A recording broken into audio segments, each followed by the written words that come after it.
Chapter 50. Don't forget the recommendation votes and bookmarks. Thank you, dear readers who have tipped me. When Tang Tang ran away, dragging Xiao Chen's hand, two cars happened to be parked at the gate of the school. One of them was Jean Beibei's beetle. The lady was sitting inside with an awful look on her face. Although she had known that Xiao Chen had gone to sell breakfast with Tang Tang, she was still rather upset to see the two of them holding hands. It had only been a few days and he was already hooking up with Tang Tang? Holy sh*t. Cousin Minjing, has my cousin-in-law fallen in love with someone else? Looking at Xiao Chen and Tang Tang, Jean Beibei bulged her eyes. However, my brother-in-law's taste is rather strong.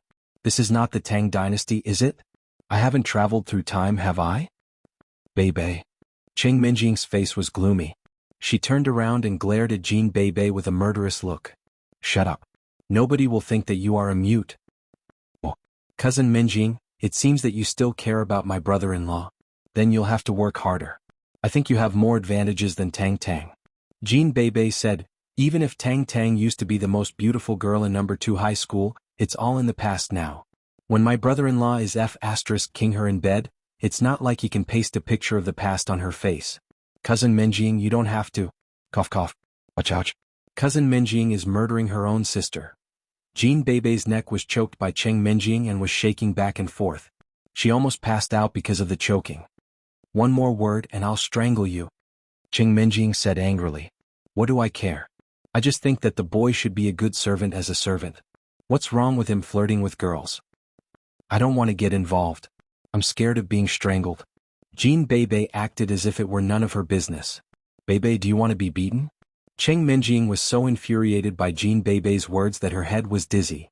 You don't talk when you should talk and you talk when you shouldn't. You are doing this on purpose, aren't you? How is it possible? Jean Beibei stuck out her tongue. Cousin Minjing, what do you want me to say? Nothing. Cheng Minjing really didn't know what to say. Thinking about it, although Xiao Chen was her servant, she didn't give him a salary. It was reasonable for him to go out and work to earn money. Thinking of this, Cheng Minjing didn't want to blame Xiao Chen. She just said faintly, let's go to class. In the other car, the person sitting was Yu Xiaochuan. He was a smart person and did not act impulsively. Although he promised Lu Jinming that he would teach Xiao Chen a lesson yesterday, he did not do it immediately. Instead, he was waiting for a suitable opportunity. At this moment, seeing Tang Tang holding Xiao Chen's hand and running, he couldn't help but frown. If it was any other time, he would have thanked Xiao Chen. Although the Yu family publicly broke off the engagement, the Tang family didn't admit it publicly. They just acquiesced in it. If they really wanted to take it seriously, Tang Tang was still Yu Xiaochuan's fiancée. Now that Xiao Chen was holding Tang Tang's hand and running away, the engagement would definitely fall apart after this matter was spread out. Yu Xiaochuan could also completely get rid of this burden. But now he still had to find a reason to deal with Xiao Chen, but this reason must not be Tang Tang. He couldn't wait to get rid of Tang Tang. How could he stand up for her? Obviously it was impossible. Tang Tang took Xiao Chen to the small supermarket at the school gate. Looking at the dazzling variety of food, Xiao Chen didn't stop. He just took the cheapest and largest bread from the shelf, and then picked a cheap bag of milk. He said to Tang Tang, okay, that's all. Tang Tang naturally saw the price of the things Xiao Chen took, but she didn't say anything. Instead, she felt very gratified. After Xiao Chen left the family, he no longer had the temper of a young master, which made Tang Tang feel that Xiao Chen was really good. Tang Tang also took the same things and then paid the bill. She left the small supermarket with Xiao Chen. Of course, when they left, they didn't hold hands. Although Tang Tang was a tough woman, she was also embarrassed. When the two walked into the classroom, Jing Xiaoquan also arrived at this time. Seeing Tang Tang and Xiao Chen holding bread and milk, he couldn't help but be a little surprised. Where's the soybean milk and youtiao? Did you change to selling foreign fast food? Change to bread and milk? Xiao Chen is very good. He needed the dough super fast and the youtiao was sold quickly, so there was nothing left today. We could only buy food for ourselves. Tang Tang said, but fortunately, we earned nearly 100 yuan more than usual. No way? Is this for real? Xiao Chen, when you were in your hometown, you didn't start out selling breakfast, did you? Jing Xiaoquan knew Tang Tang's sales situation. She sold 100 yuan more than usual, which meant that all the noodles she prepared had to be sold. Xiao Chen became a skilled worker on the first day? You really guessed it. I used to sell breakfast in my hometown. Xiao Chen said casually. He naturally couldn't explain the identity of a cultivator and Xiao Chen. Wow, no wonder Tang Tang asked you to go. Zheng Xiaoquan really believed it and said with some envy. Before, Xiao Chen couldn't feel anything, but now Xiao Chen's sixth senses had been greatly improved. He suddenly detected a trace of envy and jealousy from Zheng Xiaoquan's tone, which made Xiao Chen a little surprised. Could it be Zheng Xiaoquan like Tang Tang? Thinking of this, Xiao Chen suddenly realized that no wonder Zheng Xiaoquan would stand up for him. It turned out that he liked Tang Tang. Tang Tang stood on his side, so he had to do so. However, Xiao Chen could see that there was no love lost. Zheng Xiaoquan liked Tang Tang, but Tang Tang didn't like Zheng Xiaoquan. These two people basically had no chance. Otherwise, if they wanted to have feelings, they would have had it long ago. They wouldn't have waited until now. However, Tang Tang looked at Xiao Chen with a strange look. This guy used to be the young master of the Xiao family. You went to make breakfast? Who would believe it? Not to mention selling breakfast, I'm afraid he didn't even make breakfast at home. However, it was precisely because of this that Tang Tang admired Xiao Chen very much. This was a real man. He was flexible and could quickly adapt to the environment instead of being defeated by the environment. You can go if you want. Our Youqiao is in short supply now and we are short of manpower. Xiao Chen laughed. I also want to, but I have to do morning exercises in the morning. If my dad knew I went to sell Youqiao, he would throw me into the oil pan and fry me. Zheng Xiaoquan shook his head. He was not an impulsive person. Even if he stood up for Lin Yi, it was entirely because of Tang Tang. Lu Zhiming walked into the classroom with the skinny monkey. He glanced at Xiao Chen, who was talking happily with Tang Tang and Zheng Xiaoquan, and snorted coldly. Brother Ming, let him be cocky for 2 days. When you settle the young miss of the Cheng family, killing a country bumpkin will be like playing with a toy. The skinny monkey saw through Lu Zhiming's thoughts, so he said, That's also true. Business is more important. There's no problem with the steel window, right? Lu Zhiming nodded and asked. No problem. Tonight the steel window is the leader and there are a few punks. They are real punks in the society, but they have nothing to do with the Lu family. They are from another city. Teacher Lei helped to find them. Each of them has the strength level close to a level 1 warrior. The skinny monkey said. That's good. A satisfied smile appeared on Lu Zhiming's face. Cheng Minjing was not a girl from an ordinary family. She was the young miss of the Cheng family. The Cheng family was an ancient martial arts family. They must have practiced internal force. Even if they did not have much strength, they must have practiced. If they brought a group of small fries, they might be killed by the young miss herself. Especially with the little witch Jean Bebe by her side. Lu Zhiming couldn't estimate the strength of that little witch. If she could fight a little, those punks would not be a match for the two of them. So to be on the safe side, Lu Zhiming found Lei Dianfeng and hired some people from another city who had the strength close to the first level of internal force. In this way it would be more real. Lu Zhiming's strength was also close to the first level of internal force. If he fought with them, he would definitely not gain the upper hand directly. He would suffer a little and then win by a narrow margin. The more it was like this, the more moved Miss Cheng would be. Otherwise it would be settled quickly. Except that she would admire Lu Zhiming at that time, Cheng Minjing would definitely not be too grateful to him later. However, if he won by a narrow margin and was injured in the battle, it was impossible for Cheng Minjing not to visit Lu Zhiming afterward. As time went by, their relationship would be revealed. Cheng Minjing sat in her seat, and Jean Bebe was talking to her in a low voice. However, it was obvious that Cheng Minjing was not in a good mood. She chatted with Jean Bebe on and off. Cheng Minjing's eyes glanced at Xiao Chen now and then. Seeing that Xiao Chen was holding the cheapest bread and milk in his hands, she had complicated feelings. The grudge against Xiao Chen in her heart had faded away too. If he had not pursued Xin Jingxian and Kerlin right in front of her, Cheng Minjing might have a better impression of him right now, wouldn't she? However, thinking of what Xiao Chen had done in the past, Cheng Minjing felt that Xiao Chen deserved it. If you had been nicer and more attentive to me before, how could I turn a blind eye to you now that you are down and out? Even if I might not buy you the most expensive bread and milk, I would at least get you a meal card for the school cafeteria, wouldn't I? When the class was about to begin, Miss Wang, the homeroom teacher, walked into the classroom. She turned around and looked at Zheng Xiaoquan, saying, Zheng Xiaoquan, take a few classmates and go to the reference room with me to fetch the review materials for the sprint in the 3rd year. After the 3rd year of high school, it would be the college entrance examination. Therefore, there would be a lot of review materials. As the sports committee member of the class, Zheng Xiaoquan naturally had to bear the brunt of the labor. Xiao Chen, Lu Zhiming, Shouho Chen, Skinny Monkey, XX Zhang, XX Li, come with me. Zheng Xiaoquan stood up and called a few names. He had seen through Xiao Chen's physical strength. He was still in the hospital after beating Ma Gangmen. As for Lu Jinming and Skinny Monkey, they were always jumping up and down energetically when they were not carrying books. Now that Jing Xiaoquan had received Miss Wang's instruction, he naturally would not let them go. The rest of them were the more energetic, warm-hearted boys. Usually they would be the ones to do such work. Chapter 51. Lu Jinming wasn't surprised at all. This wasn't the first or second time. He and Jing Xiaoquan didn't get along well, and Jing Xiaoquan used his position to avenge his personal grudges. Lu Jinming just treated it as a workout. However, he didn't have much conflict with Jing Xiaoquan before. Now it was different. Lu Jinming felt awkward with Xiao Chen.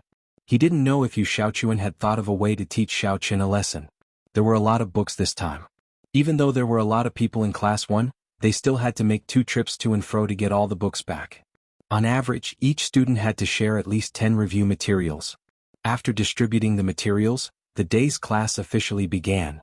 During class, Tang Tang saw Xiao Chen reading the study materials attentively. She couldn't help but be a little curious. Xiao Chen, why aren't you paying attention in class? Why are you reading the review materials for grade 1? I haven't studied before, so I'm starting from scratch. Xiao Chen smiled bitterly. In the past, his image in school was that of a playboy. It would be strange if he studied every day. In fact, Xiao Chen would rather cultivate his inner force if he had the time. He didn't have the mind to study at all. But now it was different. Without a family, he could only rely on himself. The second high school was the same as the first high school. In every exam, the top 10 students in the grade would have different levels of scholarships. The first place could even get up to 10,000 yuan. Although 10,000 yuan was nothing in Xiao Chen's eyes before, it was different now. 10,000 yuan was equivalent to a body-refining medicine. Xiao Chen needed it very much. Now Xiao Chen relied on selling breakfast to make ends meet. If he wanted to buy medicine, he had to find another way. The exams for grade 3 were also the most. There were monthly exams, high school entrance exams, final exams, mock exams, and all kinds of exams. Every exam had a reward. This was also one of the strategies of the school to encourage students to study hard, so that the top students could constantly improve themselves and surpass themselves. Fortunately, in the final entrance exam, they could fight for the first place in the city, province, or even the whole country. No way. You're starting from grade 1? Are you sure you can study by yourself? Tang Tang saw that Xiao Chen was seriously reading the first chapter of algebra, set. She suddenly didn't know what to say. It seemed that Xiao Chen really knew nothing. Yes, I heard that the first place will get a scholarship of 10,000 yuan. Xiao Chen nodded. You want the 10,000 yuan? Hearing Xiao Chen's words, Tang Tang was so shocked that her jaw almost dropped. I say, Xiao Chen, my results are good enough, but I dare not think about the 10,000 yuan for the first place. This is the goal of the top student? How would you know if you don't try? Xiao Chen smiled and didn't say anything. In fact, he was a cultivator now. According to the Elder Heaven Ancestor, he had an extraordinary ability to accept new things. Since it was like this for making deep-fried dough sticks, shouldn't it be the same for learning? Well, if there's anything you don't know, just ask me. At least I'm still a stable candidate for the top 10. Tang Tang looked defeated by Xiao Chen. Okay. Xiao Chen nodded and didn't hesitate. Great, I don't understand this question very well. Can you help me explain it? Okay. Tang Tang didn't refuse. She thought, let's take a look. What kind of problem can there be in the first chapter? He's already encountered difficulties and he still wants to be first? However, she didn't want to hurt Xiao Chen's self-confidence, so she didn't say much. She just picked up Xiao Chen's question and glanced at it. Then she was slightly stunned and said, actually, this question is beyond the syllabus. It uses the knowledge in the third chapter. After you finish the third chapter, you can easily solve it. The third chapter is like this. As Tang Tang spoke, she intended to briefly explain the content of the third chapter to Xiao Chen. However, Xiao Chen suddenly understood and waved his hand. He interrupted, so that's how it is. Then I'll finish reading the algebra for the first grade first and then I'll do the question. It's up to you. Tang Tang saw that Xiao Chen didn't need her to explain anymore, so she didn't force him. In her opinion, Xiao Chen was at the moment when his self-confidence was inflated. It was not good to hurt him too much. When he really encountered difficulties, he would know how difficult it was to learn. For the whole morning, Xiao Chen was flipping through the algebra book quickly. Tang Tang couldn't understand why Xiao Chen could read so fast. How many definitions and formulas did he remember? During the lunch break, Xiao Chen was still reading. Tang Tang was a little helpless and had to call him, Hey Xiao Chen, do you want lunch? It's already noon? Xiaochen was slightly stunned. He came back to reality from the book and found that time passed quickly.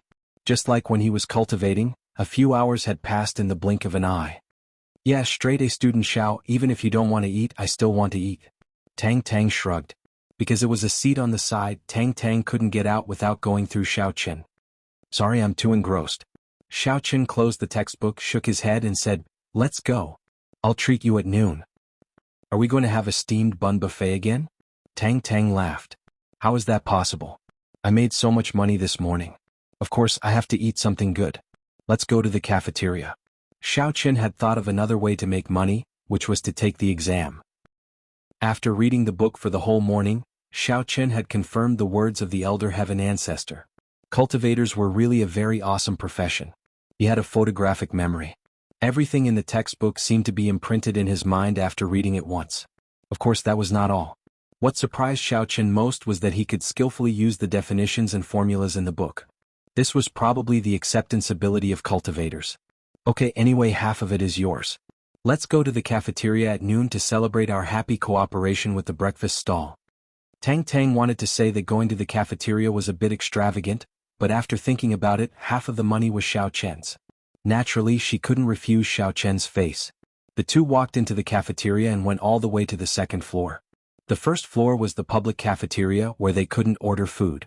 They could only buy ready-made dishes from various windows. The second floor was similar to a restaurant for rich students to order food. Tang Tang had been here before, but since she became seriously ill and became like this, she had broken away from her family. She had never been here again. For a moment, she was filled with emotion. Unexpectedly, she came here again with the young master of the Xiao family, Xiao Chen. Before, Jing Xiaoquan had invited Tang Tang, but she didn't agree. Turning her head, Tang Tang found that Xiao Chen had chosen a table. It was a bright table with a good position near the window. Seeing Xiao Chen sit down, Tang Tang smiled bitterly. This was the table where Yu Xiaochuan invited her to dinner 2 years ago. In the past, although Tang Tang didn't have any feelings for Yu Xiaochuan, she also knew that the marriage fate of the children of aristocratic families was not up to one's own choice. Yu Xiaochuan was gentle and didn't have any scandals at school. So when he invited Tang Tang to dinner, Tang Tang couldn't refuse him. But later, Tang Tang became seriously ill and became like this. Yu Xiaochuan didn't even talk to her anymore. The engagement was in name only. After thinking about it, Tang Tang still chose to sit down. She and Yu Xiaochuan didn't fall in love, so she didn't avoid too much. She just felt a little emotional. The waiter brought the menu and Xiao Chen handed it directly to Tang Tang. Tang Tang didn't order too expensive dishes. Instead, she randomly ordered 3 home-cooked dishes and 2 bowls of rice. Then she asked the waiter to serve the dishes. After ordering, Tang Tang went to the bathroom. She was so suffocated in the morning that she almost wet her pants. But seeing Xiao Chen's concentrated look, she wanted to go out several times but she held back. Kid, don't you know this is the seat of the young master of our group? Are you blind? How dare you sit here? When Xiao Chen was thinking about the algebraic formula he read before, suddenly a voice sounded. Xiao Chen was slightly stunned. He turned his head and saw a boy of medium height. He was dressed sleekly. At first glance, he knew he was the son of a rich family. But this kind of son of a rich family couldn't enter Xiao Chen's eyes in the past. He could only be an errand boy. Of course, this person in front of him seemed to be an errand boy for some group's young master. Do you have eyes on your ass? What's wrong with me sitting here? Is there a problem? Director Su just asked me to sit here. Xiao Chen just came to second middle school and he didn't want to offend anyone, but he wouldn't give up his seat because of a few words from this guy. After all, this was the first time he treated a girl to a meal alone. Although it was a buddy, Xiao Chen didn't want to lose face. Director Su? Lang Shiqing was stunned. He didn't expect Xiao Chen to bring up the school's teaching director, Director Su. He was Yu Xiaochuan's underling. These 2 days, Yu Xiaochuan had been talking about finding a way to teach Xiao Chen a lesson. As Yu Xiaochuan's underling, Lang Shiqing naturally had to share his boss's worries. Lang Shiqing came to the cafeteria for lunch. He saw that Yu Xiaochuan's special table was occupied, so he immediately rushed over to chase the person away. As a result, he saw that it was Xiao Chen and he was overjoyed. This was like a dozing pillow. However, Yu Xiaochuan, who was following behind, frowned.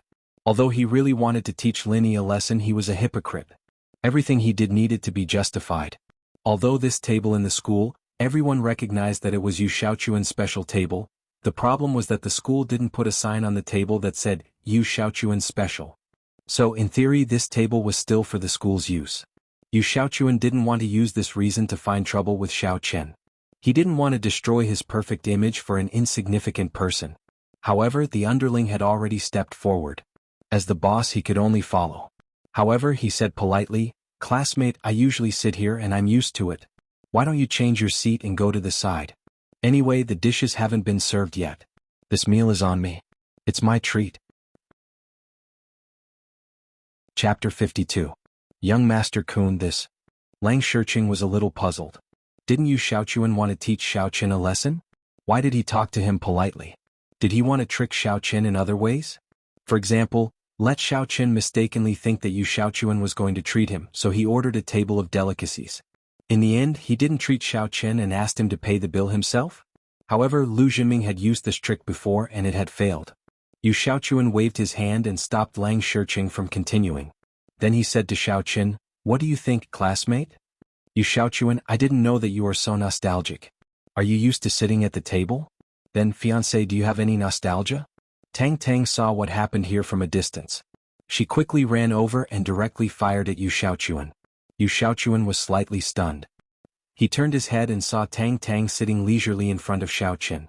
His expression couldn't help but slightly change, but it quickly returned to normal. His originally gloomy face instantly turned into a smile.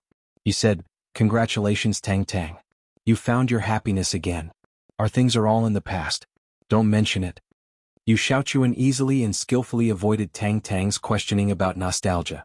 Instead, he took this opportunity to thoroughly express his attitude. That was to say, this was equivalent to him personally catching Tang Tang in the act of cheating on him. It was completely reasonable for him to divorce Tang Tang. Tang Tang could not pester Yu Xiaochuan because of this in the future. This was a matter of the face of the aristocratic family. Tang Tang naturally understood Yu Xiaochuan's meaning. She sneered, "Yes, Xiao Chen is my boyfriend. He is very good to me. Congratulations. Won't you treat me?" "Of course I'll treat you. I just said that this meal is on me. What do you want to eat? Just order." Yu Xiaochuan said with a faint smile. "Xiao Chen, let's have some lobster and abalone and then take it away." Tang Tang took the menu without hesitation. Yu Xiaochuan smiled indifferently. This amount of money was just a drop in the bucket for him. Taking advantage of today's opportunity, he completely severed his relationship with Tang Tang, which made him very happy. In fact, in the past 2 years, Yu Xiaochuan had been trying to get hold of Tang Tang's weakness all the time. Unfortunately, Tang Tang did not give him the chance at all, and she was not too intimate with boys. Originally, Yu Xiaochuan had pinned his hopes on Jing Xiaoquan, but Tang Tang never gave Jing Xiaoquan a chance, which made Yu Xiaochuan very disappointed. He did not expect that Tang Tang would be so intimate with a bumpkin from the countryside. Yu Xiaochuan found it hard to understand what kind of taste Tang Tang had. Even if she had grown into a pig, she must have been the daughter of an aristocratic family, right? Is that how you look at me? However, it had nothing to do with him. It didn't matter who Tang Tang looked for as long as his purpose was achieved. Hearing that the other party was Yu Xiaochuan, Xiao Chen was not polite at all. He directly called the waiter and ordered a lot of lobster, abalone, sea cucumber and king crab. Anyway, if he couldn't finish it, he could take it away. Since there was a rich guy treating, it would be a waste not to eat. Xiao Chen even brought out his dinner with the eldest young mistress. Recently, the eldest young mistress had not eaten much in the morning and night. Other than instant noodles, she only had instant noodles. Xiao Chen felt a little bad. Hearing that Xiao Chen was going to bring out the dinner, Tang Tang sighed slightly. It seemed that in Xiao Chen's heart, Cheng Menjing was always his goddess, and she was irreplaceable. He had been reduced to Cheng Menjing's servant, but he still wanted to please her. Tang Tang did not know what to say. When Tang Tang and Xiao Chen went out of the cafeteria with a lot of bags, Yu Xiaochuan threw a card to the waiter and asked her to pay the bill. This money was a piece of cake for Yu Xiaochuan. He was the eldest grandson of the Yu family, and also the only grandson of the first wife. The entire Yu family's money could be used by him. "Young Master Kun, don't you want to teach that Xiao Chen a lesson? Why did you invite him to a big meal again?" Lang Shiqing did not understand. "This reason is too bad. At most, I can only let him change the table. If I don't let him go, it's not my style." Yu Xiaochuan said faintly, "Moreover, it's very cost-effective to use this matter to end the matter with Tang Tang." "I see. Young Master Kun is a gentleman, so he doesn't care about them. Otherwise, if it were Lu Jinming, he would directly grab the chair. Lang Shiqing was Yu Shaochuan's follower since middle school. He knew Yu Shaochuan's hypocritical character, but he did not dare to say it, so he could only flatter him. Yu Shaochuan smiled faintly and did not take it seriously. He thought in his heart that after today's matter, he could no longer teach Xiaochen a lesson blatantly. Otherwise, others would see it and think that he was jealous of Tang Tang, which was not his original intention. Unexpectedly, a sudden incident at noon made Yu Shaochuan have a headache, but there was also a gain. There must be a loss. That hypocrite just now is Yu Buchuan? Xiaochen carried a lot of food and said happily. Not only did he not spend a penny for lunch, but he also brought back a lot of food. His name is Yu Shaochuan, not Yu Buchuan. Tang Tang glared at Xiaochen. Do you know him? I've heard of him, but he and I are not the same kind of people. I didn't have much contact with him before. If it weren't for his name being similar to Yu Buchuan's, I wouldn't remember his name at all. Xiaochen said. Today's matter will probably be spread by Yu Shaochuan soon. He doesn't know who you are, but your Xiao family and the Qing family all know. Tang Tang hesitated for a moment and said apologetically, I said that you are my boyfriend. It was just a momentary impulse, but it may bring you some trouble. What trouble? I hang out with you every day. Trouble can't be avoided. These are small problems. Xiaochen did not care. In his opinion, the closer he was to Tang Tang, the more the Qing family would be at ease and feel that he and Qing Minjing would not fall in love with each other for a long time. Maybe I'm thinking too much. We are both abandoned by our families. I guess they will just treat it as a joke if they know. Tang Tang saw that Xiaochen was free and easy, so she did not dwell on these things anymore. When Qing Minjing and Jin Beibei walked out of the cafeteria, they happened to see Xiaochen and Tang Tang walking in front of them, talking and laughing with big and small bags. Qing Minjing gritted her teeth. She was about to throw away the lunchbox in her hand. I'm so angry. I thought you were so pitiful to eat instant noodles and steamed buns every day, so I packed 2 dishes for you to eat at home. But you and Tang Tang went out to eat and drink and you brought so much back? Are you selling breakfast in the morning? It seems that my cousin-in-law has food, Jin Beibei said. I packed them for myself for dinner. You didn't get any? I haven't eaten meat for several days and I can eat a lot. Qing Minjing thought it was better not to throw them away. After all, she also needed to eat at night. When they returned to the classroom, Jing Xiaoquan happened to go home for dinner. Seeing Xiaochen and Tang Tang walk into the classroom with several lunchboxes, he was stunned. Is someone treating us again today? Did I miss something? According to Jing Xiaoquan's understanding, Tang Tang was a stingy girl, and Xiaochen was poor. How could they spend money on a big meal? It was impossible. There could only be one result. Someone was treating them. A psycho named Yu Shaochuan is treating us, so we ordered more. Xiaochen handed the lunchbox to Jing Xiaoquan and said, Here you are. We'll finish the rest before the evening class. Yu Shaochuan? He invited you to dinner? Jing Xiaoquan took the lunchbox and his expression changed slightly. He was not as excited as he had been when he saw the food. He turned to Tang Tang and asked, Yu Shaochuan? Why did he invite you? Nothing. He said he wanted to congratulate me on finding a new boyfriend, so he invited me to dinner, Tang Tang said lightly. New boyfriend? When did you get a boyfriend? Jing Xiaoquan's expression was stagnant, and he was a little unnatural. It's Xiaochen. Yu Shaochuan misunderstood and I didn't explain. Tang Tang waved her hand and said, He's just making an excuse to cut all ties with me. It doesn't matter. I know he's been waiting for this opportunity for a long time. He just happened to see me with Xiaochen today. I see. Jing Xiaoquan suddenly breathed a sigh of relief and nodded. He said, But this is also a good thing. Yu Shaochuan is a hypocrite. Just looking at him makes me angry. By the way, does Xiaochen know about your relationship? Yes, I told him. Tang Tang nodded, but she didn't say much. Jing Xiaoquan didn't know if Xiaochen knew about Tang Tang's past. Since Yu Shaochuan was paying for it, Jing Xiaoquan didn't hesitate. He grabbed 2 lobsters and ate them while Xiaochen continued to read. After finishing the last few chapters of the first-grade algebra, he began to work on the exercises. Sure enough, Xiaochen found that these exercises were all handy when he went back to do them. Some of the questions were indeed beyond the syllabus and the knowledge points of the corresponding chapters, but Xiaochen had read the entire first-grade algebra book. So as long as it was first-grade algebra, Xiaochen could easily solve it. In the afternoon, Tang Tang saw Xiaochen scribbling on the exercise book. His speed was faster than a celebrity signing a book.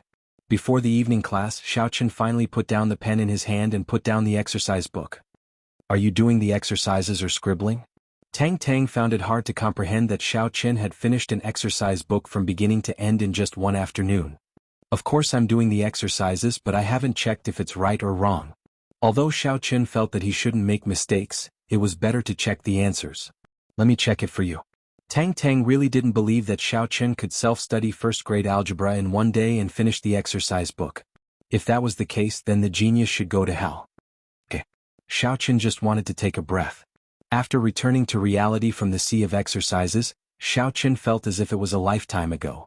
The previous Xiaochen definitely couldn't make money in this way, right? However, the current Xiaochen was truly at his wits' end. Tang Tang took Xiaochen's exercise book and then compared the answers. Meanwhile, Xiaochen took out the lunch from under the desk and placed it on the table one by one. Jing Xiaoquan just went to buy drinks and came back. Chapter 53. Since you are treating me, I have to show my appreciation.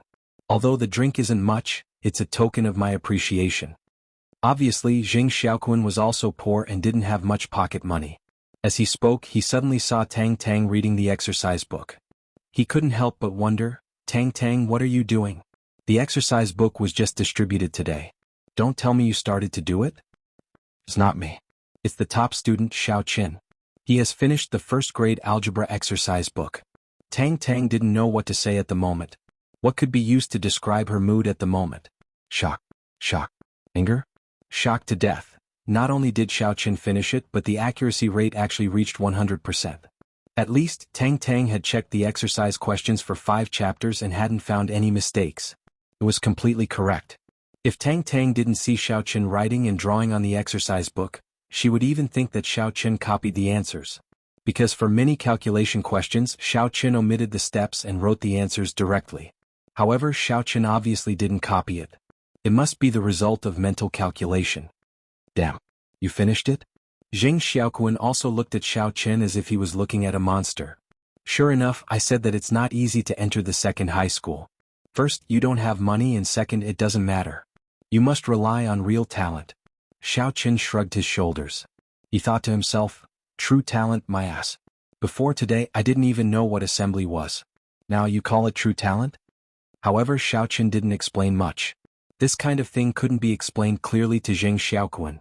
Tang Tang probably knew most of his secrets, but Xiaochen trusted her a lot. He always felt that Tang Tang was a girl who was worth befriending. I finally found a mistake. Wow! Tang Tang suddenly exclaimed with joy as if she had discovered a new continent. This made Jing Xiaoquan and Xiaochen a little speechless. What's the fuss about finding a mistake? Xiaochen, you're not omnipotent. You're also at fault. As Tang Tang spoke, she proudly pointed at the question that did not match the answer and said to Xiaochen, do you need me to tell you? All right. Xiaochen felt a little strange. Even though he wrote these questions quickly, he had to go through 2 calculations in his head before writing the results. Logically speaking, there shouldn't be any mistakes, so Xiaochen was not ashamed to ask. This question should be like this, like this, like this.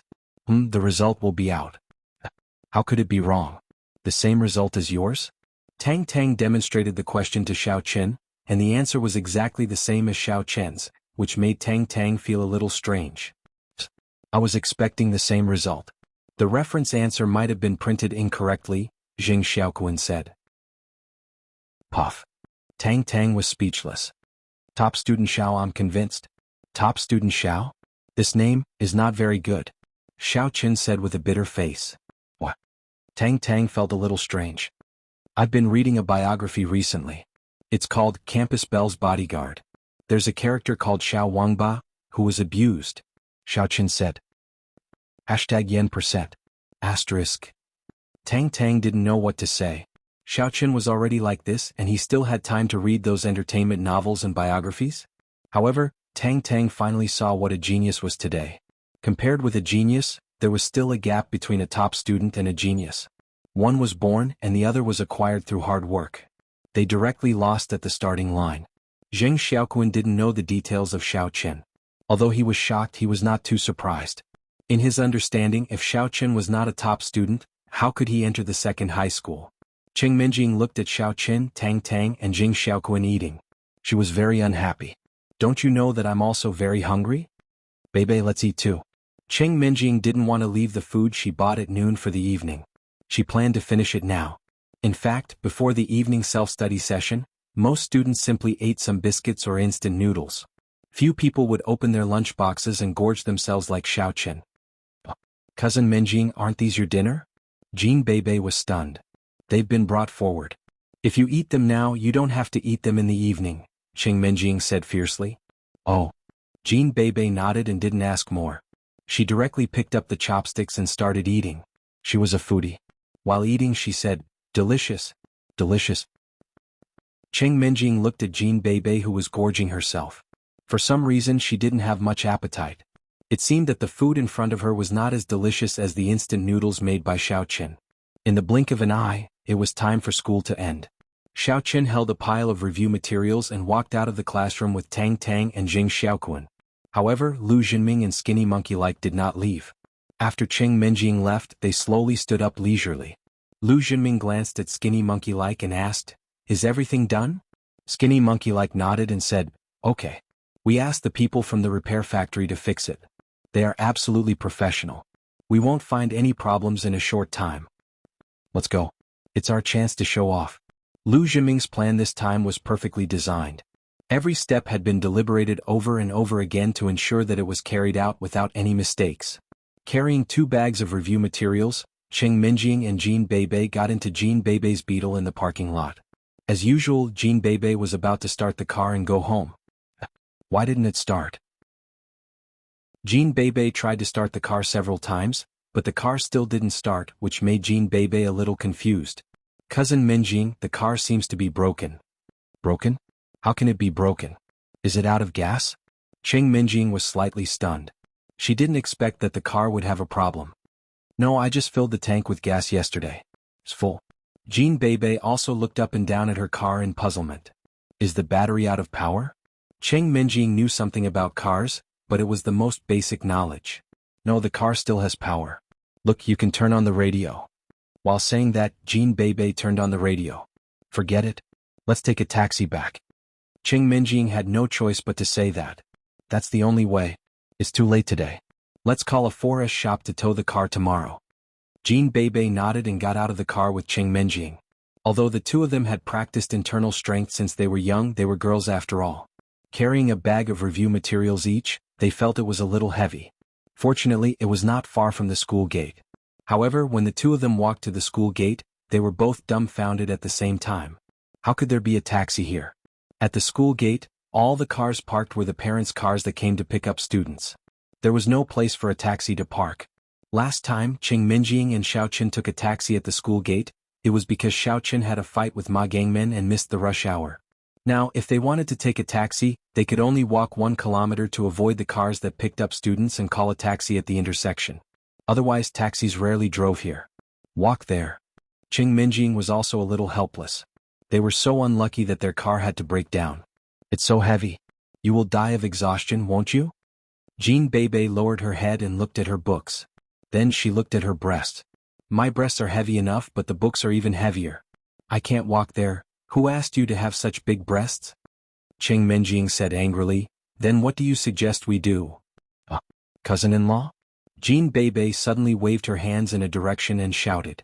Xiaochen had just parted ways with Tang Tang and Jing Xiaoquan at the gate of the school and was about to run home when he heard a familiar voice calling him cousin-in-law. Wasn't it Jean Bebe? Xiaochen was an awesome cultivator right now. His senses were extremely keen. He captured Jean Bebe's voice immediately. Bebe, what are you yelling for? What if somebody else hears you? Cheng Minjing was somewhat embarrassed. She covered Jean Bebe's mouth with her hand. Fortunately, it was a mess at the school gate when school was dismissed. The sounds of quarreling, laughing, cursing, and parents calling for their children were all in a mess. Nobody paid attention to what Jean Bebe shouted. If it were not for Xiao Chen's sensitivity, he probably would not have heard it at all. Xiao Chen walked close quickly. Looking at the lady and Jean Bebe who were each carrying a bag of books, he asked in confusion, "What's wrong with you? What are you doing here? You didn't drive home? Our car broke down. Help us carry it back." Cheng Minjing had been angry at Xiao Chen all day. Seeing him, she handed the bag in her hands to Xiao Chen unceremoniously. Xiao Chen smiled and took it over. Wasn't that the job of a manservant? As for carrying a bag, Xiaochen was quite good at it. Jean Bebe gave the bag in her hands to Xiaochen too. With a sneaky smile, she said in a low voice, "Thank you, cousin-in-law." Bebe. Cheng Minjing was so angry that she was going to kick Jean Bebe. However, Jean Bebe quickly dodged and said pitifully, "Cousin Minjing." Bebe said it in a low voice this time. Nobody else heard it. Cheng Minjing did not expect that Jean Bebe would be so unreasonable. However, what she had asked just now was what if somebody else heard it? Now that Jean Bebe had said that nobody else could hear it, what else could she do? He could only swallow his grievances in silence. With a snort, he walked in front. Jean Bebe chased after her with a smile. Xiaochen followed her with 2 bags of books. The 3 of them walked to the intersection, only to discover that there was not a single taxi. After waiting for 10 minutes, there was still no taxi. Cheng Minjing's legs were numb, and Jean Bebe's breasts were almost falling off. Therefore, the 2 girls discussed for a while and decided to keep walking. It was not going to work out at all if they kept waiting. In fact, the taxis that passed by here had all been blocked by the gangsters that Lu Jinming hired and asked to take a detour. Although the taxi drivers were rather baffled by the request to take a detour, who was willing to argue with a bunch of gangsters who were obviously not good guys and were obviously carrying daggers and sticks. They would run as fast as they could when they ran into those gangsters. The taxi drivers were out for business. Who was willing to piss off those gangsters? By then, not only would their cars be smashed, so would their passengers. The loss outweighed the gain. It was also the reason why no taxi passed by after Cheng Minjing and Jean Bebe waited for a long time. Chapter 54. The 3 of them walked for a while. This time they came to the alley where Xiaochen was ambushed last time. This was the road to the villa area. Although it was not the only way and they could take a detour by car, walking was the shortest way. Xiaochen didn't know why, but when he entered the alleyway he suddenly felt uneasy. When they left yesterday, Xiaochen did not feel anything special. Therefore it was definitely not a psychological shadow. Then there was only one conclusion: he was in danger. Someone must be ambushing here, and it seemed that the person was coming for him. Last time, Xiaochen found the enemy because he felt someone was following him. This time, Xiaochen found something unusual as soon as he entered the alley. Clearly, the perception of Xiaochen's spiritual sense had improved along with his strength. "Elder Heaven Ancestor, did you feel it?" Xiaochen asked subconsciously. "Yes, I felt it. But the enemy's strength is not very high, just a little bit stronger than before." Elder Heaven Ancestor's voice sounded in Xiaochen's mind. "Oh." Xiaochen thought that Elder Heaven Ancestor said that the enemy's strength was not very high, which meant that Xiaochen might have a chance to fight with them with his current strength. However, Elder Heaven Ancestor's words made Xiaochen completely speechless. A little bit stronger than the last one? What level is this master at? It should be a warrior who has just reached level 4 of internal strength, just a little bit stronger than the last one, Elder Heaven Ancestor said. But if you meet him, you can only run away. Try to run away. I can run away, but what about the 2 in front of me? Xiaochen smiled bitterly. At this moment, Cheng Minjing and Jean Bebe had walked into the alley. If he called for them, he would definitely alert the enemy. It would be a problem whether he could run away, let alone them. However, if he didn't ask them to run on their own, would the enemy use them as hostages to force him to submit, or hurt them directly? Although Xiaochen didn't think that anyone would dare to make a move on the young miss of the Cheng family, he still hadn't figured out who was behind the scenes. Even if the other party made a move, the Cheng family wouldn't be able to find them, right? Therefore Xiaochen did not dare to take the gamble. Recently, the Missy had been treating him well. Although she was a little arrogant, she was the Missy. Xiaochen could understand. What's more, even if Xiaochen ran, he might not be able to escape. Even if he had just stepped into stage 4, he still had 4 times the explosive power of an ordinary person. It would be a piece of cake for him to catch up with Xiaochen. Just as they were thinking, a black shadow appeared in front of the 3 of them without any warning, blocking their way. "Who are you?" Cheng Minjing was walking in front, so she was shocked when the man in black appeared. She asked subconsciously. The man in black ignored Cheng Minjing but looked at Xiaochen. Then he took out a photo from his pocket and looked at it before asking, "Are you Xiaochen?" "No," Xiaochen said subconsciously. "No." The man in black was obviously stunned. He looked at Xiaochen again and then looked at the photo in his hand. Then he frowned and suddenly said, "Are you lying to me? It's obviously you in this photo. Do you think I'm stupid and easy to fool?" Xiaochen didn't expect that the man in black would be so serious about his casual explanation. The man in black's subsequent actions also made Xiaochen feel a little strange. This person, why does he look a little stupid? And, this person is called stupid? It seemed like he was really a little simple-minded. Let me have a look? Xiao Chen pretended to be confused and stretched out his hand. Looking at Xiao Chen's action, the stupid man didn't seem to be pretending, so he reached out his hand and handed the photo to Xiao Chen. You look so good. If it's not you, who is it? Qing Minjing and Jin Beibei stepped aside. They didn't know the origin of this stupid man, but they tacitly didn't say anything. They just wanted to wait and see. They hadn't figured out the situation in front of them yet. Oh, so you're looking for my brother? This is my brother's photo. Xiao Chen looked at the photo and said directly. Your brother? The stupid man was stunned. My twin brother, Xiao Chen said with a nod. This is your brother? You're not Xiao Chen? The stupid man didn't seem to believe Xiao Chen's words. No, you can ask them if you don't believe me, Xiao Chen said, pointing at Jin Beibei. He believed that with Jin Beibei's intelligence, she would definitely be able to find an explanation. Yes, this is the eldest daughter of the Cheng family, Qing Menjing. She used to be Xiao Chen's fiancée. The Cheng family broke off the engagement with Xiao Chen. How could he still be with us? You're also a warrior, aren't you? You must have heard about the aristocratic families, haven't you? What do you think? Jin Beibei said, pointing at Qing Menjing. Oh, the elder brother's engagement was broken off, and the younger brother took his place, right? The stupid man still had some logical thinking. However, he had been cultivating since he was young and didn't have much contact with the outside world. Therefore he looked dumb and was given the nickname, stupid man, by the others. Yes, you're so smart. Jin Beibei raised her 5 fingers and praised him. Where's your brother? The stupid man nodded and mostly believed it. He turned to look at Xiao Chen and asked. My brother ran away when he heard that someone was going to kill him, Xiao Chen said. Why are you looking for him? Of course I'm looking for him too. The stupid man suddenly looked at Xiao Chen warily. Are you trying to trick me? Of course not. If you're looking for him, I have to at least figure out whether you're a friend or a foe before I can tell you where my brother is, right? Xiao Chen also started to play dumb. He had to use a dumb tone when talking to this kind of idiot. I also heard that someone was going to cause him trouble, so I came to help. I'm his friend, the stupid man said seriously. Oh, I see. Then let me think about where my brother told me before he left. Xiao Chen nodded as if he didn't doubt it at all. Yes, think about it. Hearing Xiao Chen's words, the stupid man immediately nodded and said. His mission this time was to kill Xiao Chen. This was his first training mission after he finished his apprenticeship. Naturally, he had to complete it perfectly in order to gain the approval of his family.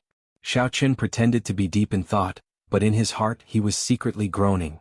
This blockhead could fool him for a while, but he couldn't fool him forever. When this idiot called his master behind him, he would know that he was talking nonsense. At that time he would die even more miserably. Help me carry this for a while. It's too heavy and will affect my thinking. Xiao Chen couldn't think of a solution at the moment, so he started to talk nonsense to buy time. Okay. To Xiao Chen's surprise, the stupid man nodded and agreed without thinking. He reached out to take the bag from Xiao Chen's hand and carried it. Xiao Chen thought about the countermeasures as he walked. The enemy in front of him was very tricky, especially with Qing Menjing and Jin Beibei beside him, which made him a bit nervous. In the distance, Lu Jinming, Thin Monkey, Ma Gongxua, Lei Dianfeng, and a group of gangsters were sitting behind a secluded public toilet, waiting for Qing Menjing to come over quietly. According to Lu Jinming's previous route, there was a 99% chance that Qing Menjing and Jin Beibei would take this route. Because their car was broken and they couldn't hail a taxi, so it was impossible for them to take another route. But this route was the shortest one. Besides, this empty alley was the best place for Ma Gongxua to lead those gangsters to take action. Brother Ming, isn't that Xiao Chen? Thin Monkey observed the entrance of the alley with a pair of infrared binoculars. He saw Qing Menjing and Jin Beibei walking over, followed by Xiao Chen and a man that he didn't know. Xiao Chen? Why is he here? Lu Jinming was dazed for a moment. He picked up the binoculars and looked over too. As he expected, he saw Xiao Chen here too. I don't know. I saw him give the 2 bags in his hand to the man next to him. Then Monkey said, is it possible that Jin Beibei found the books too heavy and grabbed a random man to carry them? Lu Jinming speculated. It's possible. Then Monkey nodded. After all, however smart he was, it was impossible for him to guess the relationship between Xiao Chen and Qing Menjing. In his eyes, the only possibility was Lu Jinming's speculation. The other big guy seems to be a laborer. Is it possible that Xiao Chen found another laborer because he couldn't carry them?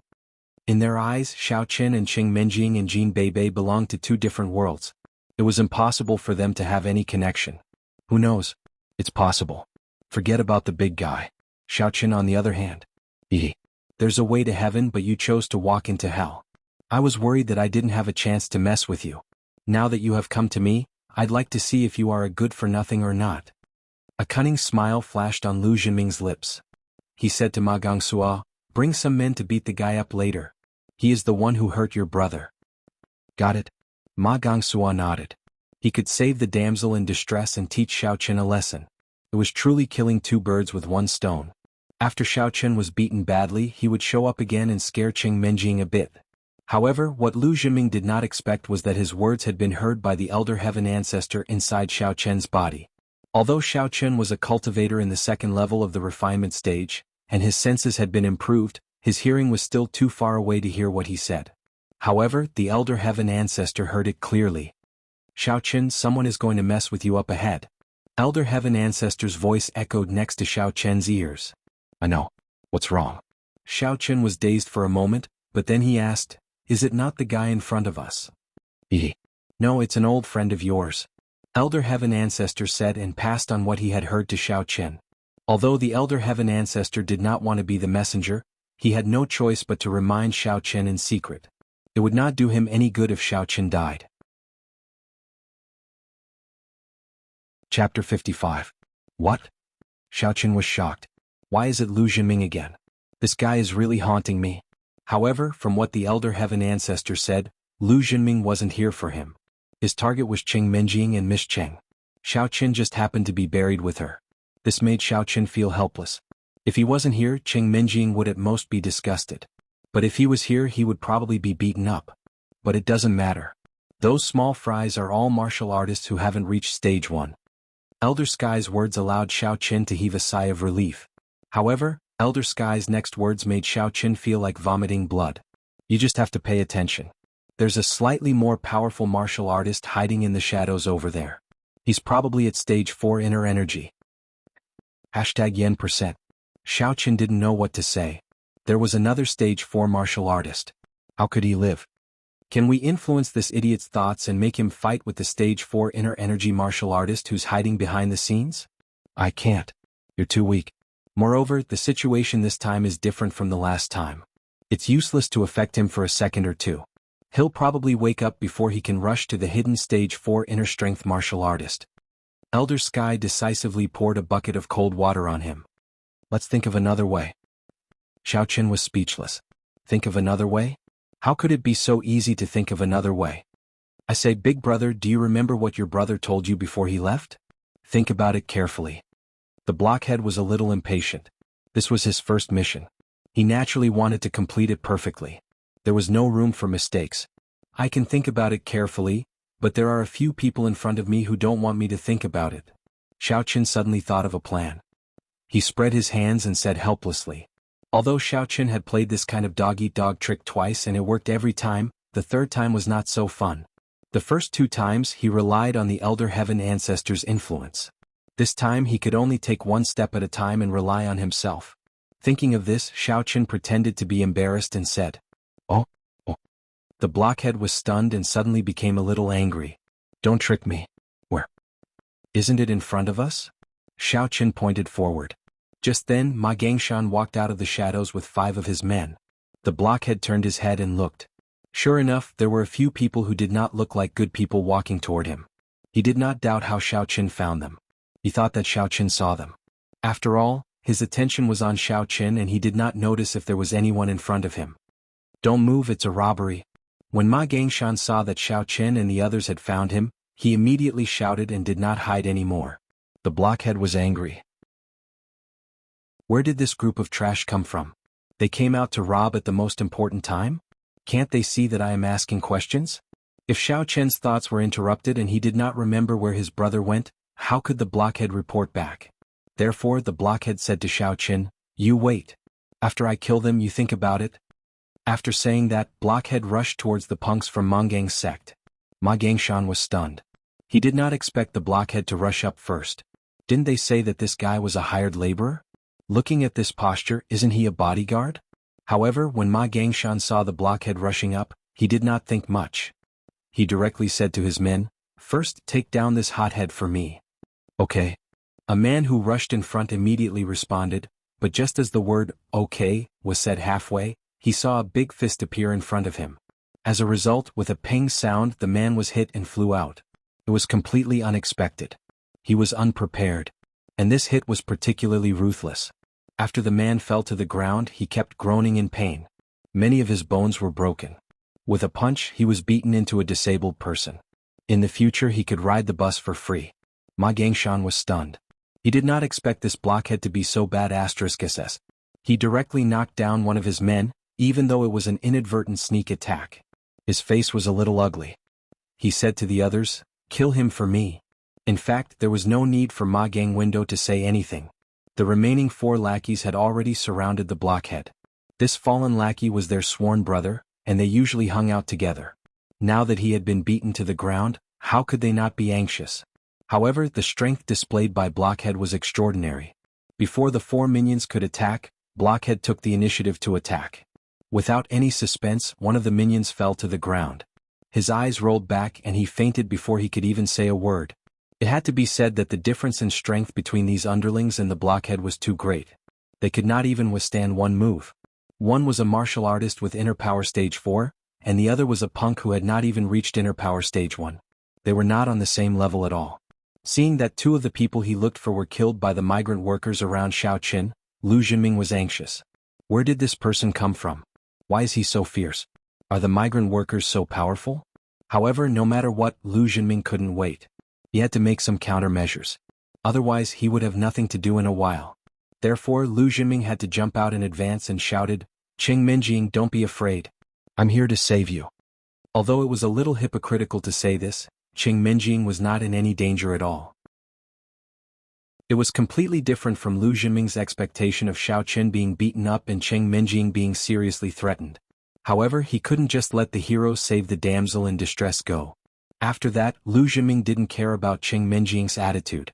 He directly rushed over to the 3 hooligans who hadn't fallen yet, raised his fist and started beating them up. Although the remaining few punks felt that the plot was different from the previous design, since Lu Jinming made a move, they naturally pretended to be defeated and fell to the ground. A sneer flashed across Xiao Chen's lips as he looked at the pretentious Lu Jinming.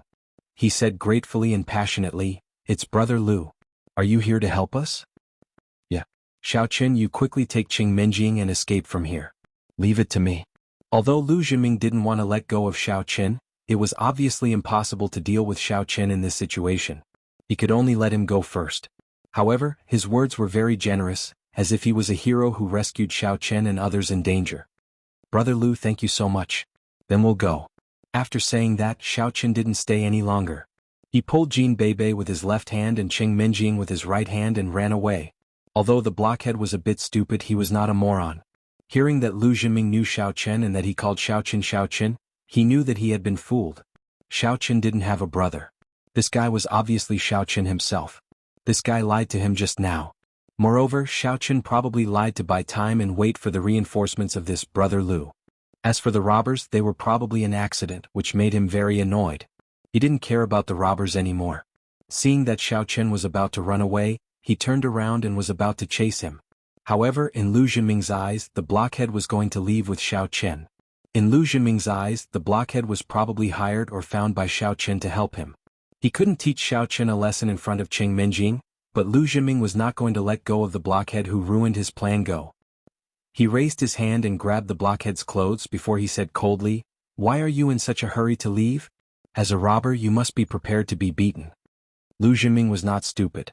He directly framed the blockhead as a robber. In fact, he was afraid that the blockhead really had a relationship with Qing Minjing. If there was a relationship, he could explain that he misunderstood the blockhead as a robber. After all, he came later. He didn't see the blockhead with Xiao Chen before. Moreover, the reason why Lu Jinming dared to attack the blockhead was that the blockhead didn't show his true strength. After all, it was just a few punks. The blockhead didn't need to use his true strength at all, so Lu Jinming was fearless because he didn't know. "Are you with Xiao Chen?" The blockhead frowned. Previously, he was a little unhappy with Lu Jinming, but he was anxious to catch up with Xiao Chen, so he ignored him.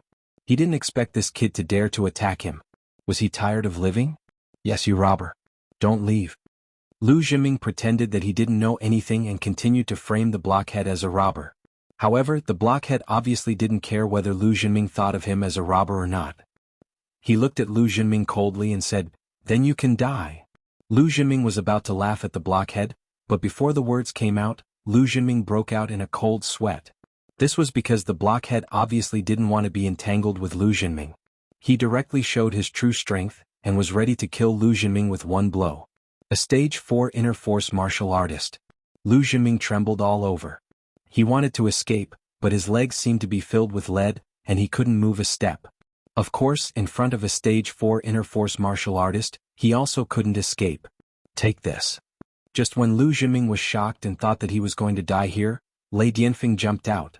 He also saw the blockhead's strength, so he had to make a move. At the critical moment, Lei Dianfeng jumped out and hit the blockhead with his palm. He was afraid that the blockhead would harm Lu Jinming before the blockhead took the hit, so he showed his most powerful strength, and the move he used was the most primitive, the least technical. Chapter 56. However, this could also prevent the blockhead from hurting Lu Jinming. In such a head-on fight, the blockhead had to try his best to deal with it or run away quickly. Anyway, he had no time to deal with Lu Jinming. However, obviously, the blockhead didn't expect that a warrior who was obviously not weaker than him would suddenly jump out and attack him. It was too late for him to dodge, so he had to let go of Lu Jinming and turn around to deal with Lei Dianfeng. Boom! A muffled thunder-like collision sound burst out from the center of their palms. Both of them took a few steps back at the same time. This was a head-on collision. Lei Dianfeng was afraid that Lu Jinming would be hurt by the blockhead, so he had to use all his strength. In order to protect himself, the blockhead also had to use all his strength. The result was that both of them were badly injured, and both of them suffered very serious internal injuries. The powerful collision between the two masters made Lu Jinming click his tongue. It was too awesome. Fortunately, Lei Dianfeng jumped out and saved him in time. Otherwise he would have been killed here. However, Lu Jinming was a little confused. Where did this blockhead come from? Previously, Lu Jinming thought that he was a migrant worker hired by Jin Beibei. But this was a real level 4 Inner Force warrior. How could it be so easy to hire him? Just now he asked if he was in cahoots with Xiao Qin. From the looks of it, this person was obviously not in cahoots with Xiao Qin. Could he be in cahoots with Cheng Menjing? Was he Cheng Menjing's bodyguard? That was possible. Thinking that he had offended Cheng Menjing's bodyguard for no reason, Lu Jinming felt a burst of anger. It was really a bad start. Not only did he not get the effect of a hero saving the beauty, but he also offended someone. After spitting out a mouthful of blood, Lei Dianfeng looked at the blockhead coldly and asked, "Who are you?" The blockhead was not any better. After Lei Dianfeng spat out blood, he could not help but spit out a mouthful of blood as well. However, the blockhead did not answer. Instead, he pondered for a while and turned around to run away. Lei Dianfeng hesitated for a moment and did not chase after him.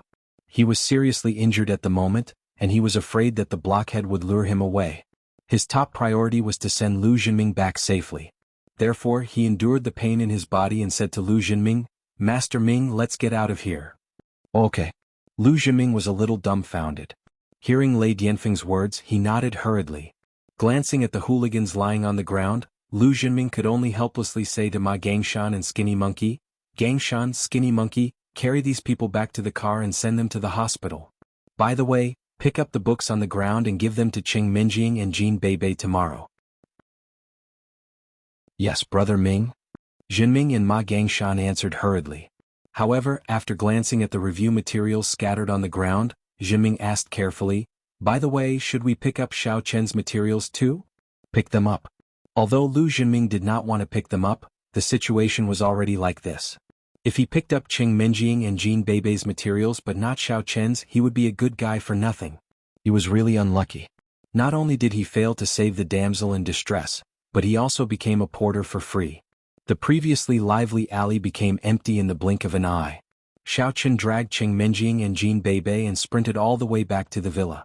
Even though the two girls had trained since they were young and had cultivated according to the method of cultivating inner force for a period of time, they were still panting from exhaustion. Exhausted? Xiao Chen, you be ****. Are you trying to tire me out? Cheng Menjing held her chest and breathed heavily. My breast. My breast. They almost ran away. Holding her enormous breasts with her hands, Jean Beibei shrieked, "Brother-in-law Xiao Qin, pay for my breasts." Beibei. Cheng Menjing turned around and glared at Jean Beibei. Pay for her breasts at a time like this? Xiao Qin is a man. How can he pay for her breasts? Oh, you don't have to. He is my cousin-in-law after all. Jean Beibei said with a bitter face. Do you believe that I will crush your breast right now? Cheng Menjing's murderous eyes made Jean Beibei shut her mouth decisively. Naturally, Xiao Qin would not take Jean Beibei's words seriously. He knew Jean Beibei's personality very well. Also, he did not think that he would really become Jean Beibei's cousin-in-law just because Jean Beibei called him cousin-in-law a few times, unless he was an idiot. I'm sorry to have dragged you into this. Xiao Qin looked at the young lady and Beibei, who were panting heavily, apologetically. Xiao Qin, what's going on exactly? Who is that guy? Why is he looking for trouble with you? Cheng Menjing calmed down and looked at Xiao Qin solemnly. Do you need me to ask my father for an investigation? Although the young lady's tone was a little cold and arrogant, the concerned expression on her face could not be faked, which warmed Xiao Qian's heart. Today he almost got them into trouble because of him, but the young lady did not blame him. Instead, she asked him if he was in trouble. Now, it seemed that the young lady was very kind, although she was a little arrogant. However, he did not know it clearly before and thought that she was arrogant and looked down on others. But now it seemed that it was not entirely the case. At least, Miss Cheng did not look down on Xiao Qin even though he was in such a miserable state. I don't know either. There are many people who hit him when he is down. Who knows if Lu Jinming directed and acted it himself. Besides, Chen Jinping, Chao Yuliang, and the others will also hit him when he is down. When Xiao Qin said this, he paused and looked at Cheng Menjing. Of course. In fact, it is also possible that... At this point, Xiao Qin did not continue, but with Cheng Menjing's intelligence, she should have already guessed what Xiao Qin was going to say. Sure enough, Cheng Menjing's expression changed slightly. The Cheng family was also one of Xiao Qian's suspects. Immediately, Cheng Menjing dismissed the idea of asking the Cheng family to help with the investigation. In the Cheng family, her father did not have the final say. Even as the young master, he temporarily took care of the Cheng family's business, but old Master Cheng did not give him too much power to interfere with the family's affairs. Instead, it was firmly controlled by old Master Cheng. In fact, to put it bluntly, Cheng Zhongming was more like a transition. According to old Master Cheng's original idea, the position of the young master should fall on Cheng Menjing's missing uncle, but something went wrong halfway. However, in such a family environment, if Cheng Zhongming helped Xiao Qin, it was very likely that he would not only be of help but also implicate himself. After all, Cheng Zhongfan was eyeing the position of the young master covetously. Let's go home. We will buy a car on the weekend. Cheng Menjing did not say anything else but said calmly. Her intention of buying a car was very obvious. She wanted Xiao Qin to drive back to the villa with them every day. In this way, the possibility of encountering enemies in the back alleys would be greatly reduced. Okay. I just want to change a car. Jean Beibei said happily. Facing Jean Beibei's thoughtlessness, Cheng Menjing did not know what to say. She tidied up her sleeves that were wrinkled by Xiao Qin and was about to go home when she was suddenly shocked. Ah, my bracelet. What bracelet? Xiao Qin was stupefied. Before my grandma passed away, she left me this bracelet. This is the only thing my grandma left me. Cheng Menjing was a little anxious. In the Cheng family, girls were not valued much. Although she was the arrogant miss of the Cheng family outside, she was always someone else's daughter-in-law in the eyes of the Cheng family.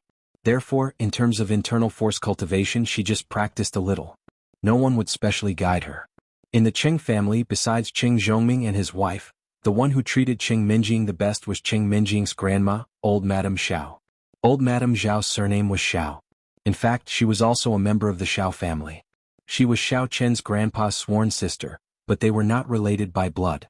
This was also the reason why Cheng Menjing and Xiao Qian could get engaged to each other smoothly.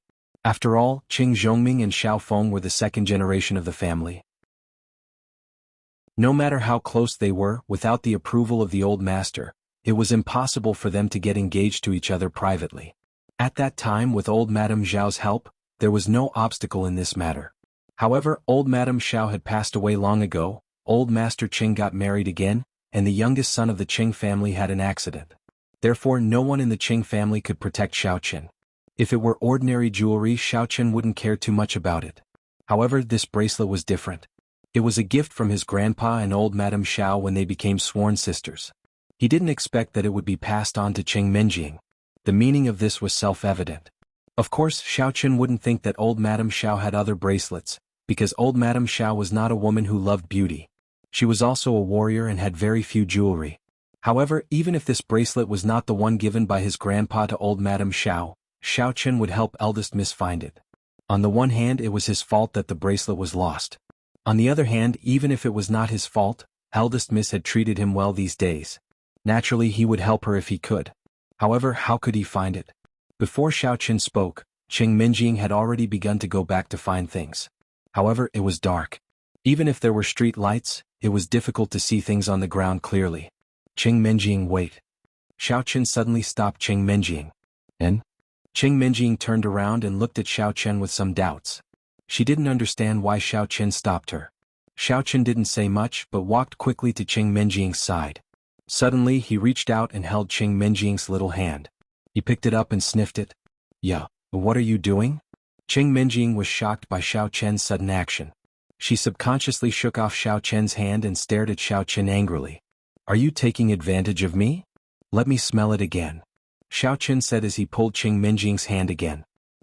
What are you doing? Cheng Menjing was shocked and angry. Xiao Chen, have you taken the wrong medicine? Why are you still thinking about these dirty things at this time? Didn't you pull me enough just now? Chapter 57. It was not until then that Xiao Chen realized that his action had raised the lady's misunderstanding. With a bitter smile he explained, No, Cheng Menjing, you misunderstood me. What I meant was that I can help you look for a bracelet. You smell my hand and help me look for a bracelet. Cheng Menjing frowned. She did not quite believe Xiao Chen's words. But on second thought, she realized that Xiao Chen had been quite well behaved during the days he shared the house with her, and he did not try to take advantage of her. Was he really trying to help her find a bracelet in such a way? Exactly. Xiao Chen nodded his head. The enhancement of the six senses was a benefit brought about by a second-level refinement stage cultivator. Xiao Chen was only operating it with the intention of giving it a try. After all, high-level cultivators would sometimes rely on their sense of smell to search for natural elixirs deep in the mountains and forests. Holy sh*T. I told you that my cousin-in-law is a transformer. Now he is going to transform into a police dog. Jean Bebe said excitedly. Sister Menjing, hurry up and let my cousin-in-law perform. Well, all right. Cheng Menjing was not entirely convinced. She thought to herself, let's see how I punish you if you can't find the bracelet later. How dare you take advantage of me with such an excuse? I will certainly not let you go. Xiao Chen nodded. He held Cheng Menjing's hand and sniffed it carefully again. It was a natural and refreshing fragrance of a girl, which fascinated Xiao Chen. However, Xiao Chen was not in the mood to enjoy it right now. If he could not find the bracelet, the lady would probably go mad. Looking at Xiao Chen's solemn face, Cheng Menjing was more or less convinced. Xiao Chen did not look like a lecher in any way. Therefore she simply allowed him to keep sniffing. After he had more or less memorized the fragrance of the lady, Xiao Chen loosened his hand. He knew when to stop. Although she smelled nice, Cheng Menjing was no longer his fiancée. Follow me. Xiao Chen walked slowly in front, but his eyes didn't look at the ground.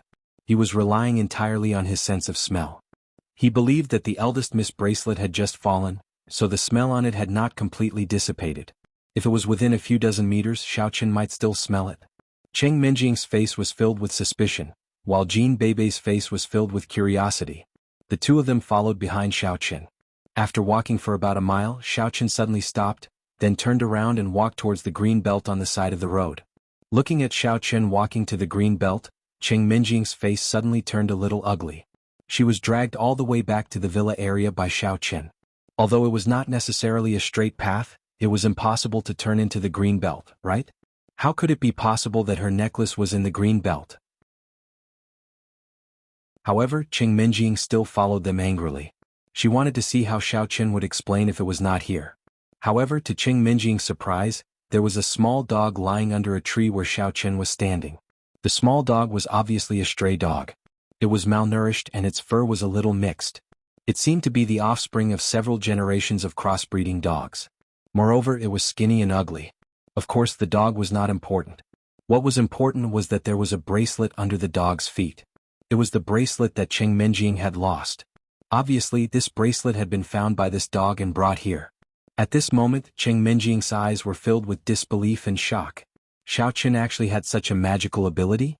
Was this person the foppish fiancé that I used to have? Cheng Menjing found it more and more difficult to see through Xiao Chen. There seemed to be a lot of unknown secrets about this guy. Holy sh*t, cousin Menjing, you found a treasure. My cousin-in-law is really a transformer. Jean Bebe was also shocked at this moment. She looked at Xiao Chen up and down curiously, as if she wanted to find out what was different about Xiao Chen. Cousin-in-law, were you pretending to be weak before? If I had known that you were so awesome, I would have married you on behalf of my cousin. Why did you break off the engagement? It was such a waste. Bebe, it's not too late now if you want to get married.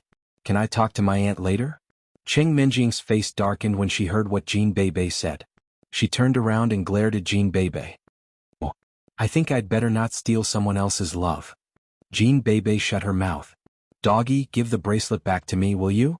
Cheng Menjing squatted, fearing that the dog would pick up the bracelet and run away. What's the point of negotiating with a dog? Just give it to me. Xiao Chen picked up the bracelet casually and returned it to Cheng Menjing. Then he said, this dog seems to be a stray, doesn't it? Let's catch it and make it into soup. What do you think, Jean Bebe? Okay. Jean Bebe nodded, drooling. Xiao Chen, how can you be so unsympathetic? This is a good dog and it helped me find the bracelet. Instead of thanking it, you are going to kill it and make it into soup? Cheng Menjing was immediately anxious when she saw that Xiao Chen was going to catch the dog. It was me who found the bracelet, all right? Xiao Chen pointed at himself, somewhat amused. It's just a stray dog. Look, its hind leg seems to be wounded. It will probably be killed if it stays here. I might as well let it die. Who says I'm staying here? I like this dog very much. I think it's my lucky star and I'm going to take it back and raise it. Cheng Menjing said in a hurry. Xiao Chen, if you dare eat it, I'll eat you. Cheng Menjing's words were rather ambiguous. Jean Bebe thought quickly. Her big eyes blinked, and she looked at Cheng Menjing's alluring red lips and then at Xiao Chen's crotch. She seemed to want to say something but she did not dare to. Cheng Menjing noticed that Jean Bebe was looking at her stealthily out of the corner of her eye and knew that she was up to no good. She seemed to have thought of something herself, and her face slightly blushed. However, she pretended to be calm and said, Xiao Chen, I'm not negotiating with you. You're my servant. Now you will hold the dog. Let's go home together. All right. Xiao Chen's lips curled into a smile as if his scheme had succeeded, but the missy couldn't see it because Xiao Chen had already bent down to hug the puppy. In fact, when Xiao Chen walked close and found the bracelet, he had sensed a familiar air from the dog. As for what it was exactly, Xiao Chen could not tell, but he felt a sense of intimacy, as if he and the dog were the same kind. Xiao Chen was rendered speechless when he thought of the idea. How could he be the same kind as a dog? However, no matter what it was, Xiao Chen wanted to bring this puppy back and study it slowly in the future. However, he was living under someone else's roof right now. If he brought a dog back out of nowhere, wouldn't Cheng Menjing burst into fury? Therefore Xiao Chen played a trick. As it turned out, Miss Cheng was quite sympathetic. She offered to bring the dog back and raise it. The dog did not struggle when Xiao Chen picked it up. It seemed to be at ease and left with Xiao Chen. Jean Bebe looked at the dog and then at Xiao Chen. She wrinkled her nose, deep in thought. When they returned to the villa, it was already past 8 o'clock in the evening. Jean Bebe's car broke down. She could not go home, so she had to stay in the villa for one night. When they returned to the villa, they saw Yi Xiaoya brewing medicine in the kitchen. The strong smell of medicine filled the whole living room, which made Cheng Menjing frown involuntarily. When she was about to say something, Yi Xiaoya went upstairs with the electric pot, not giving Cheng Menjing any chance to lose her temper. Obviously, it was not a good feeling to brew medicine in the room.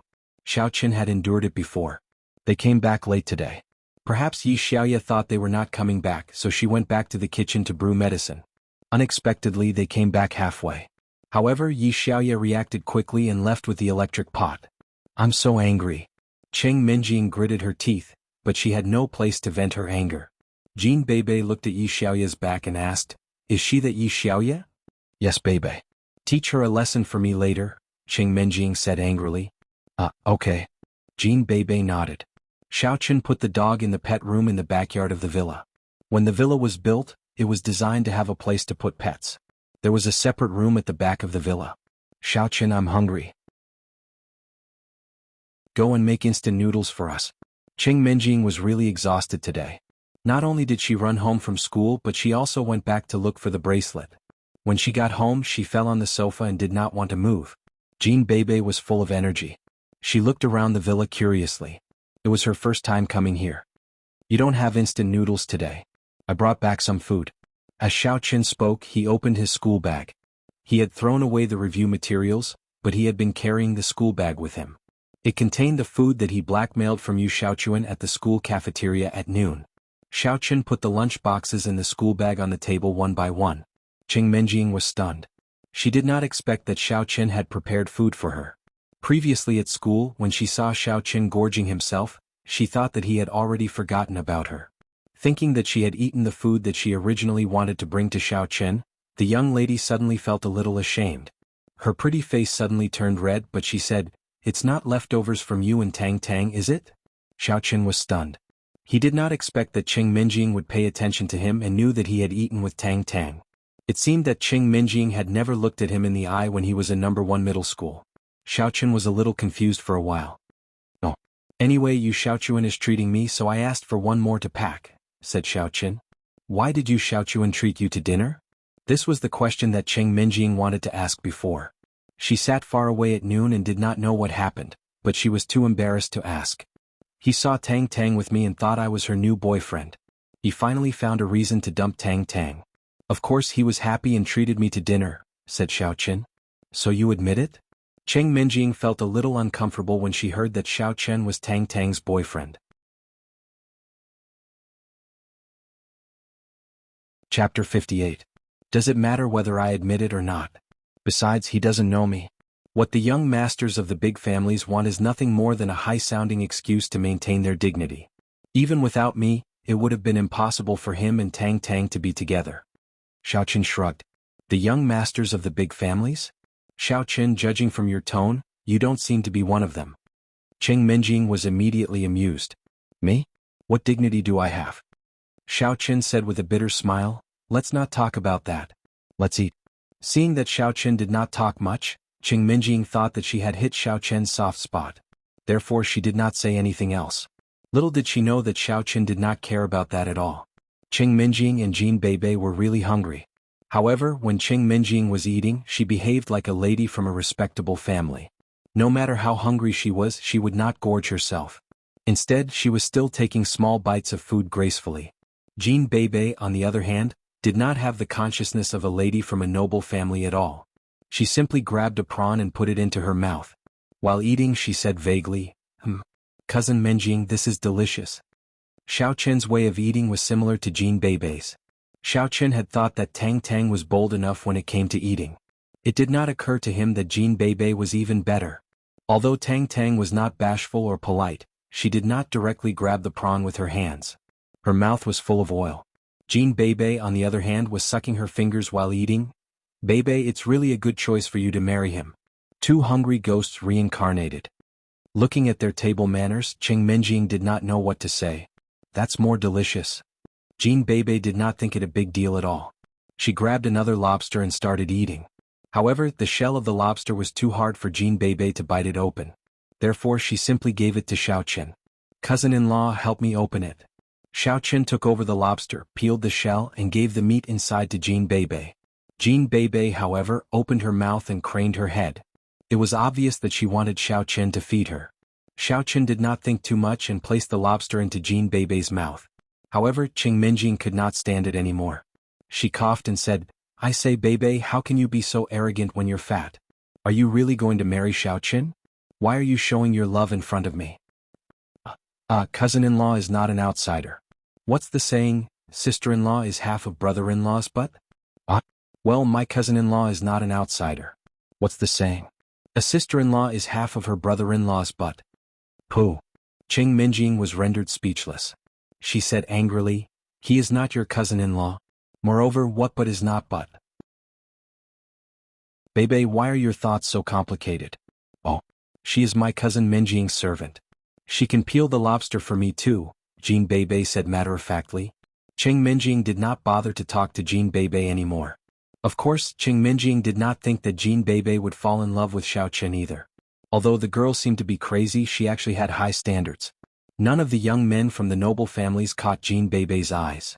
Before, Jin Beibei had often badmouthed Xiao Qin to Qing Menjing. Xiao Qin had run into a sucker who would only come back once in 1,000 years. He wanted a lot of food.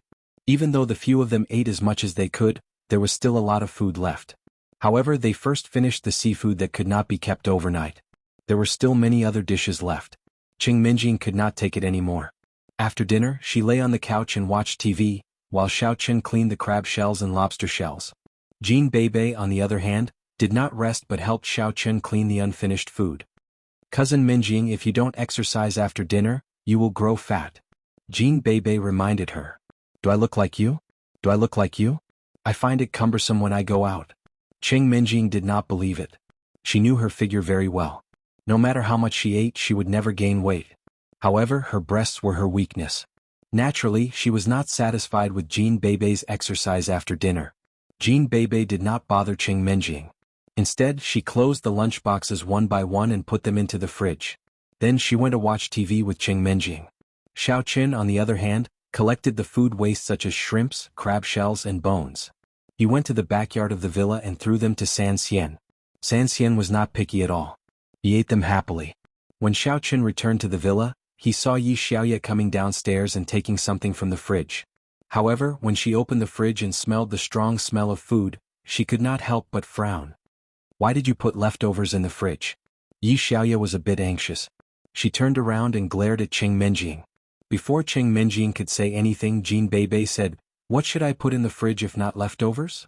"You." Yi Xiaoye wanted to refute, but she did not know how to do so. Yes, who didn't put leftovers in the fridge? She could only say, "My stuff can't be put together with the leftovers. It will be contaminated." "Then you can take it out," Jin Beibei said matter-of-factly. "Take it out?" Yi Xiaoye was irritated by Jin Beibei's words. She said subconsciously, "Why don't you take it out? I'm not afraid of contamination. Why should I take it out?" "Whoever is afraid of contamination can take it out," Jin Beibei said innocently. "You." Yi Xiaoye lost her temper because of Jin Beibei. However, Jin Beibei's words were reasonable, and she could not argue with her. At this moment, Yi Xiaoye finally tasted Qing Menjing's pain. The little girl in front of her was obviously not as easy to deal with as Qing Menjing. Although Qing Menjing was a little spoiled, she was not scheming. However, Jin Beibei was cunning. She was obviously a little devil. Knowing that she could not get anything by arguing with Jin Beibei, Yi Xiaoye simply turned around and walked out of the villa. Xiao Qin was a little confused about why Yi Xiaoye went out so late at night, but it was inappropriate for him to ask. Although Yi Xiaoye had lent him an electric cooker, he was on Qing Menjing's side after all. He could not help Yi Xiaoye. "Well done, Beibei. Yi Xiaoye has been defeated by you." Qing Menjing finally vented her anger. After being oppressed by Yi Xiaoye for days, she finally got her revenge. Jin Beibei just smiled and said nothing. In fact, she could tell that Yi Xiaoye was not a person who liked to socialize with others. Fortunately, she was here today. Otherwise, it would have been difficult for her to embarrass Yi Xiaoye. After a while, Yi Xiaoye came back with a roll of plastic wrap in her hand. Then she wrapped the box of bitter fruit tightly 3 times before putting it back into the refrigerator. Obviously, she did not have the exclusive right to use this public refrigerator.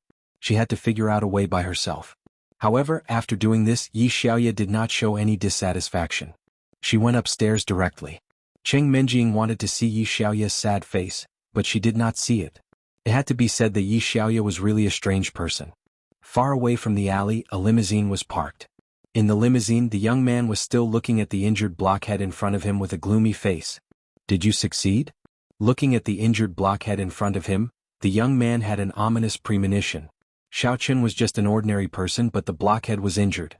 Obviously, it was not a good thing. "Young master, I'm sorry. I failed to live up to your trust," the blockhead said guiltily. "Xiao Qin is not dead? What happened?" The young man's expression changed slightly. Sure enough, he had made a mistake. However, he was still a calm person and did not lose his temper on the spot. "It's like this, young master. When I met Xiao Qin before, I was deceived by him." With that, the blockhead told the young man about how Xiao Qin pretended to be Xiao Qian's younger brother. "How can you believe this? Your name, Big Blockhead, isn't just for show." Listening to the blockhead's words, the young man was very angry. However, he also knew the blockhead's character, so there was nothing he could do. "Young master, I'm sorry." The blockhead said in fear and trepidation. Forget it. Continue. Since you know that you were deceived, why didn't you do it? The young man waved his hand and motioned the blockhead to continue. After that, I was asking Xiao Chun about his brother's whereabouts when a group of hooligans suddenly appeared. Of course, these hooligans weren't experts. They weren't even martial artists at stage 1 of inner force. So, I wanted to get rid of them and then ask Xiao Chun. Blockhead continued, while I was dealing with these hooligans, someone called Brother Lu suddenly rushed out. He seemed to be Xiao Chen's classmate. When he appeared, Xiao Chen heaved a sigh of relief. I think this person was Xiao Chen's accomplice. Xiao Chen had been perfunctory with me before, so he was probably waiting for this person to come to his rescue. But he thought that I was in cahoots with those hoodlums. After beating up the hoodlums, he came to beat me up. Brother Lu? Lu Jinming? Such a name suddenly popped up in the young man's mind. He suddenly became furious and knocked the teacup on the small table in front of him to the ground. Lu Jinming, F***ck your mother. What does this have to do with you? Why do you always come to ruin my good things? The young man, who had always been calm, finally couldn't help but fly into a rage. But it was no wonder. The last time he sent a martial artist to kill Xiao Chen, he was killed by Lu Jinming's desperados. Now Lu Jinming jumped out again. I don't know if his name is Lu Jinming. Xiao Chen calls him Brother Lu. The blockhead said carefully. Get to the point. What happened to Lu Jinming after he came out? In fact, the young man didn't need to ask. He had already guessed in his heart that today's matter was most likely messed up by Lu Jinming's interference. Yes, Brother Lu. After Lu Jinming came out, he wanted to teach me a lesson, but he was no match for me. However, suddenly one of his powerful subordinates jumped out and fought with me. His subordinate was also a martial artist at stage 4 of inner force. His strength was comparable to mine, so we were both injured. The blockhead said. Chapter 59. Okay, I got it. You go back and rest in peace. The young man didn't blame the blockhead. Although the blockhead was a bit stupid, he couldn't blame himself for today's matter. If someone was to blame, it was Lu Jinming's fault. Yes, young master. The blockhead was relieved and carefully got out of the RV. What do you think? After the blockhead left, the young man asked the butler who was sitting next to him and had not spoken. Those hooligans seemed to have appeared at random. Since Lu Jinming jumped out to beat up the hooligans, it proves that he and the hooligans are not in cahoots. Also, he mistook the blockhead for a hooligan, which also proves this point. The butler analyzed, however, this person must have been called for help by Xiao Chen. In this way, the previous incident was not a coincidence. I got it. I asked you to investigate the relationship between Lu Jinming and Xiao Chen last time. Did you find out? Asked the young man. No, young master. You also know that second high school is not in our sphere of influence. We have never paid attention to second high school before. However, according to my inquiries, Lu Jinming doesn't seem to have any relationship with Xiao Chen. Instead, there seems to be some conflict? The butler said with some doubts. Conflict? If there is conflict, why would he help Xiao Chen? Is he crazy? The young man didn't believe this rumor at all. I don't know about this. The butler shook his head and said, after Xiao Chen went to the new school, he seems to be very low-key. Almost no one knows him, so it is very difficult to inquire about him. Okay, continue to inquire, said the young man. Then, do we still carry out the next action against Xiao Chen? Asked the butler. Forget it. Let's take it slow. Let's find out about Lu Jinming first. The young man pondered for a moment and said, by the way, do you think Lu Jinming knows that these two people were sent by me? This is hard to say. If we can find out that the other party is from the Lu family can naturally find out our origin. It depends on whether the other party wants to investigate. The butler thought about it and said, you're right. The youngster nodded.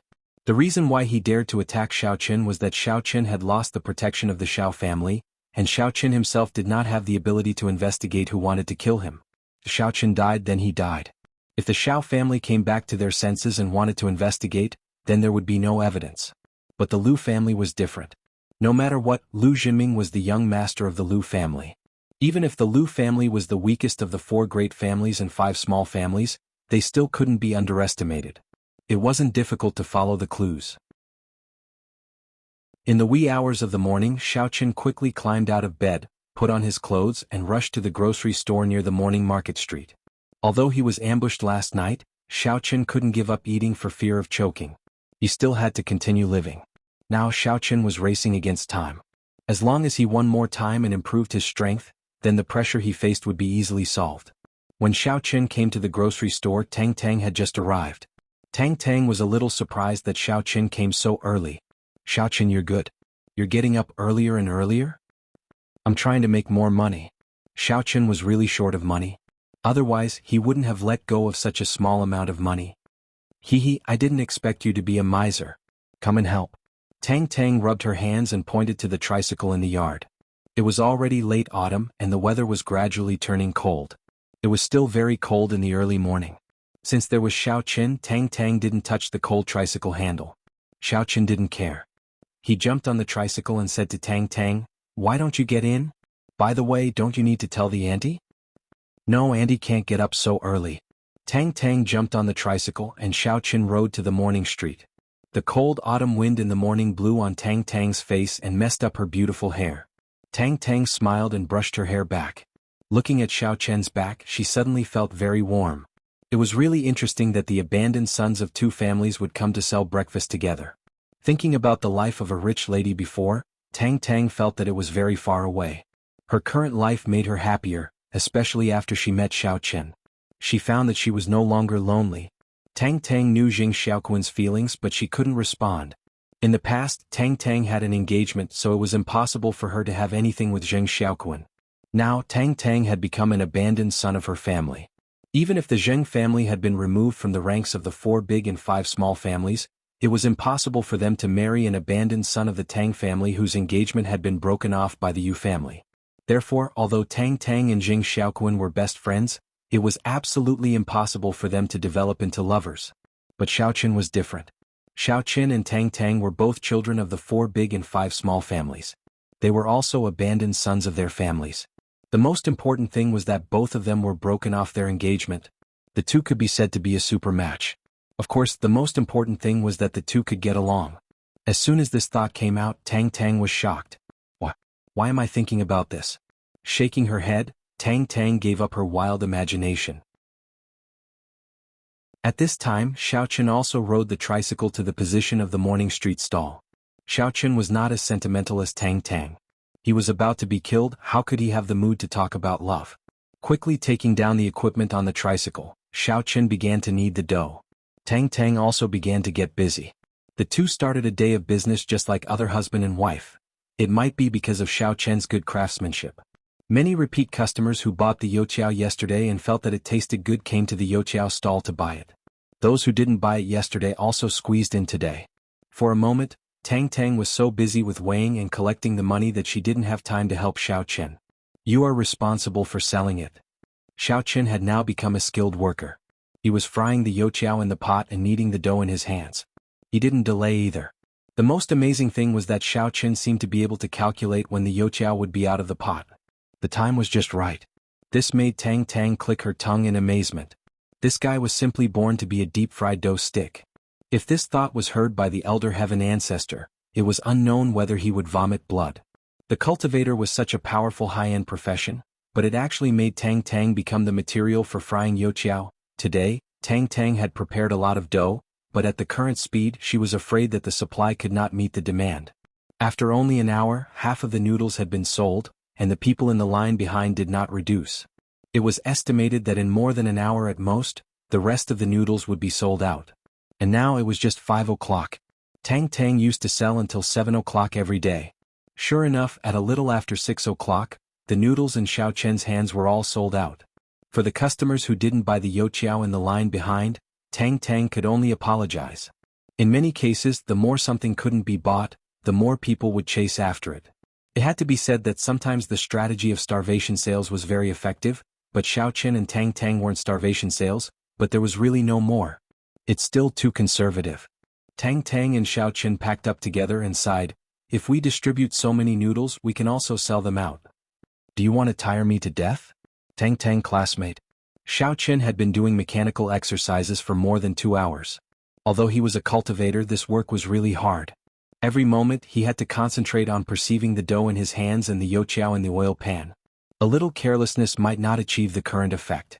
Of course Tang Tang didn't know these things. She thought that he was really a genius in frying youqiao. Capable people do more work. Xiaochen, do you know? Today we earn more than 600 yuan. If we sell twice as much tomorrow, it will be more than 1,000 yuan. Tang Tang was a little excited. She had been selling breakfast for so long, but she had never made so much money in a day. Xiaochen was slightly stunned. More than 600 yuan today? If it was really as Tang Tang said, more than 1,000 yuan a day, then in less than 10 days he could save 10,000 yuan, and this money was enough for him to buy medicine. Thinking of this, Xiaochen hesitated and said to Tang Tang in a negotiating tone, Tang Tang, prepare to double the dough tomorrow, but can you give me the money you earned first? Give you? Are you in urgent need of money? Tang Tang was slightly stunned. Well, I need 10,000 yuan. It's urgent. Xiaochen smiled bitterly and said, if I wasn't in urgent need of money, I wouldn't be so desperate to make money. You did a whole day of review materials yesterday just to get a scholarship of 10,000 yuan? Tang Tang seemed to understand Xiaochen's idea. It turned out that he needed money. Yes. Xiaochen nodded affirmatively. You should have said it earlier. Tang Tang smiled, although I didn't make as much money as I do now by selling breakfast before, and I don't have much left after deducting the rent, but I still saved 10,000 yuan. I really don't have more if you need it. I just saved 10,000 yuan a few days ago, and I will give it to you later. Xiaochen looked at Tang Tang with a relaxed smile and amazement, and a warm feeling came to his heart. Although Tang Tang said it easily, Xiaochen could imagine how difficult it was for Tang Tang to save 10,000 yuan. Tang Tang only saved 10,000 yuan after selling breakfast for so long, but with a word from him, Tang Tang took it out without reservation. Xiaochen was really excited and moved. He didn't know how he could make Tang Tang treat him with such sincerity. Thank you. Xiaochen didn't refuse. He knew Tang Tang's character. If he refused, Tang Tang would be unhappy. Ai Xiaochen, aren't you treating me like an outsider? We are also brothers who have gone through thick and thin together, and with you, the master of fried dough sticks, isn't 10,000 yuan a matter of 8 or 10 days? Tang Tang smiled generously and said, let's go. I will give it to you later.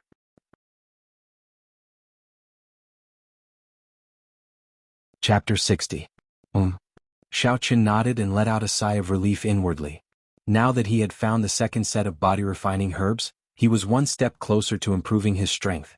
After sending the tricycle to the grocery store, Xiaochen and Tang Tang went to a 24-hour bank together. Watching Tang Tang withdraw the 10,000 yuan that she had just deposited not long ago, Xiaochen's heart involuntarily quivered. However, Tang Tang did not seem to care about that at all. She took the money and handed it to Xiaochen directly, saying, here, take it. At this point, what else could Xiaochen say? He could only keep the 10,000 yuan with him. When they arrived at the school, Cheng Menjing and Jin Beibei were also there. Lu Zhiming was fawning on Cheng Menjing and returning the review materials that he had picked up yesterday to Cheng Menjing. Although Cheng Menjing did not like Lu Zhiming, she did not want to hit a smiling face. Moreover, Lu Zhiming was here to return the books. Menjing, did anything happen to you yesterday? In fact, Lu Zhiming wanted to get some information from Cheng Menjing and find out the background of that stupid big guy and whether he was Cheng Menjing's bodyguard. No, what could have happened to me? Cheng Menjing asked back. Nothing. By the way, where is the big guy who was walking with Xiaochen? Lu Zhiming asked casually, pretending that nothing had happened. What big guy? Cheng Menjing was slightly stunned. Cousin Menjing, it's that stupid big guy, have you forgotten? He came to us to ask for directions. Since we were going the same way, he left with us. I think he saw that cousin Menjing was pretty and wanted to hit on her. Jin Beibei suddenly said. Ask for directions? Hit on her? This time, it was Lu Zhiming's turn to be stunned. But he was relieved too. Everything was fine as long as the guy had nothing to do with Cheng Menjing. Yes. He asked us for directions. Then he offered to help me and cousin Menjing carry our bags. Later, when we were robbed, he tried to be a hero and save the damsel in distress. Jin Beibei said, cousin Menjing hates such guys the most. So, I don't have any impression on him. That explains a lot. Lu Zhiming suddenly became happy again. It turned out that Menjing of Cheng Menjing was not a fan of saving the damsel in distress. Fortunately, he failed yesterday. Now he had no regrets at all of them. Of Cheng Menjing and Cheng Menjing.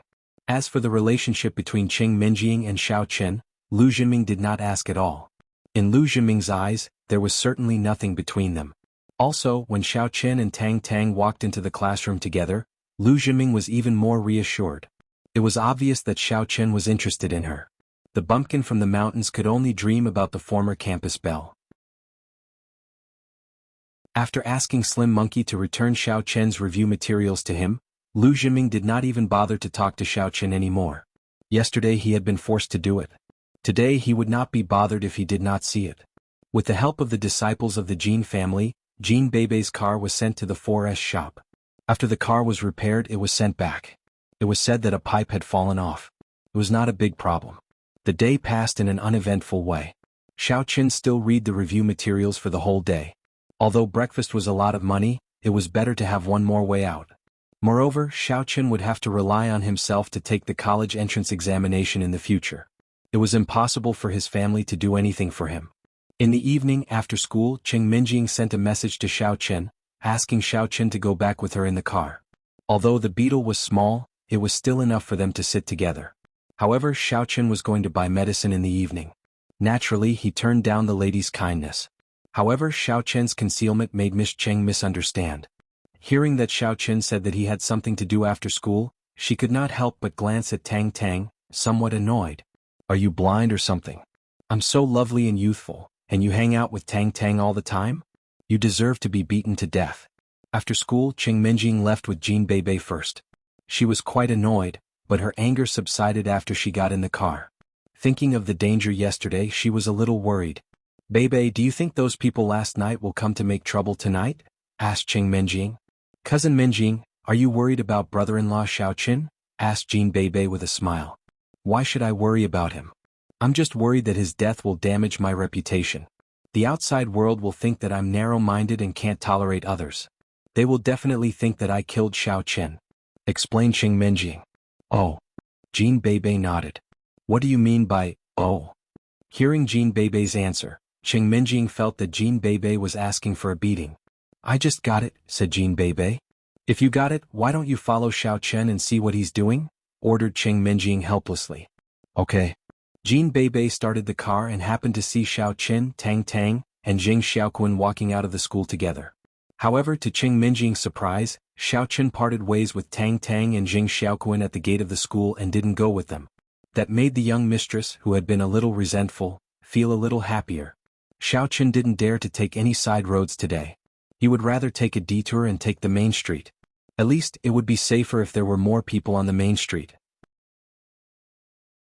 Of course, if the people who were going to deal with him were not afraid of being affected, they could also deal with him on the main street. But Xiao Chen just wanted to make him feel at ease. However, Xiao Chen didn't go far when he was slightly shocked. It seemed that he was being followed again.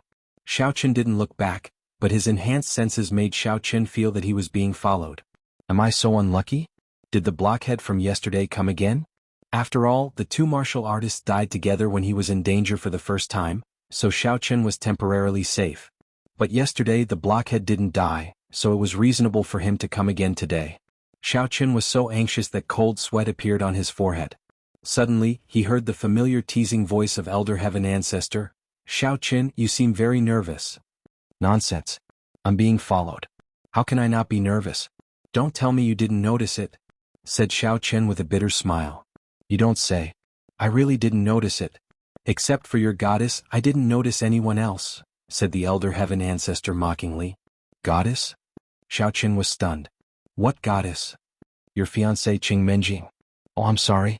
Now she's your mistress, Miss Cheng, said the Elder Heaven Ancestor. Cheng Minjing? Xiao Chen turned his head in surprise. Sure enough, not far away, a red beetle was slowly driving. Xiao Chen was surprised and silent. He didn't know why. When he was in the Xiao family, Xiao Chen didn't feel that he had any friends who cared about him except for Zhuing Xiong. But after he was expelled from the Xiao family and lost his power, there were so many people who were good to him. Tang Tang, Cheng Minjing, Xiao Chen remembered them. Although Miss Cheng was always a proud princess, Xiao Chen often saw her kind and warm side after he had been in contact with her for a long time. As for Cheng Minjing and Jin Beibei, Xiao Chen didn't intend to expose them. Xiao Chen didn't want them to know that he went to buy medicine because he wanted to keep it a secret. After all, if they knew where he bought medicine, it was hard to guarantee that they wouldn't leak it. If the Cheng family or his enemies knew it, it would be troublesome. But since they already knew, Xiao Chen didn't need to hide it. He also believed that Miss Cheng wouldn't do anything bad to him. It was the same pharmacy as before. Xiao Chen had visited it once 2 days ago. The medicinal ingredients that he bought today could still be used one last time. The supply would stop tomorrow, so Xiaochen planned to buy all the medicinal ingredients that he needed for tomorrow. He pushed the door open and entered the drugstore. The girl named Yen Yen was still sitting behind the counter and reading a book. She was full of tranquility, which made people feel very comfortable. Hearing that a customer came, Hong Yen put down the book in her hand and looked up. It was Xiaochen. She couldn't help but be slightly surprised. It's you? Yes, I'm here again, Xiaochen nodded. When I came here the day before yesterday, I also said that I need 5 medicines. Oh, wait a minute. I'll call my grandpa. Hong Yen didn't say anything more. When it came to the bitter benefit fruit, she couldn't make the decision. Although she was a rich lady, she just came here to gain experience and learn. Grandpa Chin still had to make the decision for the operation of the drugstore. After saying that, Hong Yen turned around and went into the inner room. After a while, she came out with her grandpa. Young man, it's you? Grandpa Chin glanced at Xiaochen. I heard that you want to buy medicine? Yes. Xiaochen nodded. I can sell you another medicine at a loss, but the next one won't be at this price, Grandpa Chin said as he began to fill the medicine for Xiaochen skillfully. Are you ready for 10,000 yuan? I'm ready. Thank you, Grandpa. Xiaochen also knew that it was already good to take advantage of him twice. It was a bit unrealistic to keep taking advantage of him. He wasn't related to the other party. Why would the other party sell him the medicine at a loss? However, Xiaochen was now in poverty. He couldn't help but ask, Grandpa, next time I buy it, how much will it cost? Next time, I can give you a discount. 20,000 yuan. The bitter benefit fruit can be considered as a gift. But next time I will charge 50,000 yuan for the cost. Grandpa Chin said. In fact, his condition was already very generous. Even if it was 50,000 yuan, it was already very considerate for Xiaochen. Xiaochen wasn't the kind of greedy person. Although he felt that it would be difficult for him to take out 20,000 yuan in 3 days, and it would be even more difficult to take out 50,000 yuan in the future, Xiaochen had no choice. He could only take one step at a time. Thank you, Grandpa. I will gather the money as soon as possible. Xiaochen nodded and said. Grandpa Chen didn't say anything more. After getting the medicine, he handed it to Xiaochen and said, if you can get the bitter benefit fruit yourself, I can still sell the medicine to you for 20,000 yuan in the future, but I don't have many bitter benefit fruit.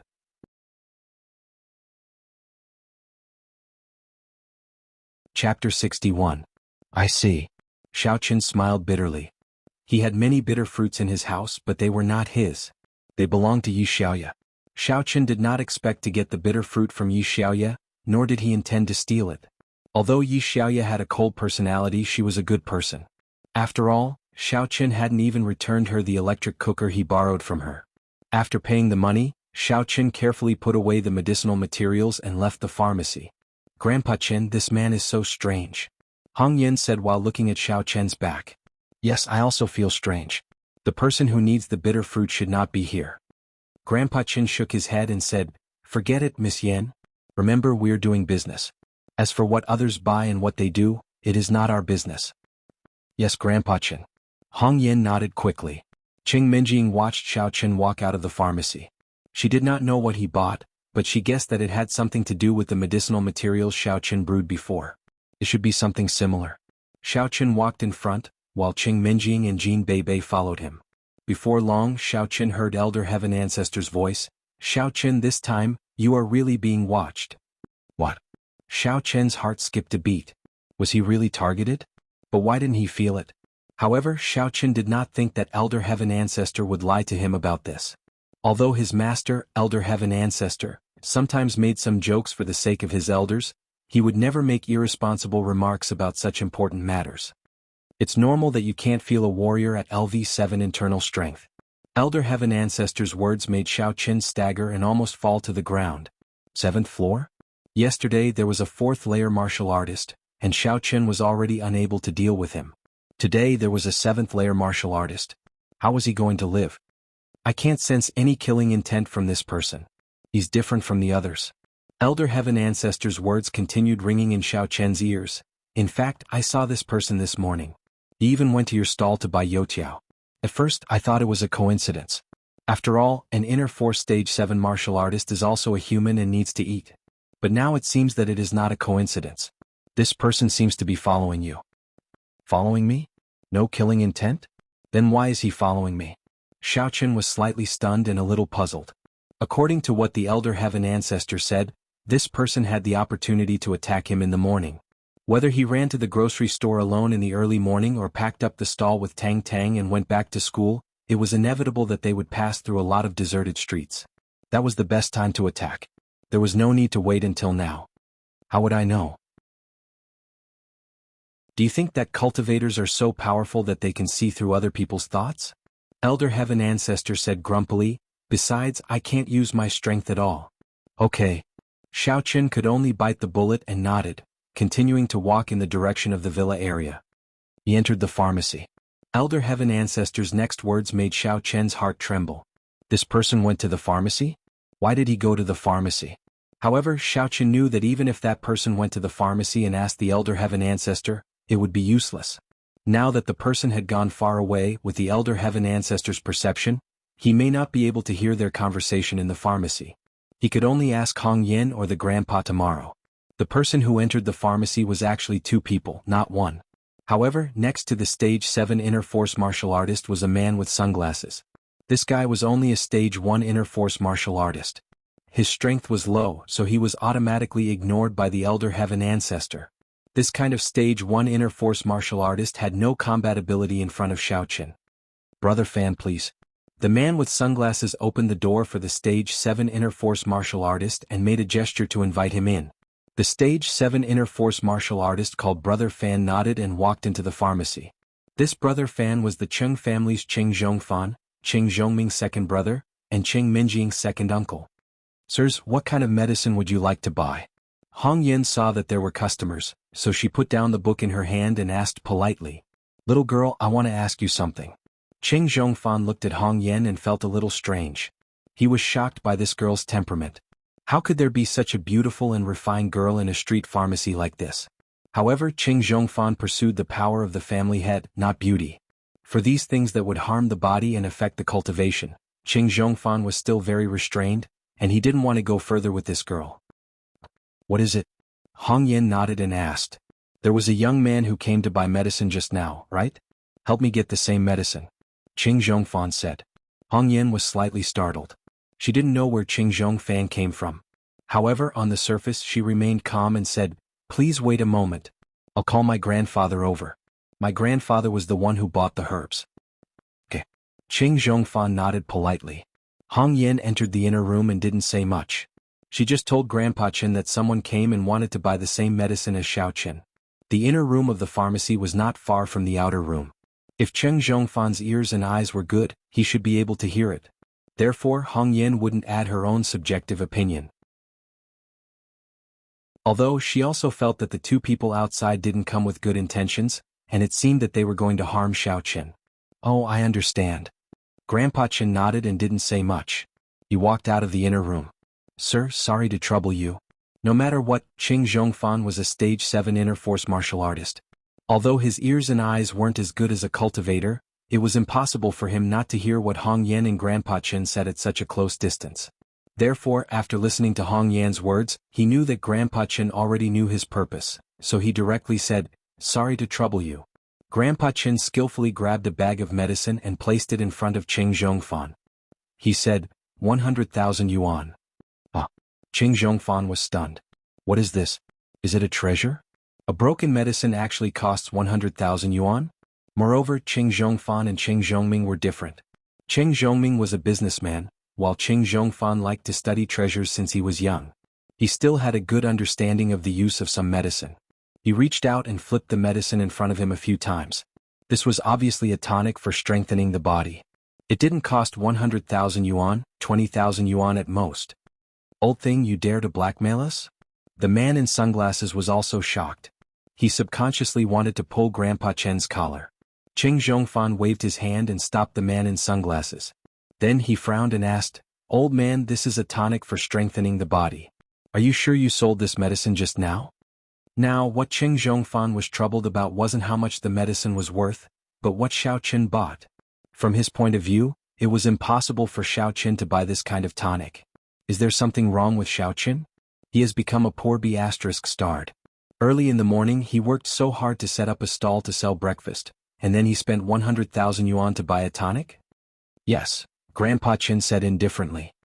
He spent 100,000 yuan? Qing Zhongfan already wanted to curse. No. Grandpa Qin shook his head. Then how much did he spend? Qing Zhongfan was slightly stunned. He didn't ask for money, Grandpa Qin said. Then why did he sell it to me for 100,000 yuan? He didn't ask for money? Qing Zhongfan was completely driven mad by the old thing in front of him. Are you playing with me? Old thing, do you know who my boss is? The man in sunglasses also felt that he was played by the old thing. A martial artist with the inner force level 7. I'm not interested in who you are.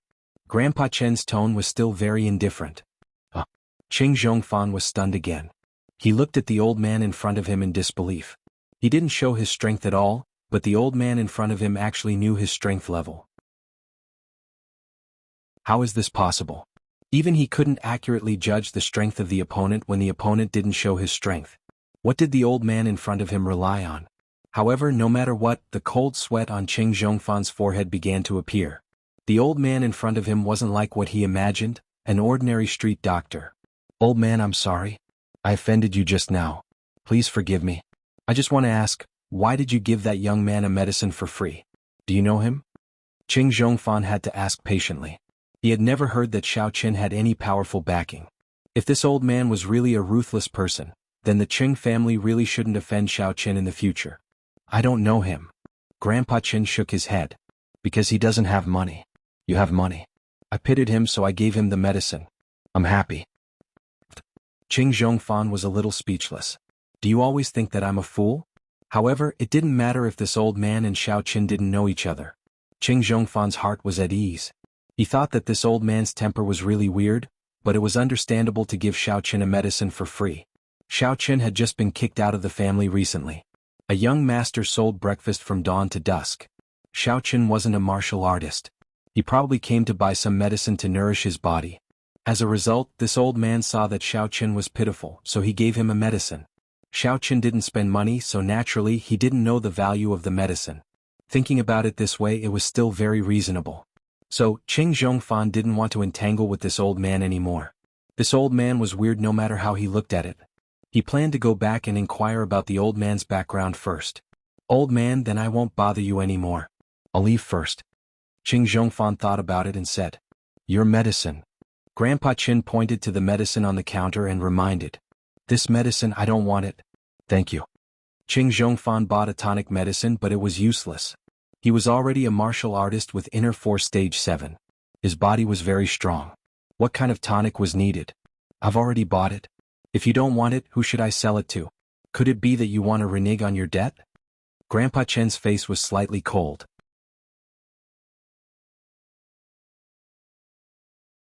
Chapter 62. Sir, I don't care who you are. I've already given you face. I'm from the ancient martial arts family, the Qing family. Qing Zhongfan was different from Qing Zhongming. Qing Zhongming was a businessman and had money. Although he could fork out 100,000 yuan, he wasn't well off. What was the use of spending 100,000 yuan to buy a bunch of useless herbs? Yin Yin, write the invoice for this customer. Grandpa Qin ignored Qing Zhongfan and instructed Hong Yen directly. Okay, Grandpa. Hong Yen could naturally hear the difference between customer and customer in her grandpa's words. These were two different groups of customers, so the invoices they took out were also different. Hong Yen took out a slightly yellow detailed list that looked like the ones in the past. There weren't any boxes on it, but the words Hong's Chamber of Commerce were written at the top of the side. Aren't you forcing me to buy and sell? Don't you want to stay in Songning City anymore? The man in shades was a little unhappy. I've already given you a lot of face for a small pharmacy. Do you really think that you're a great person? Don't you know how powerful the Qing family in Songning City is? If you want to do business here, offending the Qing family will be difficult. However, when Qing Zhongfan saw the stack of invoices in Hong Yan's hand, his eyes suddenly jumped. He turned around and raised his arm. Pa! He slapped the man in shades on the face. The sunglasses on his face were directly slapped away. Shut up. The man in shades was stunned by Qing Zhongfan's slap. He covered his red and swollen face in shock and stood there dumbfounded. He didn't know what to say. However, Qing Zhongfan didn't care about him. Instead, he politely said to Grandpa Qin, I'm sorry, old sir. My subordinates don't know the rules. You're right. The herbs have already been prepared. If I don't buy it, no one will buy it. Grandpa Chen naturally knew why Qing Zhongfan changed so much. However, he wasn't surprised. He only snorted coldly to express that he understood. Aren't you going to take the money? This medicine is just right for you to nourish your brain. Don't you know what's good for you? Qing Zhongfan shouted at the man in shades. Yes, yes. The man in shades quickly took out a bank card from his pocket and carefully handed it to Hong Yen. Hong Yen swiped the card and let the man in shades enter the password. Then Qing Zhongfan stuffed the bag of medicine into the man's arms and left the pharmacy dejectedly. Hong Yen covered her mouth and snickered behind him, but Qing Zhongfan didn't dare to have the slightest dissatisfaction. After exiting the door, the man in shades cautiously asked, Brother Fan, what kind of organization is that Hong Chamber of Commerce? Don't ask what you shouldn't ask. Qing Zhongfan frowned. Clearly he didn't want to say more. He just said, come let's go back.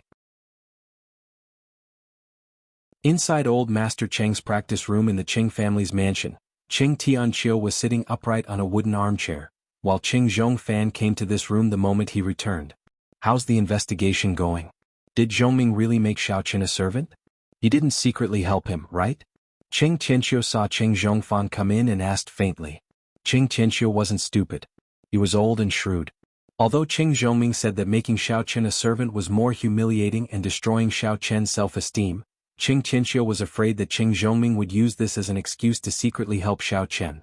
After all, Qing Zhongming and Xiao Feng were sworn brothers. The relationship between the two was very deep, and Qing Zhongming was a person who valued loyalty. Therefore he secretly asked Qing Zhongfan to investigate. Father, according to my investigation, Xiaoqin is really miserable now, and there is no sign that eldest brother is secretly helping him. Although Qing Zhongfan always wanted to destroy his eldest brother's image in his father's heart and replace him, he was not a fool. He knew that his father would definitely doubt him if he talked nonsense.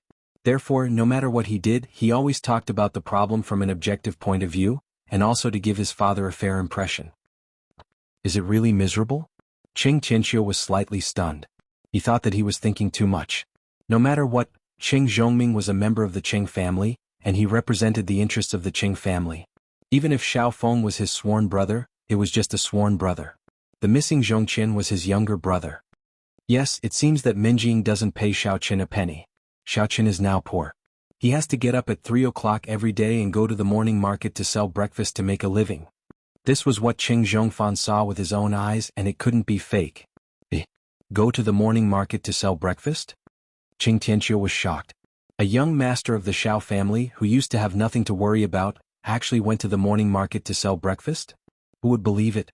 Yes, Tang Tang of the Tang family also sells breakfast with him. Qing Zhongfan said, it seems that they have a good relationship. Tang Tang? Well, I see. Qing Tianqiu also knew about the Tang family and the Yu family. At this moment, when he heard that Tang Tang and Xiaoqin were very close, he was relieved. It seemed that Xiaoqin knew that he was not worthy of Qing Minjing, so he went to find Tang Tang, who had a similar life as him. In fact, Qing Tianqiu was most afraid that Xiaoqin and Qing Minjing would fall in love with each other after a long time. Now it seemed that this possibility was almost impossible. Xiaoqin is not a martial artist. He used to be a playboy.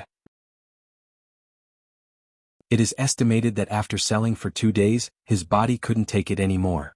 In the evening he went to a pharmacy to get some medicine to nourish his body. As Qing Zhongfan said this, he told Qing Tianqiu about the Hong's Chamber of Commerce. This kid is lucky. The Hong's Chamber of Commerce gave him a medicine for free? Qing Tianqiu shook his head after listening. What the Hong's Chamber of Commerce did was not something that the Qing family could interfere with.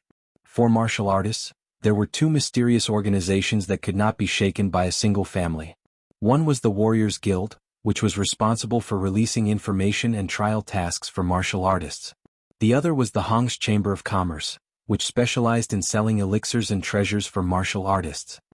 Yes, that old thing is not a good person. He cheated me of 100,000 yuan. Qing Zhongfan said helplessly. The way they do things has always been temperamental. Don't talk nonsense. Qing Tianqiu looked serious and said to Qing Zhongfan, since you know that the pharmacy is a branch of the Hong's Chamber of Commerce, don't provoke them in the future. Yes, I know. Qing Zhongfan responded quickly. Alright, don't waste your energy on a junior like Xiaoqin. Pay attention to the news of Zhongqian.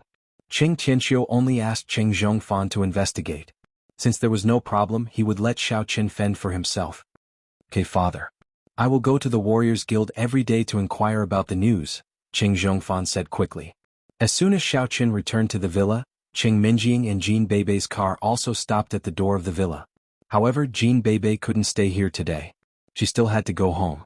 It was okay to stay outside for a night occasionally, but Master Jean wouldn't agree to stay outside all the time. He treasured this granddaughter very much. Qing Minjing got out of the car and glanced at Xiaoqin. She said, "Why did you buy medicine? What's wrong with your body?" Xiaoqin knew that this matter couldn't be hidden from Chen Mingyan, but he couldn't say everything. He just said, "In fact, it's nothing. It's just a medicine to strengthen the body. My father used to give it to me. It is said that it is more likely to cultivate internal energy after drinking it." I see. After listening to Xiaoqian's words, Qing Minjing suddenly became silent. Xiaoqian couldn't cultivate internal energy. In fact, this was not only a worry for Xiaoqian. Once upon a time, it was also a worry for Qing Minjing. Qing Minjing found a good-for-nothing fiancé. How could she be happy? She would definitely be resentful. However, Qing Minjing didn't understand this at the beginning. Now that she had been with Xiaoqian for a long time, Qing Minjing found that Xiaoqian was actually more painful than her. It could be seen that Xiaoqian was more eager to gain strength and cultivate internal energy than anyone else, but God didn't care for him. Of course, what Qing Minjing didn't know was that God didn't care for Xiaoqian, but Elder Heaven Ancestor cared for Xiaoqian very much. "I'm going to boil the medicine." Xiaoqian smiled at Qing Minjing. "Then I will make dinner for you. There's no hurry. You go and boil the medicine first." Qing Minjing shook her head. Surprisingly, she didn't stop Xiaoqian from brewing the medicine with her big missy temper. "Xiaoqian, actually, it's fine even if you don't have inner strength.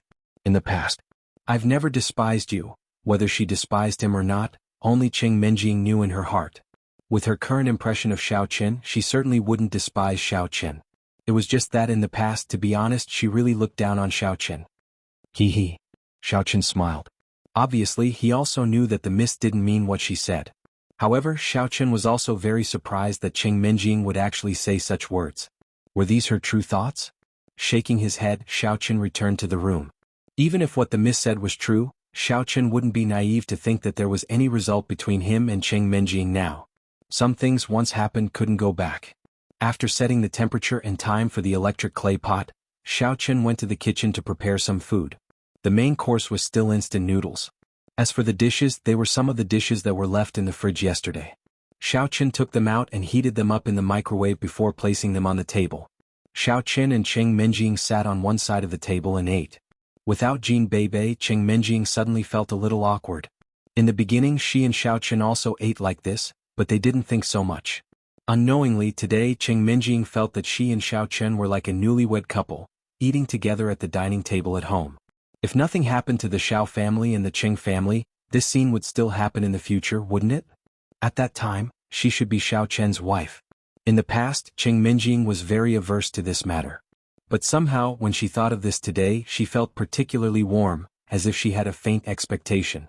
How could it be possible? Qing Minjing shook her head and shook these messy thoughts out of her head. She quietly ate her food.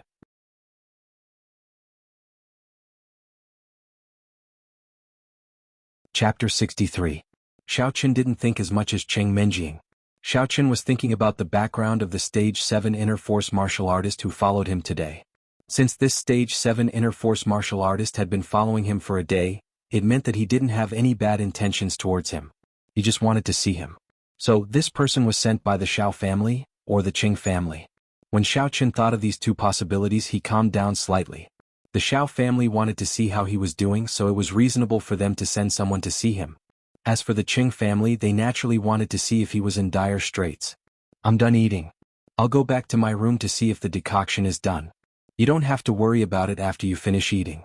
I'll come out later to clean up the dishes," Xiaoqian said as he stood up and walked back to his room. Okay.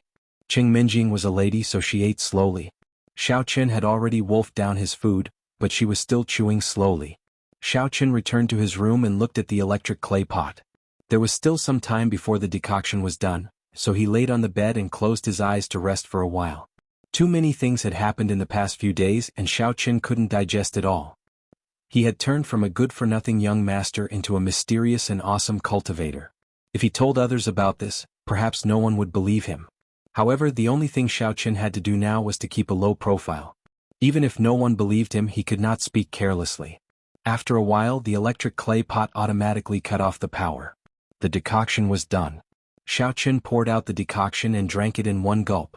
Then he began to slowly cultivate and refine the decoction in his stomach according to the mantra of the art of stealing heaven's fortune. Estimating that it was almost time for Miss to eat dinner, Xiaoqin temporarily ended his cultivation. He pushed the door open and went out of the room. Miss was no longer in the living room. Originally, Xiaoqin thought that Cheng Menjing had gone upstairs to rest, but when he turned around he found that the young Miss was actually in the kitchen, standing in front of the sink, washing the dishes clumsily.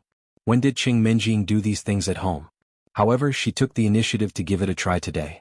At this moment she somewhat admired Xiaoqin. She really didn't know how a young master like him could change his mentality and adapt to these housework. Of course, that was not all. Xiaoqin could actually sell breakfast, while Cheng Menjing didn't even know how to wash dishes. She suddenly felt that the useless one was not Xiaoqin but herself. Xiaoqin didn't expect that Cheng Menjing would wash the dishes herself. This made Xiaoqin speechless. He couldn't continue after saying the word you. However, it was better not to say it. Once he said it, the young Miss, who was already a little flustered, was shocked. The hand that was holding the porcelain bowl trembled, and the porcelain bowl fell directly from her hand. With a clang sound, it fell to the ground and suddenly broke into pieces. Coincidentally, a piece of the explosion directly hit her smooth foot, and suddenly blood flowed. "Ah, my foot!"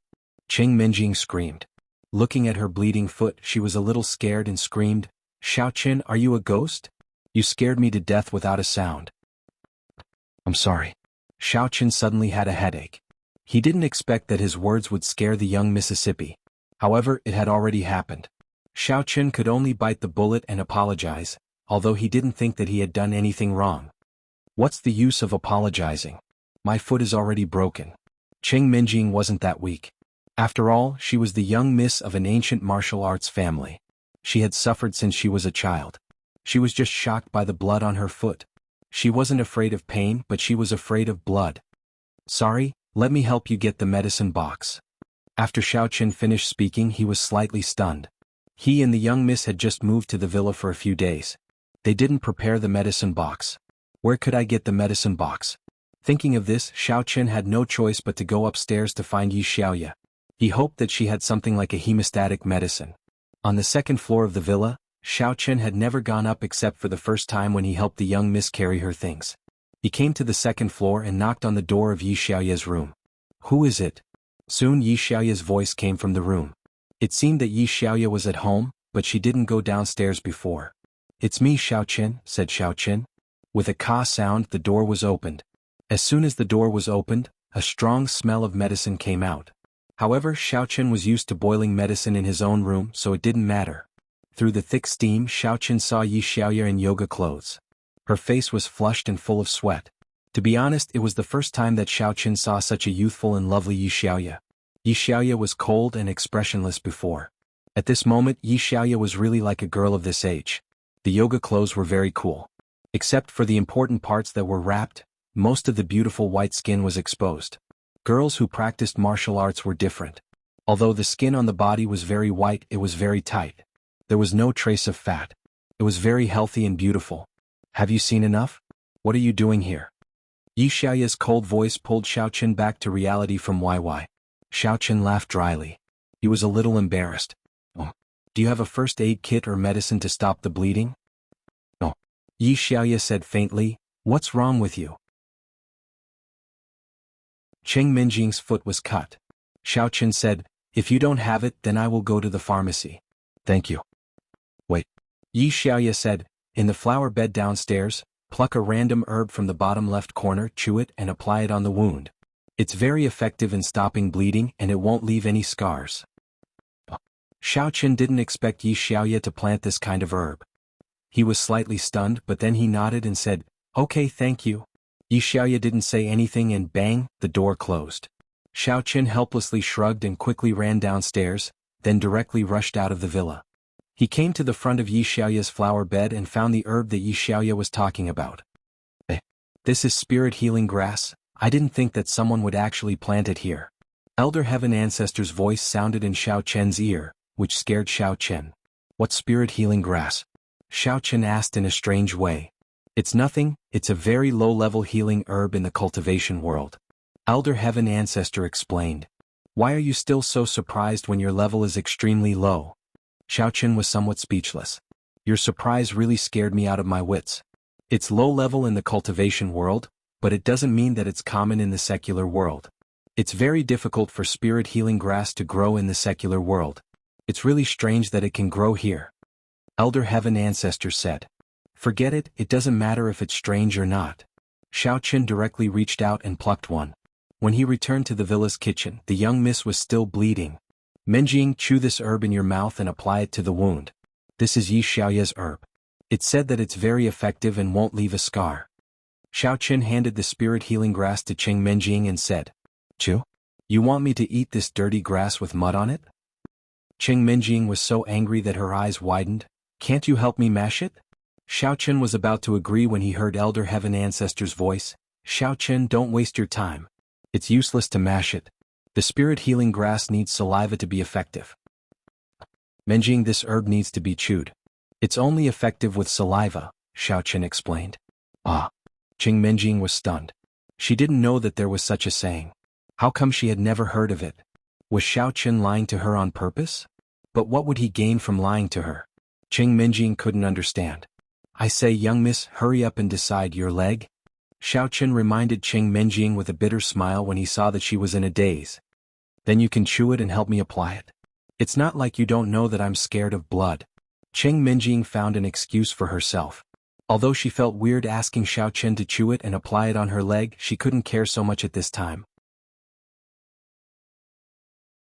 She was indeed scared of blood and didn't want to do it herself. Scared of blood. It was the first time Xiao Chen knew that Cheng Menjing was scared of blood. Why didn't she get scared when he beat Ma Gangmen in the sports hall? In fact, what Xiao Chen didn't know was that young miss didn't get scared when he beat Ma Gangmen, but if Ma Gangmen beat him, young miss would faint. However, Xiao Chen didn't ask any further questions. He placed the healing spirit grass in his mouth and chewed it up before applying it to the eldest young mistress' feet. When Xiao Chen's fingers touched her feet, the eldest young mistress' body trembled slightly. In ancient times, a woman's leg was the most private part of her body.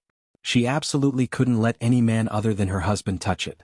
If a man accidentally touched a woman's chest or buttocks, it wouldn't be a big deal, but her leg must never be touched. In ancient times there were many erotic pictures. All parts of a woman's body could be naked, but only her legs were never naked in the pictures. It was enough to show how secretive this position was. Although modern people didn't care about such things, Cheng Menjing was the young miss of an ancient martial arts family. She more or less retained the habits of ancient times. Although her feet could be naked, she still felt very uncomfortable when a man touched them. However, she also knew that Xiao Chen was applying medicine for her, so she endured it. It's done. In fact, the wound on young Mrs. Leg wasn't big. It was just that there was a lot of blood and it was a little scary. After Xiao Chen cleaned it and applied medicine, it wasn't so scary anymore. Cheng Menjing looked at her leg and was a little shy. She didn't thank him and quickly went upstairs. Obviously she was hiding from Xiao Chen. Xiao Chen didn't care. He cleaned up the broken pieces on the kitchen floor and then continued to finish young Mrs. unfinished work.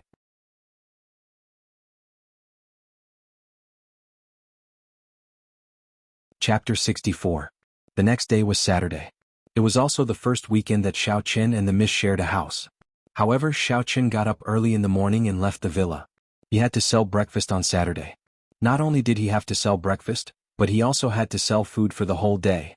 It wasn't easy for her to not go to school for a day. Tang Tang naturally wanted to earn more money. In the past, Tang Tang spent every weekend like this, but it was the first time with Xiao Chen. Tang Tang, why did you send so many noodles? When Xiao Chen came to the aunt's grocery store, he saw Tang Tang loading things into the tricycle. When he saw such a huge amount of noodles, he couldn't help but be shocked. This is 3 times more than the usual morning. Who is Tang Tang selling to? We can sell breakfast today until noon. It's the weekend. Many office workers have to sleep late. When they wake up, it's already noon. It takes a long time to sell. Of course we have to prepare more. Tang Tang said, don't worry. With your ability, selling these noodles is a piece of cake. Xiao Chen thought about it and agreed. Selling more is money, but he was still a little puzzled. Then, do you still sell breakfast in the afternoon? Of course not in the afternoon. In the afternoon there will be fried dough twists, so I prepared an extra portion of noodles. Usually I don't need so much. 1/3 is the most, but you are now the Prince of Youtiao. Fried dough twists may also sell well, so I prepared some more. Tang Tang patted Xiao Chen's shoulder. Buddy, it's up to you. Aren't there so many boxed lunches and pig trotters now? You are about to become the Prince of Youtiao fried dough twists. It's rare to see such a handsome guy. Fried dough twists is the most popular for those aunties. Poof. Xiao Chen listened to Tang Tang's words and suddenly became speechless, but his hands didn't stop.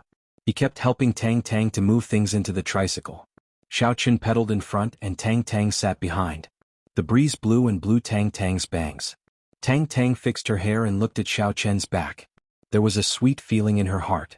At this moment, a black car passed by them. The driver was a man who looked like a boss. In the passenger seat of the car there was a student carrying a backpack. The student said, "Dad, look, those two people are so young. It's really hard for them to come out early in the morning to sell breakfast." "Yeah, this is what happens when you don't study hard. I took you to tutor early in the morning and you thought it was hard. Now look at what is hard. If you don't study hard, you'll end up like them when you grow up, working from dawn to dusk to sell breakfast." The boss-like man lectured. In the early morning there were not many cars on the road. Xiao Chen was also a cultivator, so his ears and eyes were extraordinary. He immediately heard the conversation between the father and son in the car, which made Xiao Chen very speechless. Had he become a negative example? Looking at the black car, Xiao Chen shook his head helplessly. When he was in the Xiao family, he wouldn't even bother to drive a car that cost hundreds of thousands of yuan. There were even a few sports cars worth tens of millions. But I think they are also very good. "Look at how happy that sister is," said the pupil. "What's there to be happy about? Look at her, she looks like a pig. If you don't study hard, you'll marry such a wife in the future." The boss said with a straight face, "Nowadays, beautiful women would rather sit in a luxury car and cry than sit behind a tricycle and smile. Only this kind of people will smile." Oh. The pupil nodded as if he understood. Originally, Xiao Chen had become a negative example. He was indeed down and out, and he was not afraid of others talking about it. However, this person actually talked about Tang Tang, which made Xiao Chen unable to bear it. He looked sideways and saw a broken triangle on the road not far ahead. So, Xiao Chen pretended to ride over as if nothing had happened, and then kicked hard. The triangle flew toward the tire of the car in front of him. With a puff sound, the tire was pierced by the triangle, and the right rear wheel instantly deflated. The boss had no choice but to stop the car to check. When Xiao Chen rode past him, he smiled faintly and said, "Sometimes a car is not as good as a tricycle." The boss listened to Xiao Chen's words and was somewhat inexplicable. He did not know that Xiao Chen had heard their conversation before, nor did he know that the tire was broken by Xiao Chen, so he glared at Xiao Chen and said, "It's none of your business."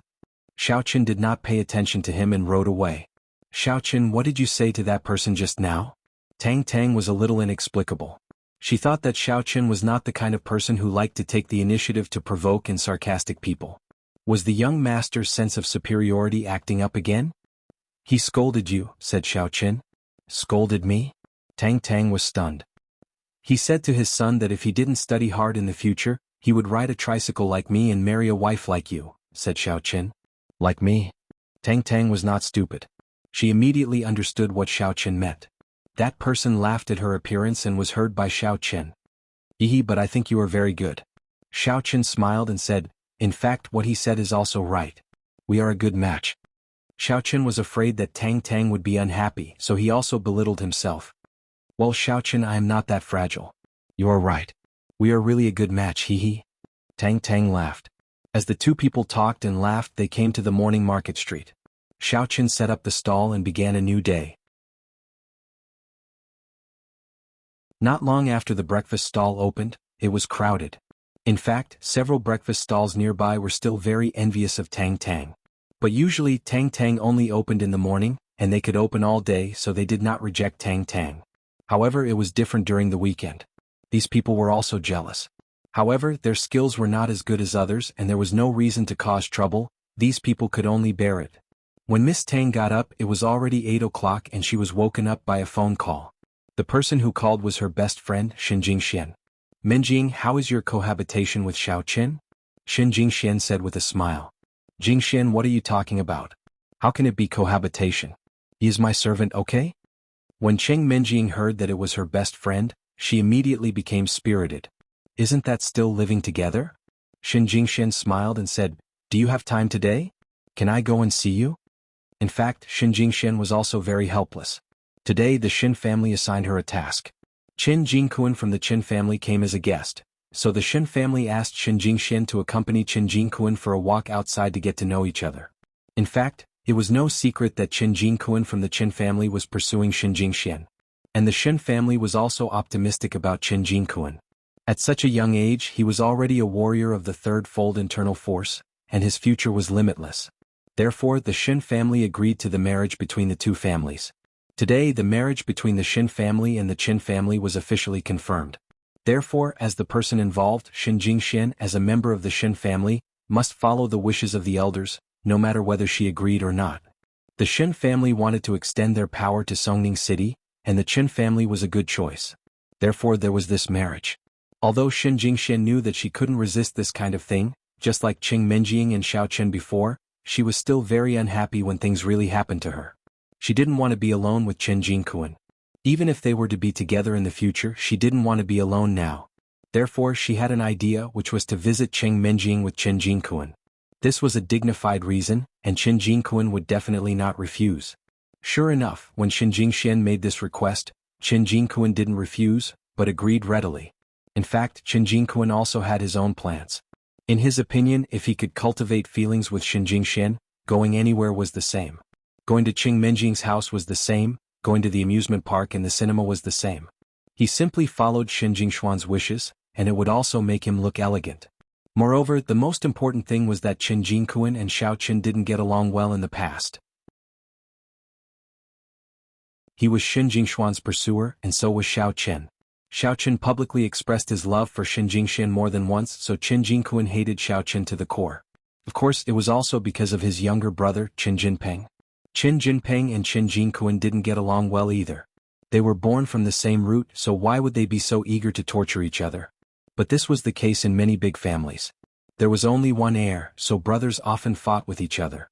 Although Qin Jinpeng was no longer Xiao Chen's younger brother, the hatred between Qin Jingkuan and Xiao Chen hadn't been resolved. How could Qin Jingkuan let go of the opportunity to ridicule Xiao Chen? Ah, come here. That's great. I'm bored. Come here. When Qing Menjing heard that Shin Jingshan wanted to come, she naturally agreed happily. After the phone call, Qing Menjing got up and washed up. When she finished dressing, there was a roar of a car engine outside the villa. She looked out of the window and saw a Bugatti Veyron sports car parked at the door of the villa. Shin Jingshan and Qin Jingkuan got out of the car. Seeing them, Qing Menjing frowned slightly. Qin Jingkuan also came, which was somewhat out of Qing Menjing's expectation. Although Qin Jingkuan and Shin Jingshuan's relationship was very popular before, the two families didn't show up after all. Now that they were together publicly, this matter should be settled. Thinking that Shin Jingshan also had to go through the troubles of marriage, Qing Menjing sighed secretly and went to open the door for them. Menjing, I missed you so much. As soon as Shin Jingshan entered the door, she smiled slightly and hugged Qing Menjing. Qin Jingkuan stood on the side and nodded to Qing Menjing with a smile. Jingshan, you guys? Although Qing Menjing had already guessed the general situation, she still couldn't help but ask. Miss Qing, let me introduce myself. I'm Jingshuan's fiancé now. I heard that you're Jingshuan's best friend, so the two of us came to visit together, said Qin Jingkuan. Shin Jingshan was actually a little helpless about him calling her fiancé, but she had no choice. Her family had already agreed, so what could she do? She could only vaguely interrupt. Menjing, where's Xiao Chen?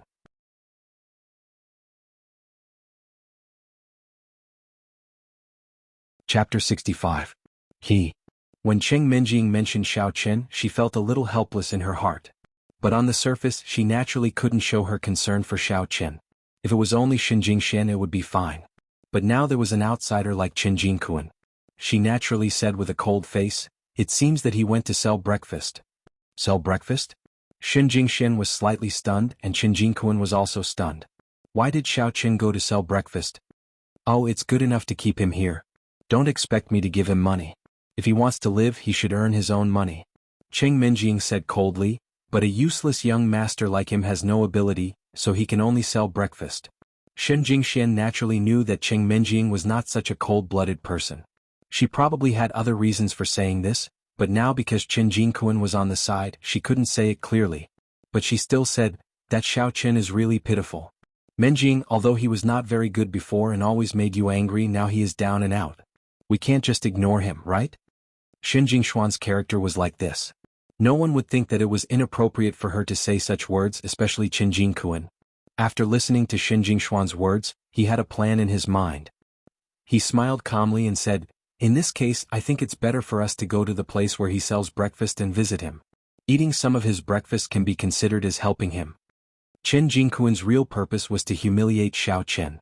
He also wanted to let Shen Jingxian see that this kind of trash was not worthy of pursuing her.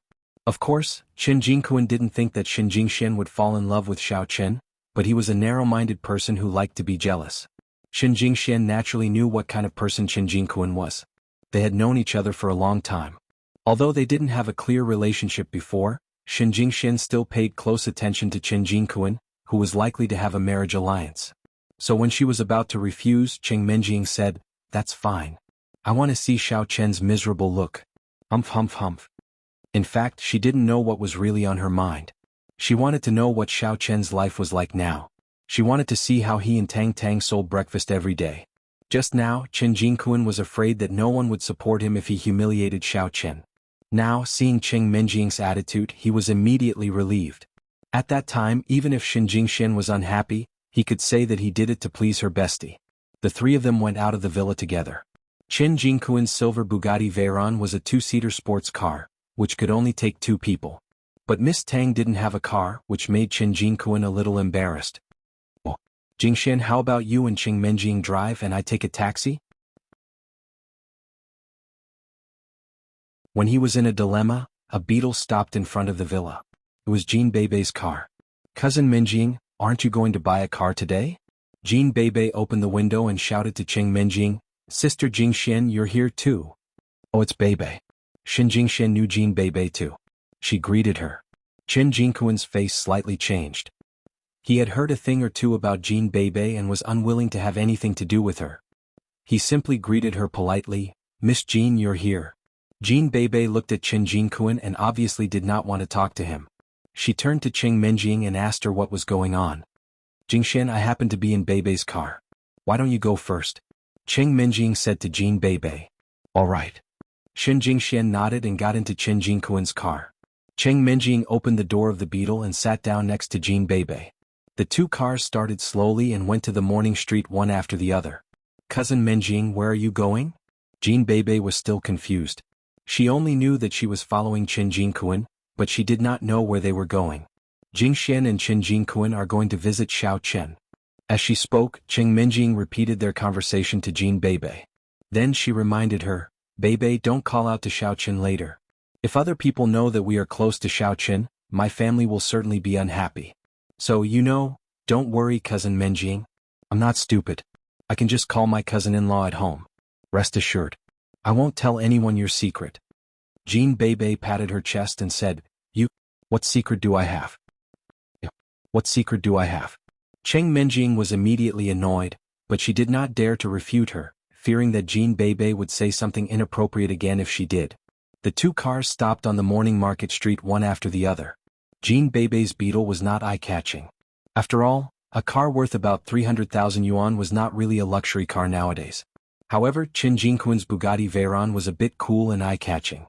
The morning street was full of hawkers. Although some cars were parked on the roadside and their drivers got out to buy breakfast, it was the first time that they had seen such a luxurious car.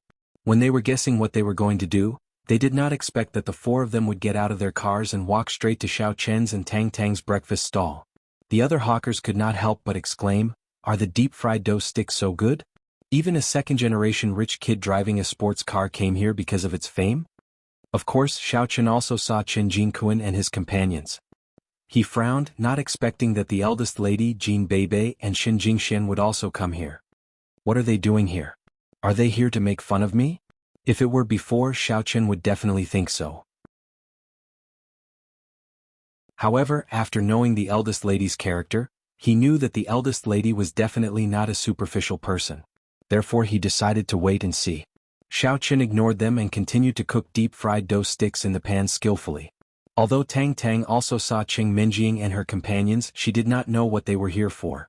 Since Xiao Chen did not say anything, she naturally continued to sell the deep-fried dough sticks. However, the appearance of Xin Jingxian made Xiao Chen's heart slightly tremble. This is the girl that I used to like a little bit. She has a gentle personality and a warm smile. She is the first goddess in the hearts of all the boys in the school. However, things had changed with the passage of time. Xiao Chen also knew his place. Therefore, he hid these thoughts in the bottom of his heart and did not even look at her at this moment. Haha, isn't this Xiao Chen? In the past, I really couldn't tell that you, Xiao Chen, were a person with a hidden talent. You have consummate skills and a divine technique to protect your body. This fried dough stick is simply better than a 5-star hotel. Qin Jingquan's words sounded like he was praising Xiao Chen, but in fact, he was mocking Xiao Chen. How could Xiao Chen not know that? A touch of anger appeared on Xiao Chen's face. His hands were trembling, and he almost raised the pan of oil and splashed it on Qin Jingquan's face. Of course he was pretending. To be honest, he did not put Qin Jingquan in his eyes at all. Although the Qin family's people were detestable, they were still much easier to deal with than those people hiding behind the scenes who wanted to kill Xiao Chen. Xiao Chen was only maintaining his previous personality. If people knew that he was so calm even though he was in such dire straits, who would believe that there was no reason for it? Xiao Chen did not want to expose the fact that he was a cultivator prematurely. Thank you for the compliment. Xiao Chen took a deep breath and seemed to calm down, but the next words were a little explosive. If you want to buy it, line up at the back. If you don't want to buy it, don't stand here and get in the way. Xiao Chen's action made Qin Jingquan secretly happy. If it were the previous Xiao Chen, he would definitely explode, but now he could only swallow his anger. He could only use line up to fight back. However, did he need to line up? Qin Jingquan directly took out 500 yuan bills from his pocket and shook them in front of Xiao Chen. He said, "Give me 4 sets of soybean milk and fried dough sticks. Line up at the back." Xiao Chen said coldly. "Yeah, how can you cut the line? We have been waiting in line for a long time. Is there anyone like you?" When Xiao Chen said this, the customers who were waiting in line at the back suddenly became unhappy. "I bought it at a high price. What's wrong with cutting the line? If you have the ability, why don't you spend it too? If you spend 1,000 yuan, I will definitely let you buy it first. How about it? If you don't have money, shut up." Qin Jingquan came to humiliate Xiao Chen, so he naturally wouldn't let it go. However, Xiao Chen didn't seem to have any special coveting for the 500 yuan in his hand. Xiao Chen was already in such a poor state. How could he not be tempted? He was pretending. He was definitely pretending. Qin Jingquan felt that Xiao Chen's face as a young master must have flared up again. He was embarrassed to accept his charity, so he increased his strength. 1,000 yuan. Give me 4 sets. Hurry up. Line up at the back. Xiao Chen still said without raising his head. Xiao Chen, don't be so shameless. Who do you think you are? If it weren't for Minjing's face, would I come here to eat? Qin Jingquan's face was a little embarrassed. He came to humiliate Xiao Chen, but he was humiliated by Xiao Chen, a person who sold breakfast. In his opinion, he took out money to give to Xiao Chen. Xiao Chen should greet him with a smile and bow to him. Wasn't he short of money? Impossible. If he wasn't short of money, he would sell his breakfast hammer. 5,000 yuan. Consider it as a reward from me. Sir, how many fried dough sticks do you want? Although Tang Tang was stunned by Qin Jingquan's nouveau riche behavior, Xiao Chen made it clear that he didn't want the money. Tang Tang naturally wouldn't accept it. She directly passed Qin Jingquan and asked the old man behind him. "Give me 10 yuan. The old man handed over a 10 yuan bill and said to Tang Tang. "Okay." Tang Tang nodded and began to weigh it skillfully. Qin Jingquan's face was gloomy and terrible at this moment. He couldn't directly beat Xiao Chen in front of Xin Jingxian. After all, he said that he was here to support Xiao Chen. It wasn't right to beat Xiao Chen. Therefore, Tang Tang became the target of his venting. Didn't you hear me? Qin Jingquan was burning with anger. He threw a stack of bills directly on Tang Tang's face, making a crisp sound. "Hurry up and give me 4 sets of fried dough sticks and soy milk."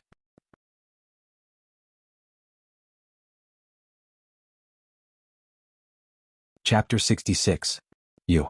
Tang Tang didn't expect that Qin Jinping would do it directly. She was stunned for a while. Originally, Xiao Chen had been pretending to be a very angry young master. But at this moment, Xiao Chen really couldn't bear it.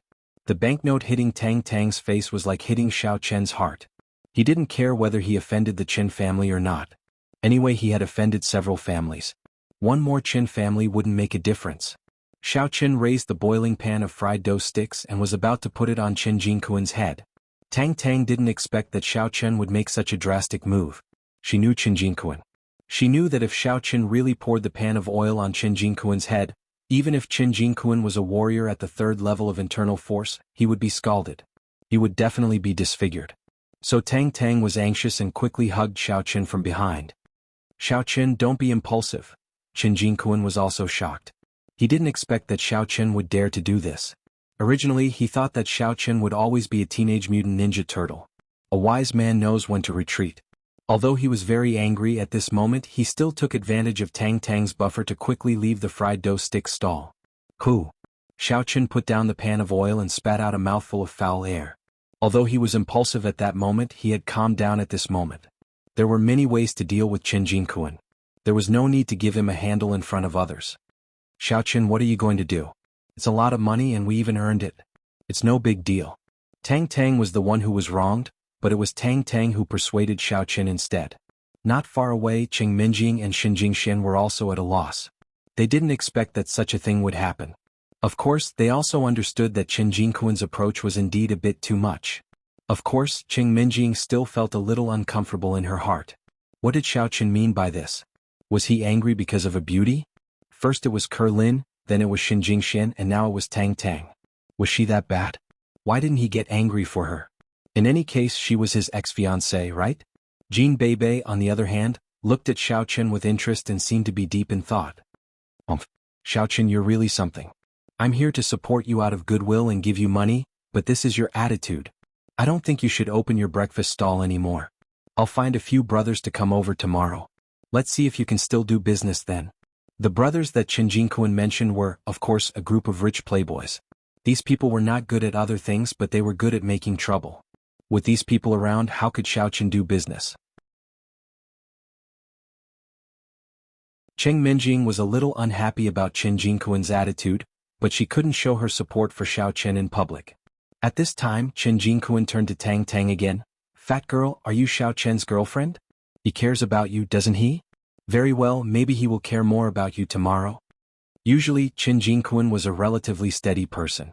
Although he was a bit like a rich playboy, he had a sense of propriety. Today he was really angry, so he said those words. Of course, don't think that he just said it casually, because he meant what he said. Jingxian, Qing Minjing, wait for me here. I'll go to a 5-star hotel to buy breakfast for you. We'll eat here. Let's show Xiao Qin that without Butcher Zhang, I won't be able to eat a depilate pig. After that, Qin Jingquan angrily got into his Bugatti Veyron. The engine roared, but the car didn't directly leave the morning market street. Qin Jingquan couldn't bear it. He and Xiao Qin didn't get along. At that time, he couldn't deal with Xiao Qin because Xiao Qin had the halo of the young master of the Xiao family. But now he didn't have so many taboos. As long as he didn't do it in front of Xin Jingxian and Qing Minjing, it would be fine. Qin Laosan? I'm Qin Jingquan. Qin Jingquan called Qin Laosan, a disciple of the Qin family. Young Master Quan, it's me. What can I do for you? Qin Laosan received Qin Jingquan's call and immediately became very respectful. He also knew that Qin Jingquan was the successor of the Qin family. So if he wanted to continue to have a good position in the Qin family, he must please Qin Jingquan. Find me a few people to come to the morning market street tomorrow and smash up Xiao Qian's stall.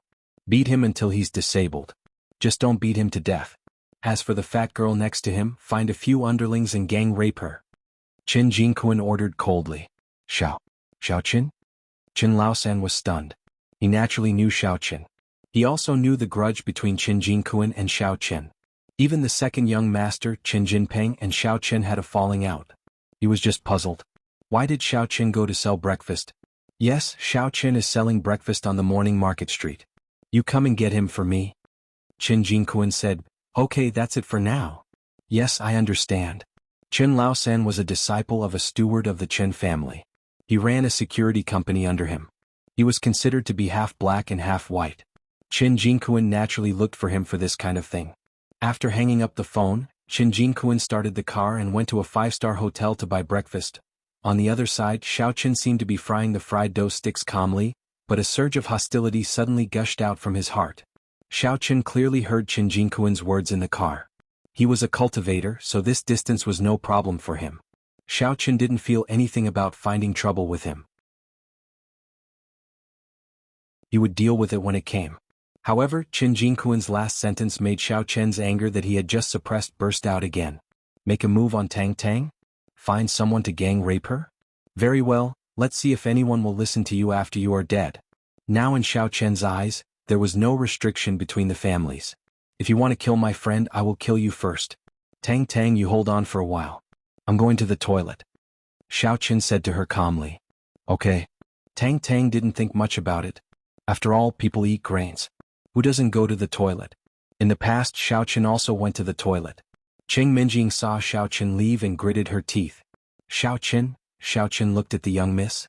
How could he not know what she meant? He smiled at her and expressed enough kindness. This made Cheng Minjing's heart relieved. It seemed that Xiao Chen understood her difficulties. However, Xiao Chen didn't have time to say anything to Cheng Minjing. He pretended to have a stomachache and left the morning street in a hurry.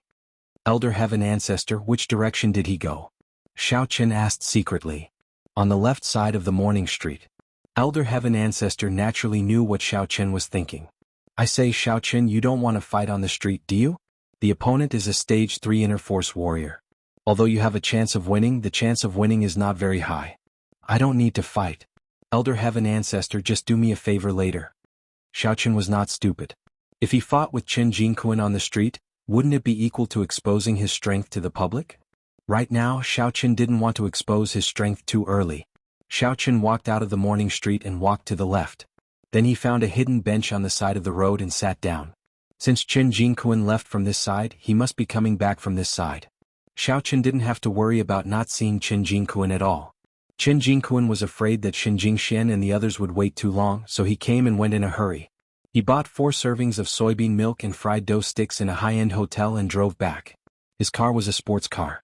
Early in the morning on the weekend, there weren't many cars on the road, so the advantage of a sports car was obvious. Suddenly Xiao Chen opened his eyes. In the distance, the silver Bugatti Veyron had already entered his perception range. He had to thank Qin Jingquan for this. If it wasn't for his car being too eye-catching, Xiao Chen wouldn't have been able to discover it so easily. Elder Heaven Ancestor, help me make Qin Jingquan hit the garbage truck on the opposite side. A touch of coldness flashed in Xiao Chen's eyes. Ah, Xiao Chen, you can't be so impulsive. I was just wondering what you wanted me to help you with. So it's this. Elder Heaven Ancestor used to be a person in the cultivation world. There were no cars there, so he didn't think that Qin Jingquan would die in a car accident. So he was very surprised.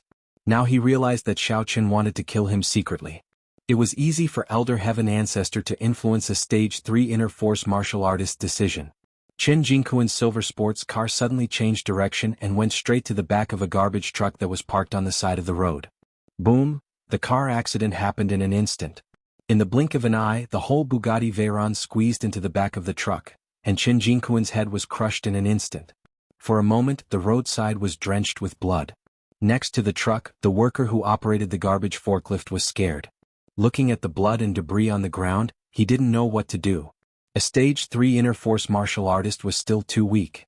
In the face of the absolute crushing of the car accident, there was no hope of survival. Xiao Chen didn't even bother to look at it. He got up from the bench and quickly ran to the morning market street.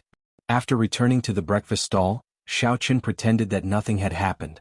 Seeing Tang Tang's busy and sweaty face, he had a strange feeling in his heart. Working people were the cutest. Tang Tang, are you busy? Let me do it. As Xiao Chen spoke, he took over the work from Tang Tang skillfully. As for Cheng Minjing and Xin Jingxian, they stood not far away awkwardly, not knowing whether to leave or stay. They didn't know what Qin Jingquan was up to. He had been gone for so long and still hadn't come back. As for Jean Bebe, they didn't know where she was. She probably went shopping on the morning market street. She had never been to such a place before, so naturally she was full of curiosity. After a while, Jean Bebe suddenly ran back with her hands on her chest, panting. She said breathlessly, bad news, bad news. Something big happened. My breasts are about to fall off. Although Jean Bebe's voice was not loud, it still attracted the strange looks of several young men around her. Cheng Minjing was immediately speechless. She glared at Jean Bebe and said, Bebe, what's wrong with you? Is it a big deal if your breasts fall off? If you don't run, you will be fine, right?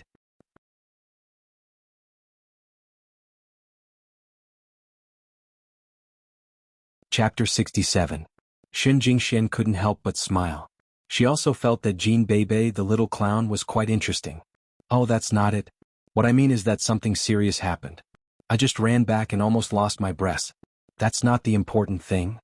Jean Bebe waved her hands and took a deep breath. Qin Jingquan was killed in a car accident. What? Qing Minjing and Xin Jingxian widened their eyes at the same time. Qin Jingquan was killed by a car accident? When did that happen? Is it true? Bebe, don't talk nonsense. Qing Minjing frowned.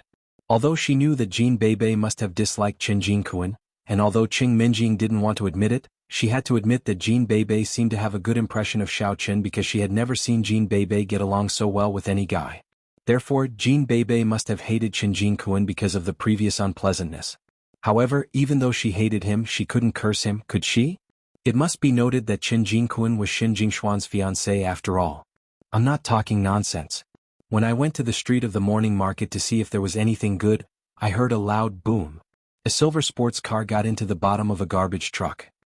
Jean Bebe said vividly, Holy sh*t. I was wondering which idiot drove the car. He died a miserable death and his head was smashed. But when I took a closer look, I found that it was Qin Jingquan's Bugatti Veyron, wasn't it? Therefore I hurried to inform them. Is what you said true?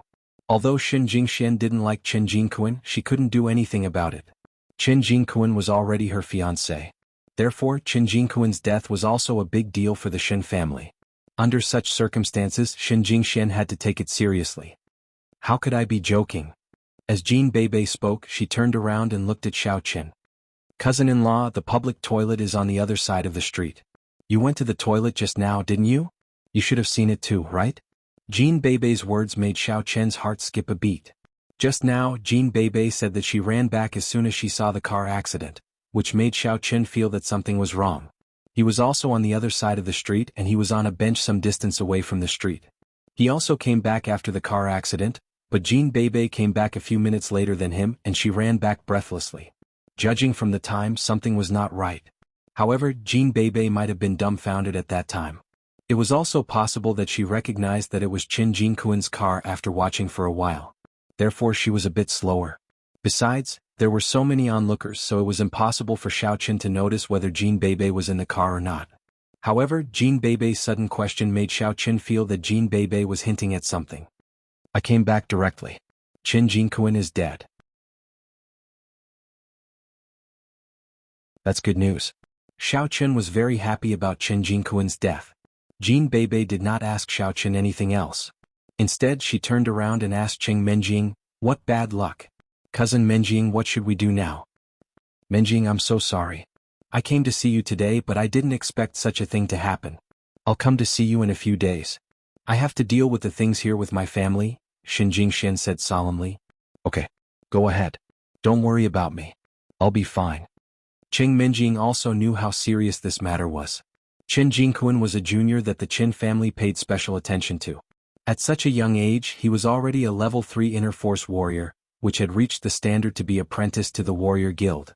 As long as he was 18 years old, he could be apprenticed to the warrior guild officially. He had a bright future and was no less promising than Qing Zhongqian of the Cheng family. Qing Menjing was very clear that Qing Zhongqian's disappearance had caused a great shock to the Cheng family. Even Xiao Qin had become a scapegoat. Although the Qin family where Qin Jingquan was from did not have the same background as the Qing family, it would be hard for them to let this matter go. After Xin Jingxian left, Qing Menjing was a little embarrassed. She could neither leave nor stay here. She did not know how to explain it to Xiao Qin. Cousin-in-law, give me a serving of soybean milk. Jean Bebe, on the other hand, was hungry.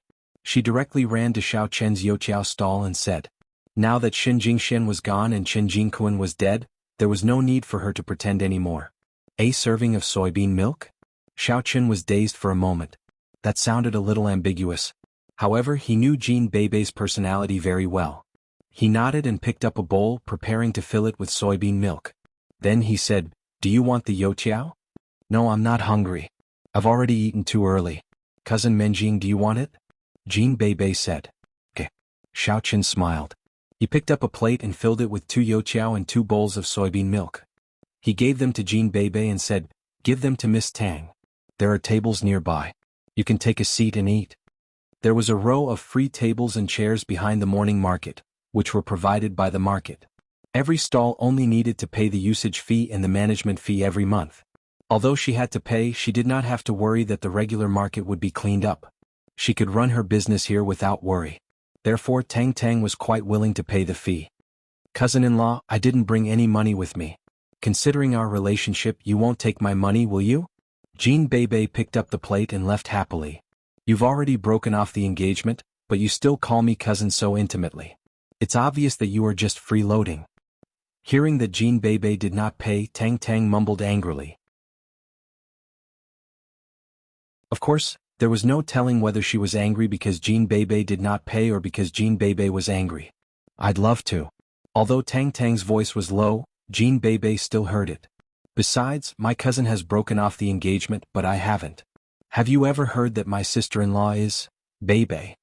Cheng Minjing covered Jean Bebe's mouth and glared at her. Don't talk nonsense. Are you going to eat or not? If not, are you leaving? Of course. Jean Bebe was dragged away to eat. Why are you bickering with a little girl? Xiao Qin shrugged helplessly. Bebe is a nice person. We are all friends. How can I ask her for money? Besides, it's just a title. Got it? Tang Tang secretly sighed. It seemed that Xiao Qin still liked Cheng Minjing. Otherwise, why would he be so happy when Jean Bebe called him cousin husband? It was obvious that he wanted to be her cousin husband. Xiao Qin was busy kneading the dough with his head lowered and did not notice Tang Tang's expression. Naturally, he did not know that Tang Tang had misunderstood him. However, Xiao Qin suddenly found that his psychological quality had become so high. He had just killed a person. Although it could be said that it was not him who killed the person but the elder heaven ancestor who killed the person invisibly, it was Xiao Qin's idea in the final analysis. However, Xiao Qin was unusually calm at this moment. After experiencing life and death, Xiao Qin had seen many things lightly. Relying on others was meaningless. Only relying on himself was real. He had thought that his family and his father were his biggest backers in his life. But now, he had been abandoned by his family and his father had gone missing. His own strength was the most important thing. Cheng Minjing and Jean Bebe were eating breakfast at a table nearby. Cheng Minjing did not know what to say. Tang Tang was also here, which made her feel very embarrassed. Cousin Minjing, it seems that cousin-in-law is going to have an affair. Jean Bebe said while looking at Xiao Qin and Tang Tang who were busy. You'd better care about something useful. Cheng Minjing did not want to talk about this topic anymore. Have you finished eating? Go back if you have. Oh, I finished eating. It's cousin Minjing who hasn't. Jean Bebe pointed at the deep-fried dough sticks on Cheng Minjing's plate and said. I'll pack it up. Cheng Minjing said. When Xin Jingxian saw the scene of the car accident, she was also stunned. She had contacted her father, Xin Jianghu. Xin Jianghu was the person in charge of the Xin family in Songning City. Although the Xin family was a giant, their foundation was not in Songning City. Although they had a lot of investments in Songning City, they had to win the support of some local forces if they wanted to establish a foothold here and establish a branch of an aristocratic family. The Xin family favored the Qin family. Of course, it did not mean that the Qin family was very powerful. On the contrary, the Qin family was not the most powerful among the 9 aristocratic families. What he valued was that the young master of the Qin family had not been engaged. Of course, it was not only the Qin family that had not been engaged. It was because Qin Jingquan of the Qin family had the strength to be superior to the juniors of other aristocratic families. Both conditions met, so Qin Jingquan naturally became Xin Jinghao's choice. This was also the reason why Xin Jingxian was engaged. However, he did not expect that Qin Jingquan would die as soon as this matter was settled. Wasn't this too much of a coincidence? When Xin Jinghao arrived at the scene, Qin Jingquan's father, Qin Zhantian, had just arrived. Although Qin Zhantian was a martial artist, his son died a violent death. At this moment, he suppressed the sadness in his heart and his whole body was trembling. He nodded to Xin Jingxian and rushed to the scene of the accident. There were already traffic police dealing with the traffic accident. I am the father of the deceased. What the hell happened? Qin Zhantian asked the traffic police officer who was dealing with the accident. Qin Zhantian was a celebrity in Songning City. He was the president of Chen's Security Supplies Group. Many police equipment were also produced by Chen's group. The captain of the traffic police squadron naturally knew Qin Zhantian. The accident was very serious. Just the vehicle involved in the accident was worth tens of millions. Therefore, the captain personally came to deal with the accident. However, he did not expect that the victim of the accident was the young master of Chen's group. President Chen, you mean, the victim of the accident is? The squadron captain was shocked. He did not expect the deceased to have such a big background. Yes, what the hell happened? Qin Zhantian did not lose his temper. After all, it had nothing to do with these people. If he wanted to figure out the truth of the matter, he needed the help of these people. President Chen, it's like this. According to the witness, your son's car was originally driving normally, but it suddenly lost control and went under the garbage truck. The squadron captain explained.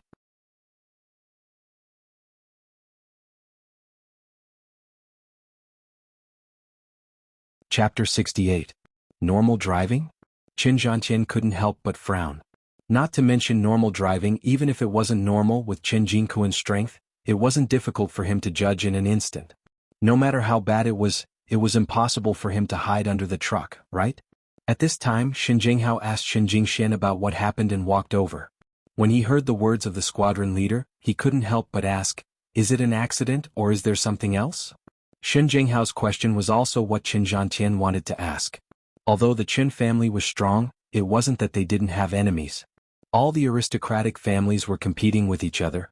It wasn't impossible to kill the heir of the Qin family and suppress the Qin family, especially when the Qin family and the Xin family cooperated. This was the rhythm of the Qin family's rise. Killing Qin Jinkuan at this time was tantamount to obstructing the cooperation between the Qin family and the Xin family. According to the eyewitness, it was an accident. The squadron leader said, but our colleagues in the accident department have found the car's driving recorder and someone went to retrieve the video of this intersection. Everything will be concluded soon. Qin Zhantian nodded and sighed, then I'll have to trouble you. The squadron leader didn't say anything, just nodded heavily and went to busy himself with other matters. Brother Qin, I'm sorry for your loss. This matter seems to be an accident. Xin Jinghao said.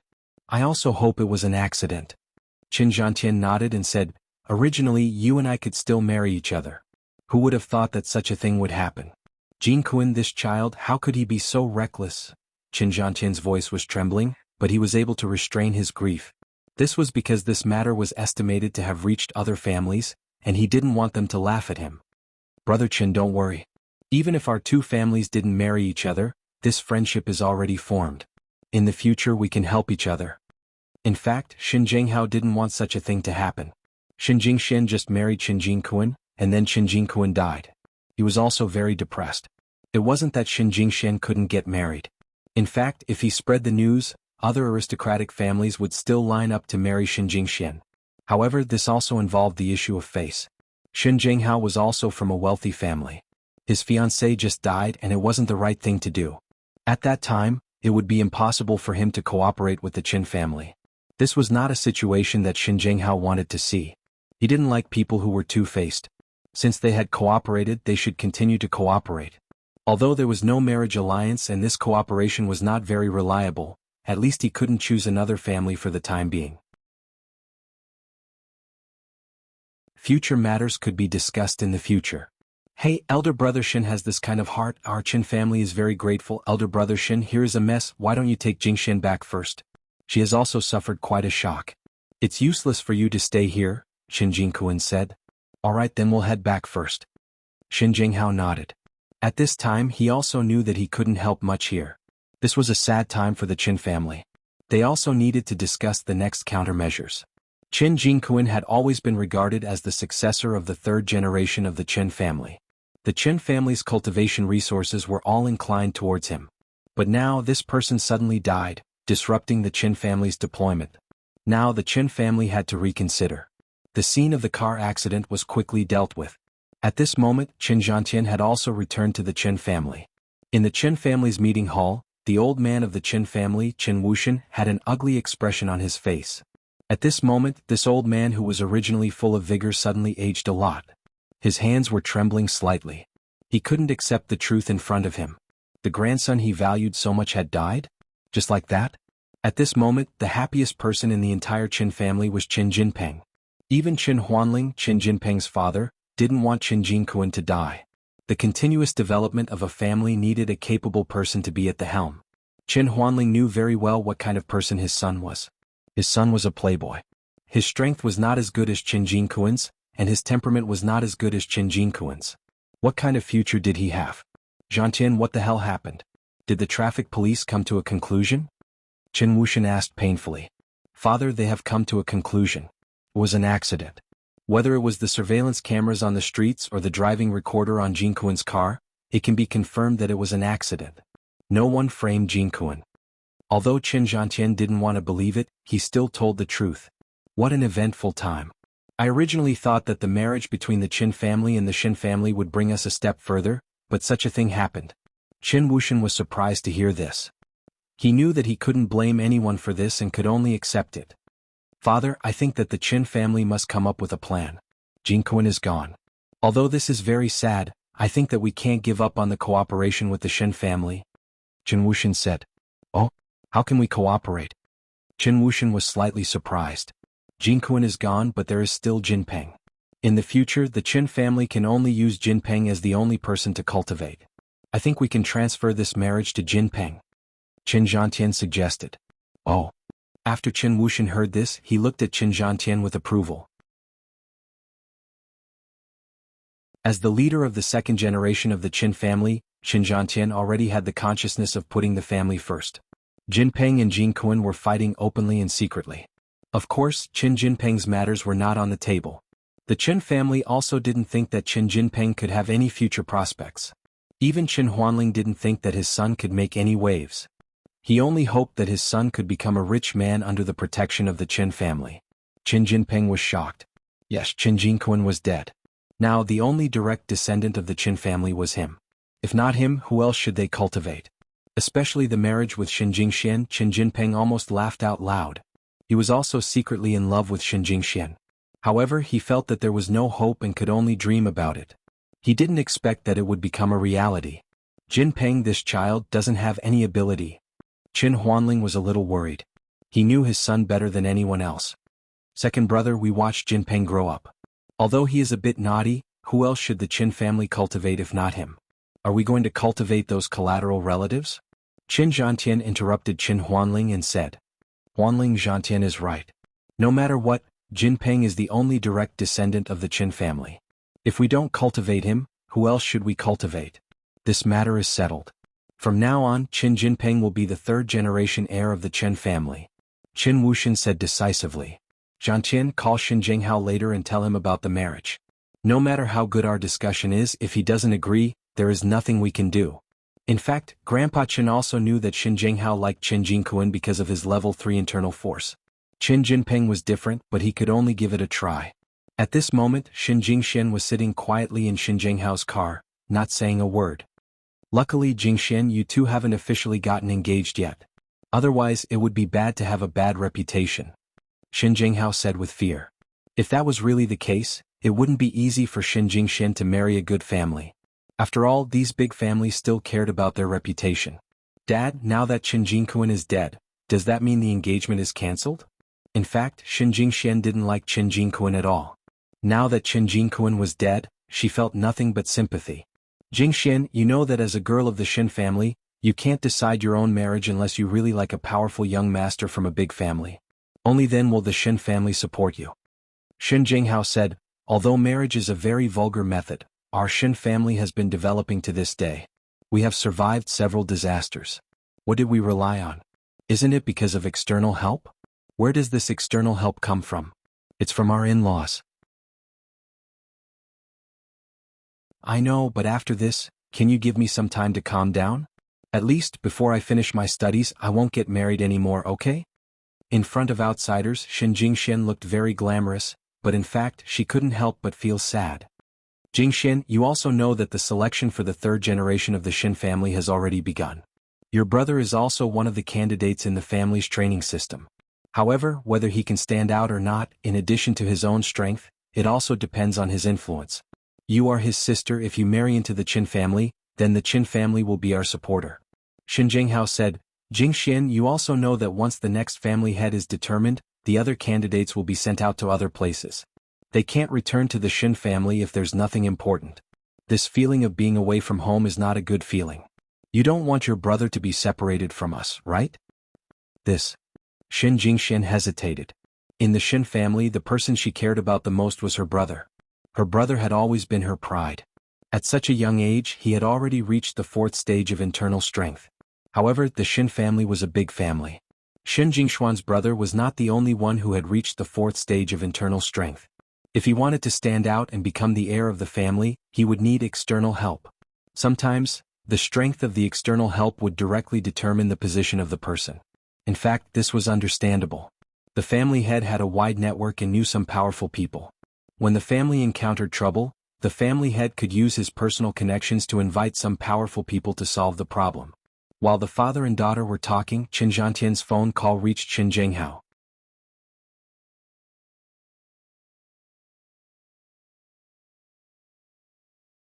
Chapter 69. Brother Qin, how is it? Is there a result? Qin Jianghu picked up the phone and asked. It was an accident, it has been confirmed. Qin Zhantian said. Brother Qin, I'm sorry for your loss. You and I are both martial artists, so let's not worry too much. Qin Jianghu comforted him. I understand, thank you, Brother Qin. But this time I called you to tell you about the decision of our Qin family. Qin Zhantian said. The decision of the Qin family? Qin Jianghu was slightly stunned. What does the decision of the Qin family have to do with me? In the past, the two families were in-laws, so it was fine for him to listen to it, but now, what was he listening to?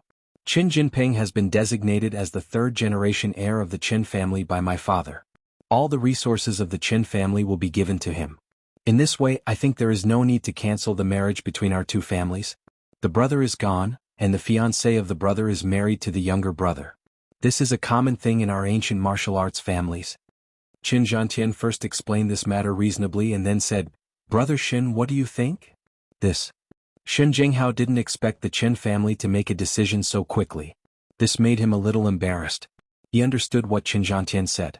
Not to mention that they were not married. Even if they were married, it was common for the sister-in-law to marry the brother-in-law in ancient times. At least, it was reasonable from the perspective of etiquette. Moreover, this was also a situation that Qin Jianghu was happy to see. He had been in contact with the Qin family for so long and was only lacking the next step of substantive cooperation. If they were to die now, it would be impossible for Qin Jianghu to contact other families in a short period of time. This would be disadvantageous to Qin Jianghu's son in competing for the position of heir. So after thinking for a moment, Qin Jianghu agreed, I think there is no problem, but I need to work on my daughter's side. After all, I need her consent. No problem. You don't need Jingshuan's consent. How about the two children get to know each other first? Once they are familiar with each other, it will be logical. Qin Zhantian said. Of course, if the two of them were to come into contact with each other, the matter would be more or less settled. Once the rumor spread, how could it not be settled? Both families were people who cared about their reputation. Between the children of aristocratic families, they either didn't want to be together, or they had to persevere. Otherwise the two families would fall out. The Xiao family and the Qing family, the Yu family and the Tang family, weren't they the same? Alright, I won't bother you anymore. There are a lot of things to take care of at home and I have to deal with them. Qin Zhantian achieved his goal and no longer said anything. His son's funeral preparations had already begun. After hanging up the phone, Qin Jianghu sighed and looked at Qin Jingxian. Jingxian, it's settled. Your marriage partner is Qin Jinping. Qin Jinping? Qin Jingxian was stunned. She could barely accept Qin Jingkuan, but she looked down on Qin Jinping. This person did not have much ability and was a profligate son of a rich family. He followed behind Xiao Qin and used his connections to intimidate others. Of course, what Qin Jingxian couldn't accept the most was that this person was two-faced. This kind of behavior made her look down on him. Since he was Xiao Qian's little brother, why did he rely on Xiao Yuliang? Qin Jinping has been confirmed as the 3rd-generation heir of the Qin family. All the cultivation resources will be given to him. Although this person's status in the Qin family can't catch up with Qin Jingkuan, it will happen sooner or later. Qin Jianghu said, Jingxian, this person is still okay. No matter what, he is better than Xiao Qin of the Xiao family, right? At least, Qin Jinping can still cultivate. Oh. Qin Jingxian knew that her father had made up his mind. At this moment, nothing she said could help. In fact, Qin Jingxian thought that Xiao Qin was better than Qin Jinping. At least, Xiao Qin could live well without the halo of a child, which meant that Xiao Qin was not a loser. When Xiao Qin closed the stall and went home in the evening, Jean Bebe was still there. She was commenting on a character in a TV series with Miss Xiao. Seeing Xiao Qin coming back, Cheng Minjing snorted unhappily, Bebe and I haven't had dinner yet. You came back so late. Are you going to make us starve? Don't you know who you are? Hee hee. Xiao Chen was already used to Miss Zhao's princess syndrome. He put the bag in his hand on the tea table in front of them and said, I made fried dough twists and fried cakes for you. Have a taste. Wow, cousin-in-law, you have added a new variety again? The fried dough twists looked delicious. While speaking, Jean Bebe started to eat while drooling. She picked up a piece of fried dough twists and stuffed it in. They look greasy. I wonder if I will get pimples on my face if I eat them. Although Cheng Minjing also felt that the fried dough twists looked delicious, she could not be happy when Xiao Chen took out delicious food since he came back so late, could she? That would be too easy to please. However, I am a natural beauty. Let's try some of them. Which one should we eat first? Wow. They are so delicious. Cousin-in-law, your cooking skills are really good. Whoever marries you will be happy. Jean Bebe ate the fried dough twists with her mouth covered in grease. Hey, save some for me. You damn Bebe, do you want to die? Cheng Minjing was trying to be reserved when she suddenly discovered that there was only one fried cake left. The other 3 had been eaten up by Jean Bebe, and one was still in her hand. Cheng Minjing immediately grew anxious and snatched it away. Don't you know that you should be more lenient to your cousin? Ah, he is my cousin-in-law and you are my cousin. You can eat them whenever you want. I can't unless you give your cousin-in-law to me. Jean Bebe picked up a fried dough twist somewhat unwillingly. Cheng Minjing snorted and ordered Xiao Chen, if there is delicious food in the future, do not give it to Bebe. Oh hee. Xiao Chen smiled. Looking at the 2 girls eating happily, Xiao Chen also heaved a sigh of relief. To be honest, he really came back a little late. His current identity was the young Mrs. Male Servant. Every day he was busy with his own matters. It was really a little unreasonable. Cousin-in-law, if you want to marry my cousin, you have to please me, Jean Bebe said. You guys eat. I will go back to my room first. Xiao Chen was going to brew medicine. He did not want to talk about this topic anymore. After all, he felt that it was impossible for him to be with Cheng Minjing. He could joke with her, but it was not appropriate for him to joke with her all the time. Come back early tomorrow to buy a car. Cheng Minjing glanced at Xiao Chen and said, Buy a car. Xiao Chen then remembered that Cheng Minjing said that she would buy a car on the weekend, but he was too busy and forgot about it. Okay, I will come back in the afternoon. After returning to his room, Xiao Chen sent a message to Tang Tang and told her that he would buy a car the next day. Tang Tang replied quickly, Why are you going to buy a car? It is not for you. Hee hee. Hee hee, I'm the driver, Xiao Chen replied. Tang Tang said, Oh, go ahead. But you have to come in the morning. I am too busy in the morning. I will definitely go in the morning. I will go there early tomorrow. I will need the fried dough twists and cover them with plastic wrap. In the afternoon you can directly put them into the pot. Unsurprisingly, Xiao Chen was still very proficient in making fried dough twists and fried cakes. The next morning, or rather early, Xiao Chen got up at 2 o'clock in the morning. Now that he had the advantage of making food, Xiao Chen did not want to waste it. Instead of eating instant noodles, Xiao Chen directly made a pot of lean meat porridge. After leaving a note for the first Miss and Jean Bebe, he went out. Since he was going to buy a car that day, Jean Bebe stayed here that night. Xiao Chen came earlier than usual, so he began to knead the dough in the yard of the granny's grocery store. However, to Xiao Chen's surprise, Tang Tang came soon. Why are you here so early? Xiao Chen was a little surprised. You told me to come earlier. I couldn't sleep after I woke up, so I came. Tang Tang smiled and said, Let's do it together. Okay. Xiao Chen felt that do it together was a little ambiguous. However, it seemed that he had thought too much. The car accident on the street of the morning market had no influence on the street. Ordinary people would not care about Chen Jingquan's death. Only the aristocratic families were shocked. Some were sad while some were happy. In fact, many aristocratic families did not want the Chen family to unite with the Shen family through marriage. After all, if the Chen family became powerful, they would definitely threaten the status of other aristocratic families. Now that a promising member of the 3rd generation of the Chen family had died, the marriage would definitely be ruined. Many people were laughing at the Chen family. Unexpectedly, the Chen family reacted so fast. On the night of Chen Jingquan's death, they pushed Chen Jinping into the spotlight. Moreover, the engagement with the Shen family would be inherited by Chen Jinping. Many aristocratic families did not expect that. Of course, these things had nothing to do with Xiao Chen and Tang Tang at the moment. No one told them the follow-up of the matter. Xiao Chen did not care at all. In his view, No one could suspect him of the way Jianghu died, at least not at this stage. Before he showed his strength he was still safe. Well, now that I think about it, it's better for us to be broken off than for Xin Jingshuan's fiancé to die. If Xin Jingxian wants to marry in the future, her choice will be a little narrow. Tang Tang felt that Xin Jingxian was very pitiful. It's okay. She didn't like Qin Jingquan. It's okay that she died. Xiao Qin used to like Xin Jingxian. Even now he still had a good impression of her. Naturally he did not want to see Xin Jingxian unhappy. Sometimes it was hard for Xiao Qin to tell whether he killed Qin Jingquan yesterday for Tang Tang or because he did not want Xin Jingxian to be with Qin Jingquan. Of course the former was definitely the main reason. The latter also faintly influenced Xiao Qian's decision.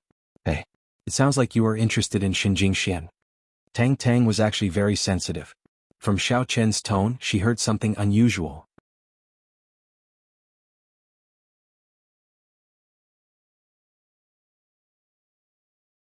Chapter 70. Sort of.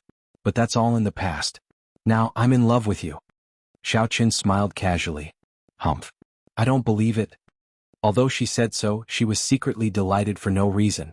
She was even more enthusiastic about making the fried dough sticks. The whole morning was spent in busy work. After lunch, Xiao Qin prepared lunch for his mistress and Jean Bebe. Then he said goodbye to Tang Tang. Cousin-in-law, did you bring me delicious food again? When Jean Bebe saw Xiao Qin, she directly snatched the bag in his hand. Bebe, why are you like a starving ghost? You are so crazy. Can't you be more ladylike? Cheng Minjing was quite dissatisfied with Jean Bebe's behavior. We are all on the same side. Why are you still acting cool? Ladylike? I hate it. Jean Bebe opened the bag and began to eat. Hey, leave some for me. Cheng Minjing grew anxious and rushed over to snatch the food. Cousin, don't you want to be a ladylike girl?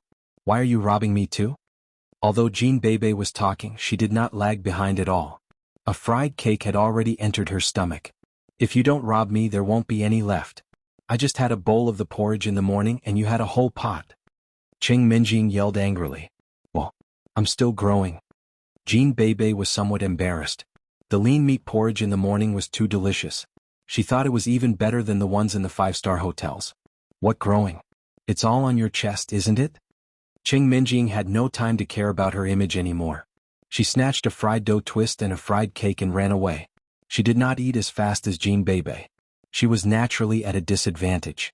Therefore she could only rob the food and eat it slowly. It did not occur to Xiao Qin that the food he made would be so popular. He was rather relieved. It seemed that Cheng Minjing was satisfied with him as a servant. Then he could continue working for her. To be honest, Xiao Qin really did not want to leave the mistress and work on his own. It was not because Xiao Qin liked Cheng Minjing and did not want to be apart from her, but it was not important. The main problem was that Xiao Qin did not want others to pay attention to him. He could train and improve his capability in secret here. If he went out, he would become a big target. By then, it would not be easy for him to hide anything. At the very least, with Cheng Minjing's identity as the eldest daughter of the Cheng family, it was impossible for the other aristocratic families to monitor this place. This was related to the Cheng family's reputation. There's no need to fight for it. If you want to eat, I can make some more tonight, Xiao Qin said with a smile. Who wants to eat it? I only ate it because I was so hungry that I had nothing else to eat. Xiao Qin, why did you come back so late? Naturally, Cheng Minjing would not admit that the food was delicious. Therefore she changed the topic. There were a lot of customers at noon. I was delayed, Xiao Qin said. I didn't eat it myself and came back in a hurry. It couldn't be, right? You didn't eat it either? Cheng Minjing had just finished the food in her hand. She was dazed for a moment and somewhat touched. But since she had finished the food, she could only say, Bebe, don't eat so much. Leave some for Xiao Qin. Well, this is the last fried dough twist. Jean Bebe had just stuffed the last fried dough twist into her mouth when she pulled it out again. There was still a line of saliva on it, but it was not disgusting at all. Instead, it was particularly tempting. I haven't eaten it yet. Brother-in-law, here you are. While talking, Jean Bebe gave the fried dough twist with saliva on it to Xiao Qin. Xiao Qin was immediately rendered speechless. Although he felt that it was quite an erotic thing, he had nothing to do with the lady right now, let alone Jean Bebe. If he took it and ate it, what would be the relationship between Xiao Qin and Jean Bebe in the future? It seems that you are not full yet. You should eat it. I'll make some noodles later, Xiao Qin said. That's unnecessary. Actually, I'm full. I'm a bit bloated. Jean Bebe touched her abdomen with her other hand and then raised the fried dough twist to Xiao Chen. Open your mouth, brother-in-law. Ah. Xiao Chen did not know whether to eat it or not. Bebe, your saliva is still on it. Qing Minjing glared at Jean Bebe. Brother-in-law, you don't like me? Jean Bebe asked pitifully. Xiao Chen had no choice but to eat the fried dough twist that Jean Bebe handed to him. Okay. Let's go, shall we? You don't want to eat instant noodles anymore? Qing Minjing asked. I'm full. Xiao Chen did not want to waste any more time on it. It was already past 1 o'clock in the afternoon. If he stayed any longer, the car store would be closed. Bebe's saliva can fill you up? Qing Minjing watched Xiao Chen enjoying the fried dough twist and felt that he was asking for a beating. Faced with the lady's question, Xiao Chen could only pretend that he was innocent. In fact, although the way he ate the fried dough twist was a bit erotic, Xiao Chen did not have many thoughts about Jean Bebe. After all, Jean Bebe's deeds in the past were too deeply rooted in his heart. Xiao Chen was a fake foppish man, but he was not a real foppish man. Naturally, he would not mess with Jean Bebe for no reason. However, after getting along with her for a few times, he felt that Jean Bebe's personality was not bad. She was not as terrifying as the rumors said. After changing his clothes, Xiao Chen left the villa with Qing Minjing and Jean Bebe. They were sitting in Jean Bebe's Beetle and Xiao Chen was sitting in the back seat. With his height, he could already practice the bone shrinking technique. On the way, Qing Minjing was discussing with Jean Bebe what kind of car they should buy. Cousin Minjing, I think we should buy a sports car. It's so cool. Jean Bebe had always been drooling over sports cars. Unfortunately, although Master Jean treasured her, the Jean family did not have much business after all, and Jean Bebe did not have much pocket money. Can 3 people sit in a sports car? Will you be sitting in the back seat in the future? Qing Minjing asked back. All right. There's also my cousin-in-law. It was not until then that Jean Bebe remembered that Xiao Chen was still sitting in the back seat. She had chosen the car based on her previous experience, but there was one more person in the family now. He's the driver, Qing Minjing corrected her. Why don't we buy a Porsche Panamera? It's also a sports car and it has 4 doors, Jean Bebe suggested. That's not a bad idea. Qing Minjing looked a little better after hearing that. She was worried about Xiao Chen. In her opinion, the assassins who tried to assassinate Xiao Chen the other day were probably sent by the Qing family. As long as Xiao Chen drove and she stayed in the car, it would be impossible for the Qing family to attack them by force. However, it was inappropriate for her to tell Jean Bebe that as if she were really concerned about Xiao Chen. Jean Bebe had been calling him cousin-in-law in the first place, and she did not want Jean Bebe to confirm their relationship. Jean Bebe parked the Beetle in front of the Porsche dealership, and the 3 of them got out of the car together. To be honest, a Beetle was quite inconspicuous in this place. Therefore, the 3 of them did not attract much attention. It was not until they entered the store that the sharp-eyed manager noticed Xiao Chen. Xiao Chen, you're here. He did not know that Xiao Chen had been driven out of the family. Xiao Chen had bought a Porsche 911 in this store, and he often came here for maintenance. Therefore, the manager was quite familiar with him. It was hard for the people in the secular world to get first-hand information about what happened in the noble families. He had thought that Xiao Chen was the young master of the Xiao family and had come to buy a car with 2 beauties. Xiao Chen was somewhat embarrassed. But after thinking for a moment he said, Hee hee. Hello Manager Wang. I'm here to buy a car. Is there a discount? Manager Wang was stunned. In his opinion, Xiao Chen was not a man who lacked money. The modification cost of his Porsche 911 was more than the cost of the car itself. Why would he ask for a discount? However, Manager Wang seemed to have guessed it. Generally speaking, there were only a few ways for these young masters to show off in front of beauties. They would either spend a lot of money without blinking or they would show how powerful their social connections were, so that people would respect them wherever they went. In Manager Wang's opinion, Xiao Chen should belong to the second way today, which was to let the beauties think that he had a lot of connections and would be respected wherever he went. Thinking of this, Manager Wang quickly said, Yes, Xiao Chen has asked for a discount of 20%. How about it? To be honest, 20% was not a small amount. It was the highest discount that the manager could make the decision on. Xiao Chen was just asking casually. He did not expect that it would be so cheap. It was a pleasant surprise. Thank you, Manager Wang. However, I am not buying a car today. It is my goddess who is buying a car. Xiao Chen did not know what to call Qing Minjing. Mistress? That sounded a little silly. So, Xiao Qin suddenly thought of the goddess that Elder Heaven ancestor had mentioned. I understand. Manager Wang did not expect that it was not Xiao Qin who wanted to buy a car. Previously, his attention was focused on Xiao Qin. He thought that the woman behind Xiao Qin was just a random female companion. However, now that he looked carefully, it was not the case at all. Weren't they Qing Minjing from the Qing family and Jin Beibei from the Jin family? Manager Wang had a set of information on these young masters and princesses in Songning City. His purpose was not to offend these people. After all, these people were his potential customers. So, when he saw the identity of the two beauties, he was shocked. It turns out to be Miss Cheng and Miss Jean. My apologies. May I know what kind of car you are buying? That's the one, the Palamara. Jean Beibei pointed at a car on the display stand not far away and said, "It's a nouveau riche color. It can show my identity." Manager Wang almost laughed out loud. Nouveau riche Jean Beibei? However, he did not dare to laugh. Instead, he felt a little embarrassed. Miss Jean, this car was booked by someone else. I have already paid for it. If you want it, I can book another one for you. As for the price, I can apply for a discount. In fact, if it was a car bought by an ordinary person, Manager Wang would have sold it to Jean Beibei. At most, he would give the real buyer a discount. However, this car was booked by a big shot. Manager Wang could not afford to offend him. Just when Jean Beibei wanted to ask if they could discuss it with him, she heard a familiar voice behind her.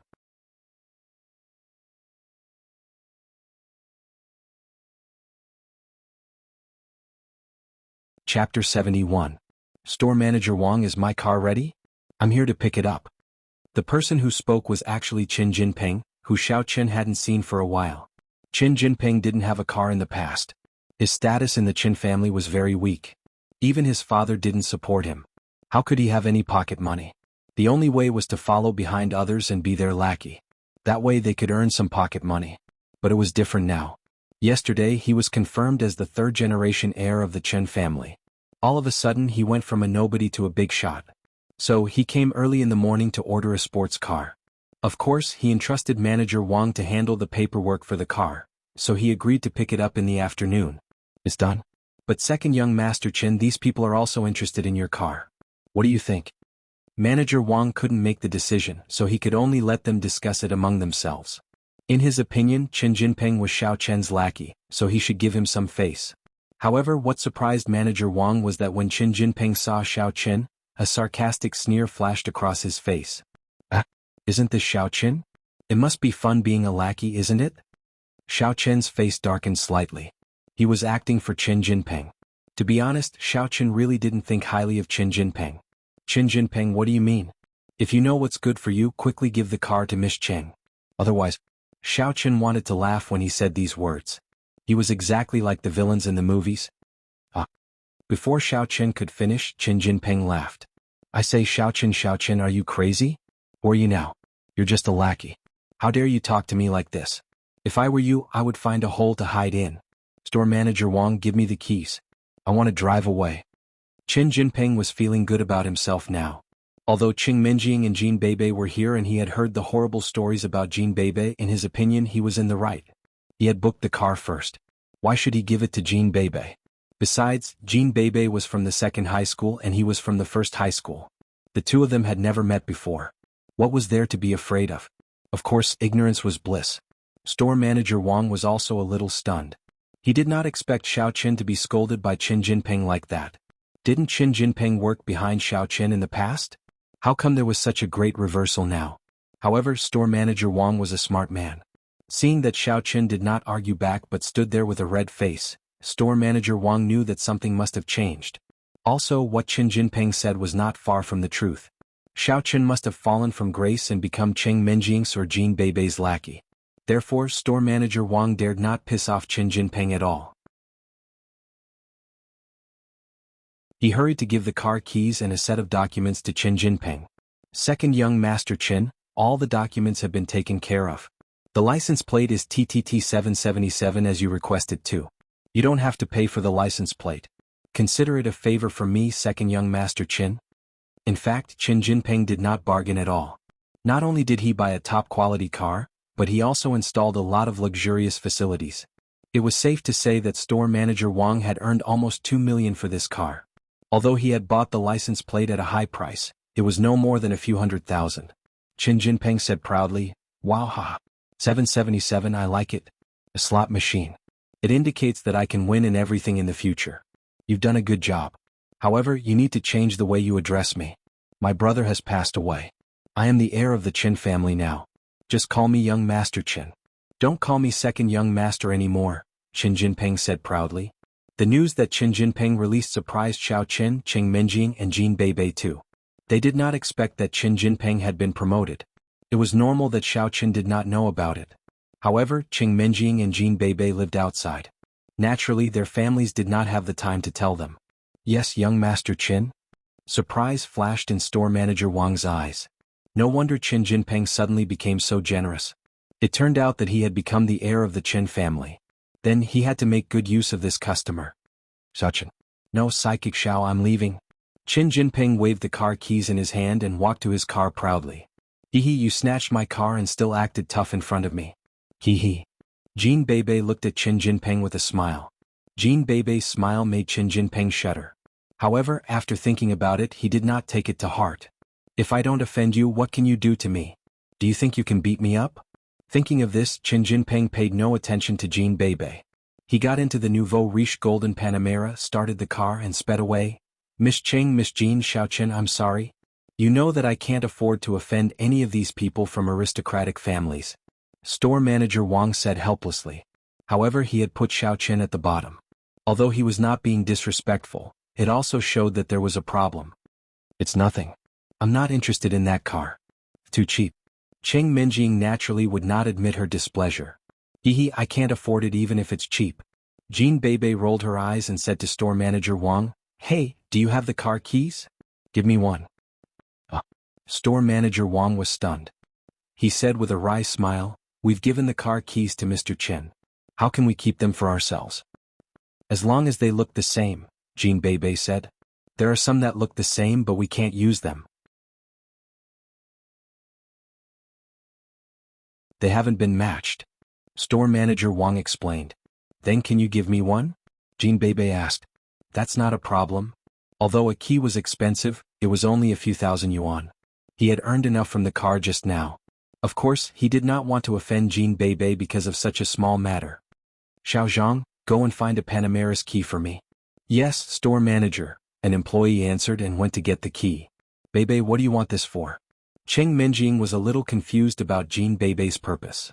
To show off, Jin Beibei said. Qing Minjing was a little speechless. Xiao Qin was speechless too. Store manager Wang was even more speechless. Jin Beibei took the key and was about to leave.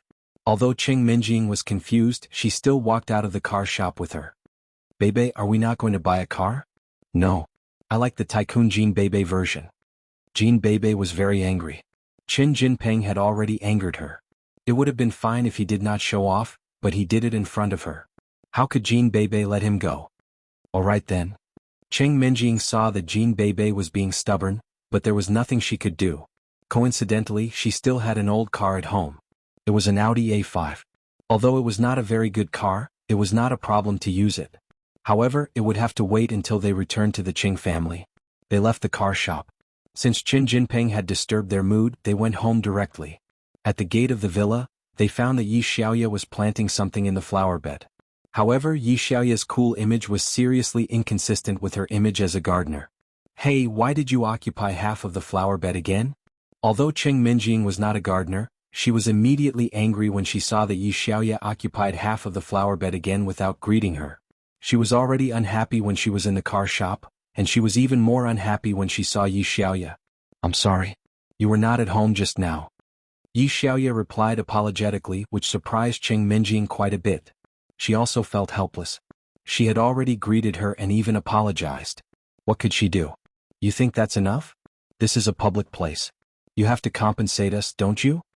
Jin Beibei rolled her eyes. I'm told that my cousin-in-law lent you an electric cooker. Do you still need to return it?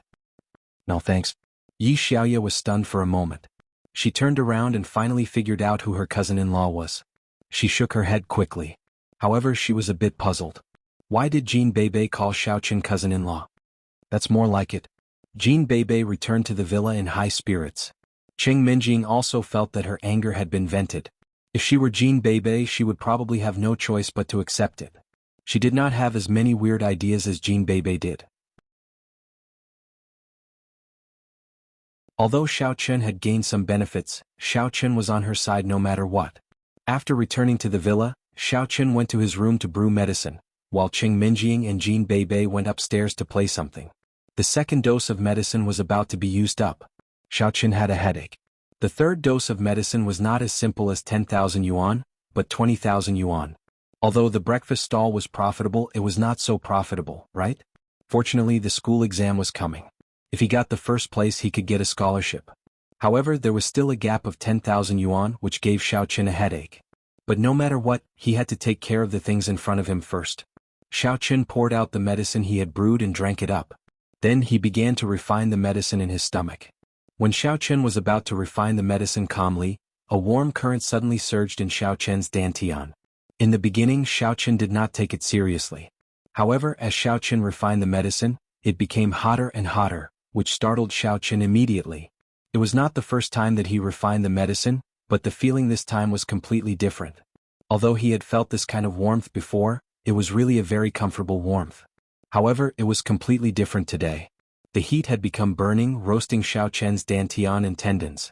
Xiao Chen could even feel his body making a sizzling sound when roasting meat, which made Xiao Chen very scared. Elder Heaven Ancestor, something is wrong. I feel that I'm going to be cooked. Xiao Chen asked anxiously, but he did not dare to stop the circulation of the mental cultivation method. Who knew whether something more horrible would happen if he stopped? Something is indeed wrong. The voice of Elder Heaven Ancestor made Xiao Chen's heart cold. What did he mean by, something is indeed wrong? Did something go wrong with my cultivation?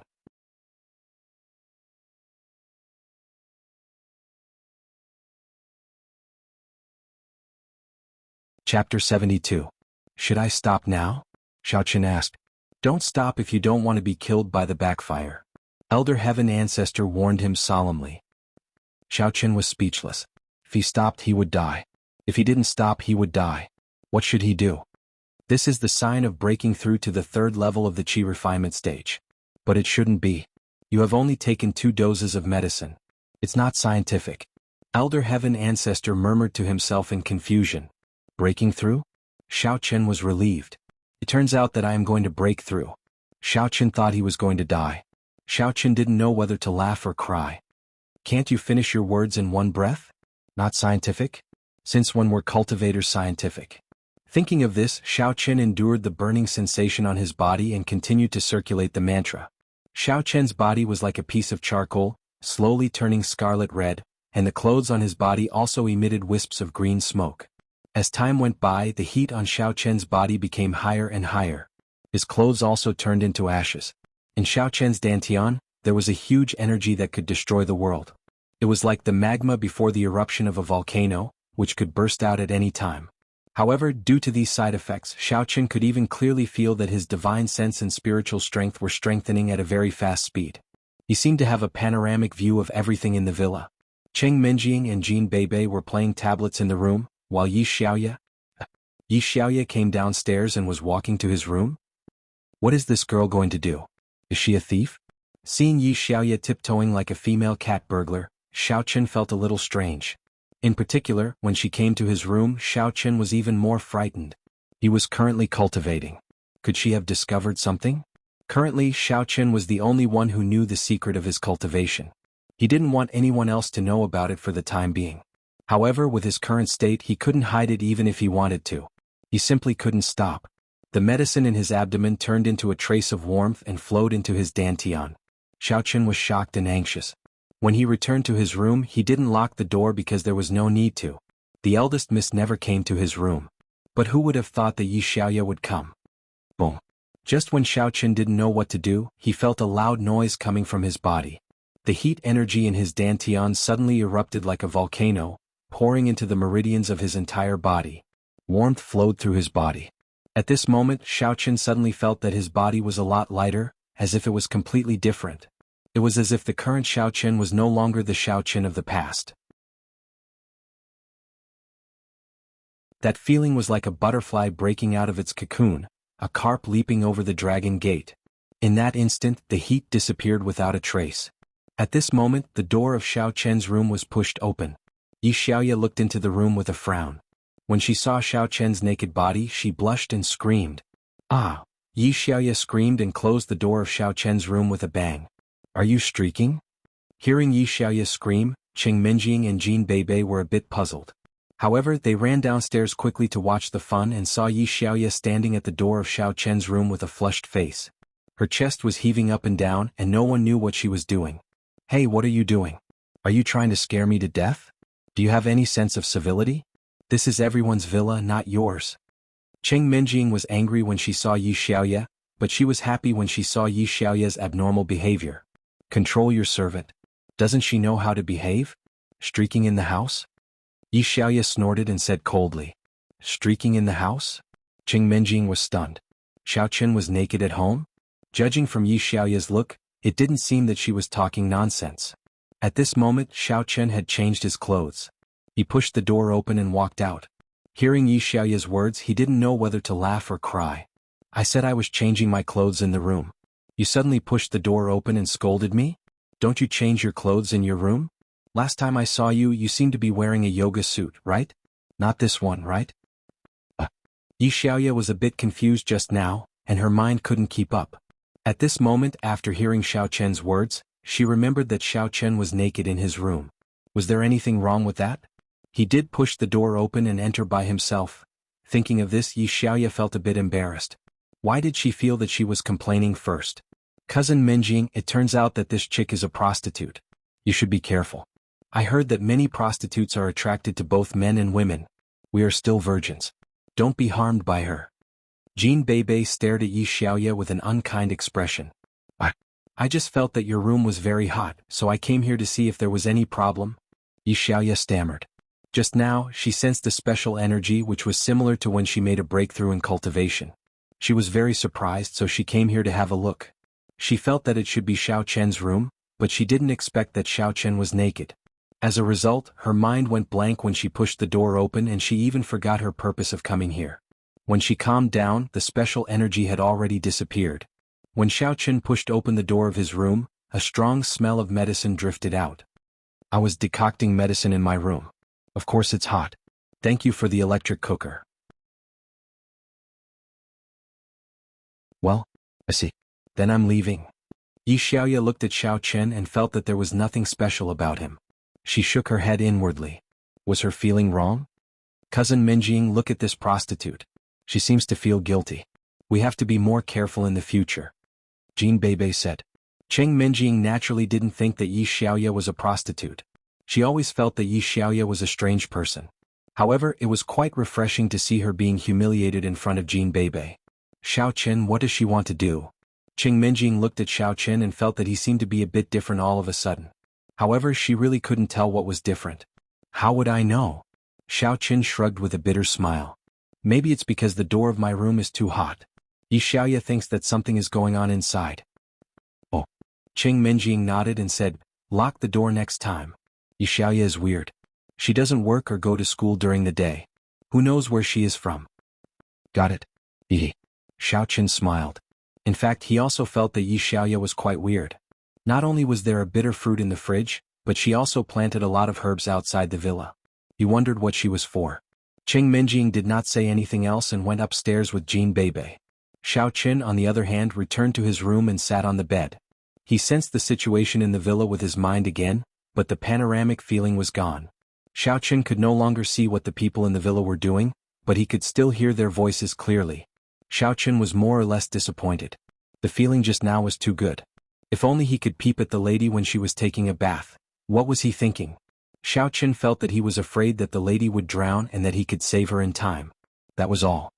Elder Heaven Ancestor, Xiao Chen was not sure about his status. Xiao Chen, something is really wrong with you.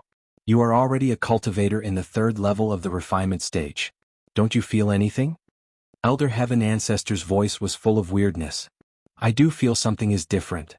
Xiao Chen nodded. However, it's not that much stronger. I only felt good when I broke through to the 3rd level. That's when you broke through. It's much stronger. You are just in the 3rd level of the refinement stage. How much stronger do you want to be?